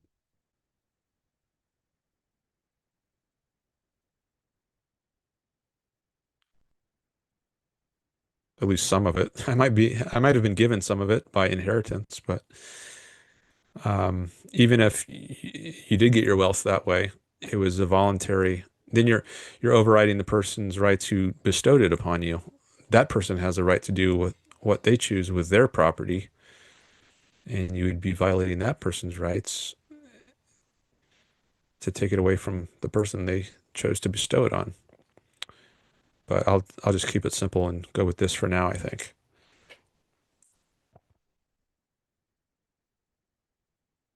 All right.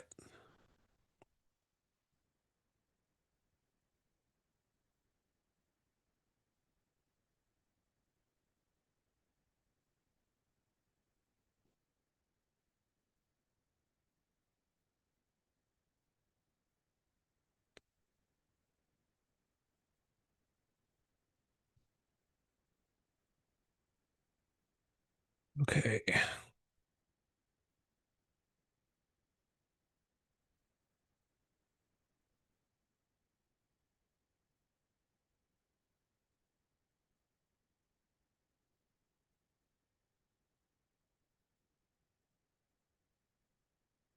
Nick says, LOL, I'll tell you if I do. If he has a dream about me live streaming.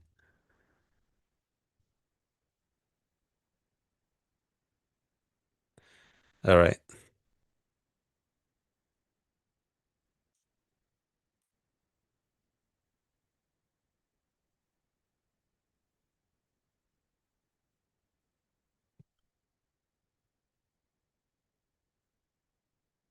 Let me find another post. I could also reply to the other people's comments.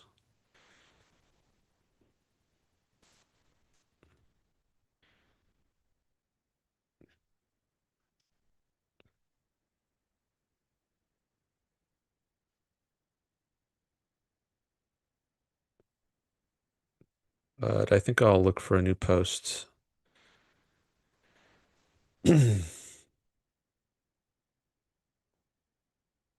There's one from J.K. Rowling about the Iranian protests.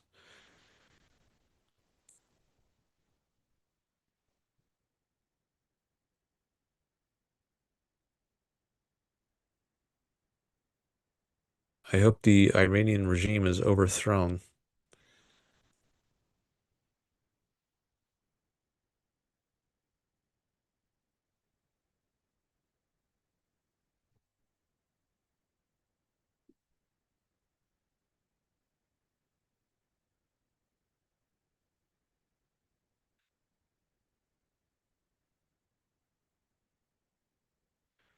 All right, here's one from someone who J.K. Rowling was replying to, or I guess she did a quote tweet of this one.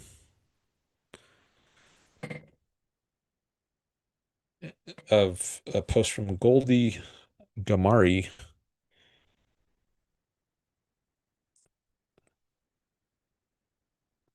who was an ex-politician, Juris Doctor. All right, I can say something about this. I'm going to share that on the screen.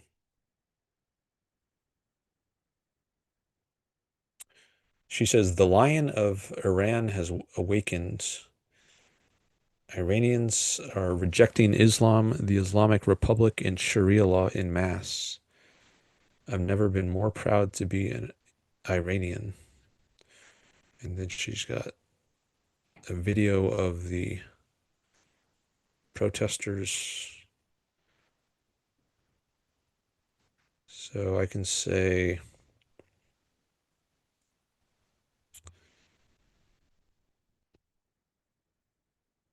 it's good to see that Iran's theocratic regime might be overthrown.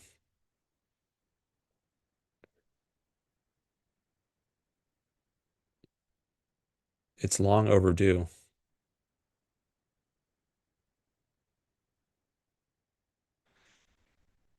because they were back in 1979, they took American hostages. Maybe that was when it should have been overthrown right away.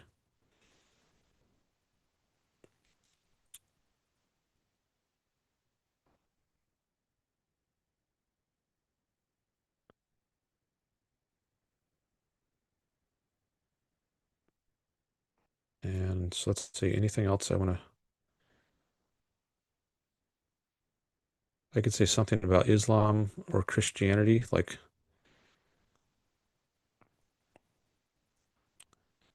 neither Islam nor Christianity nor any other religion.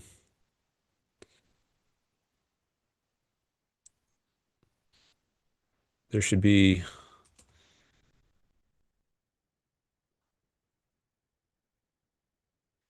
or I could say,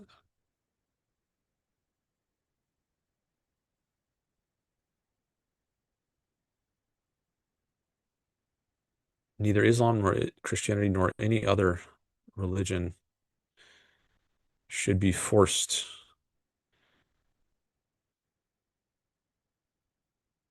on people.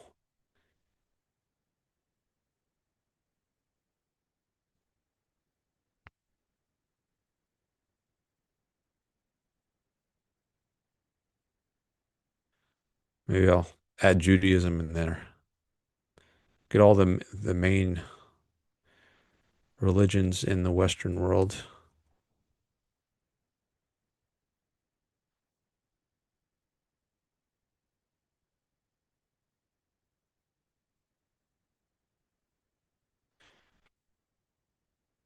And then I'll say something positive. Freedom is good.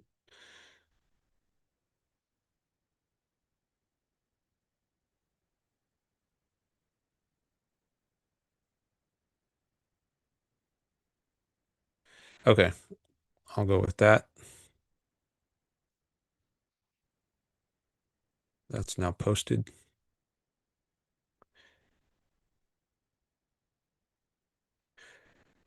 Okay, maybe I'll do one more and then unless I get engagement, live engagement here in the chat or a call, I think I might end the stream. But you have at least a couple minutes to start engaging if you want me to keep going. Let me, but I'm going to look for another chat, another post on X in the meantime.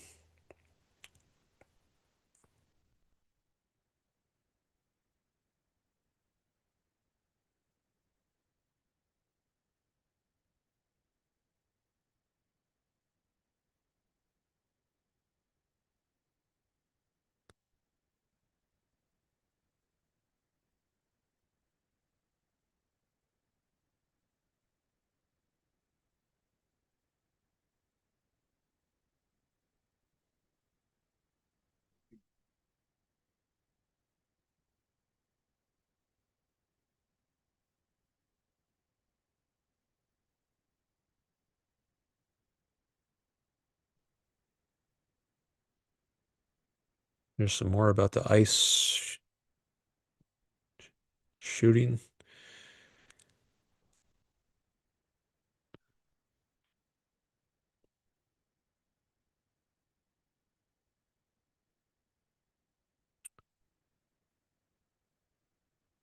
Looks like that's the hottest topic right now.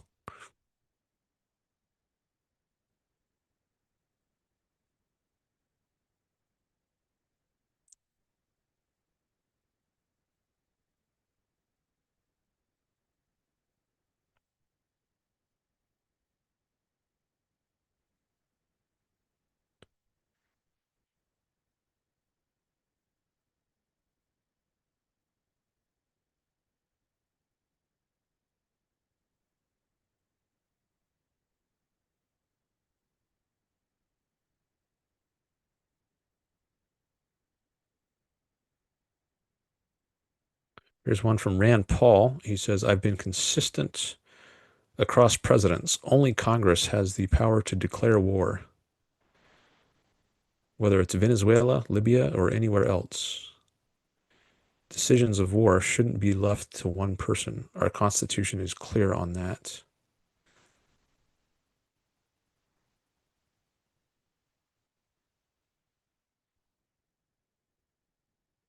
Okay, maybe I'll reply to this one.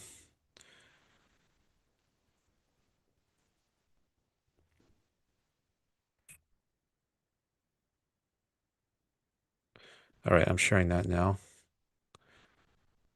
This is what I just read.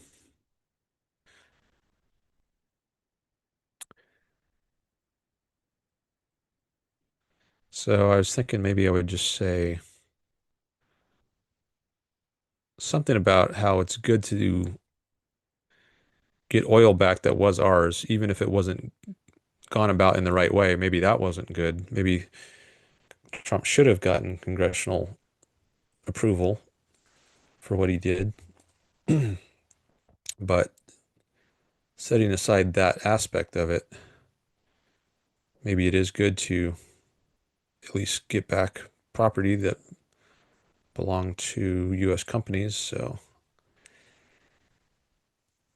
how about something related to that?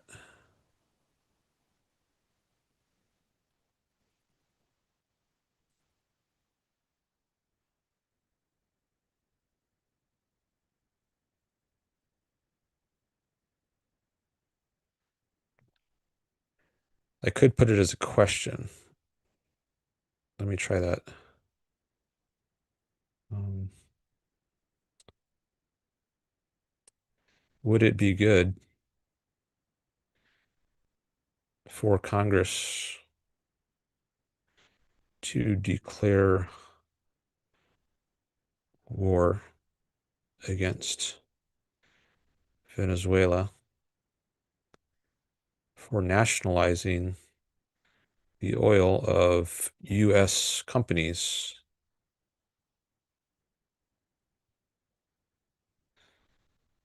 U.S. oil companies.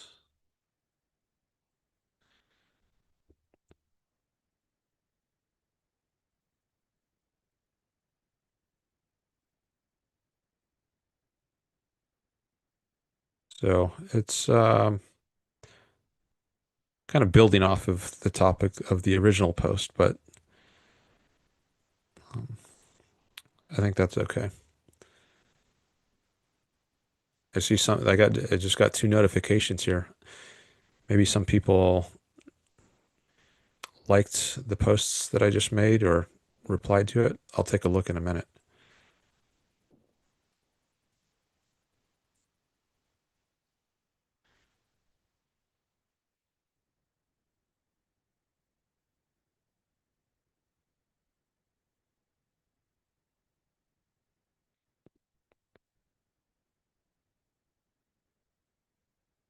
Oh, those were actually, yeah, someone gave it a like and then retweeted it.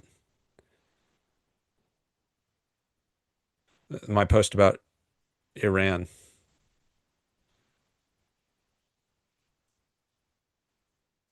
Nice. Okay, let me come back to the chat, see if anything has come in. Nope, don't see any new chats.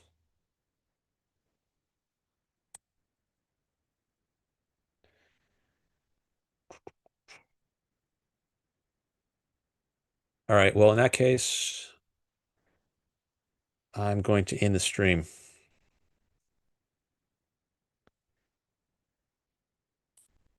So I will say thank you all for being here. I appreciate your presence and your participation. If you participated in the chat or called in. And also, thank you to the people who sent in super chats or super stickers, which were Audrey, Florida Nick, and Jason Adams. So I appreciate that. Thank you. All right. And as I mentioned, I might be streaming tomorrow on somebody else's channel, Bakho. So maybe you can catch me over there, Dr. Bakho. And I will probably stream again on my channel in 5 days as usual. So that would be on Monday of next week. So have a good night, everyone. And until next time, have a good weekend. I will see you later. I gotta time this right. Make sure I don't have too much empty air at the end of my stream. Okay, I think I got it now. All right. Bye, everyone.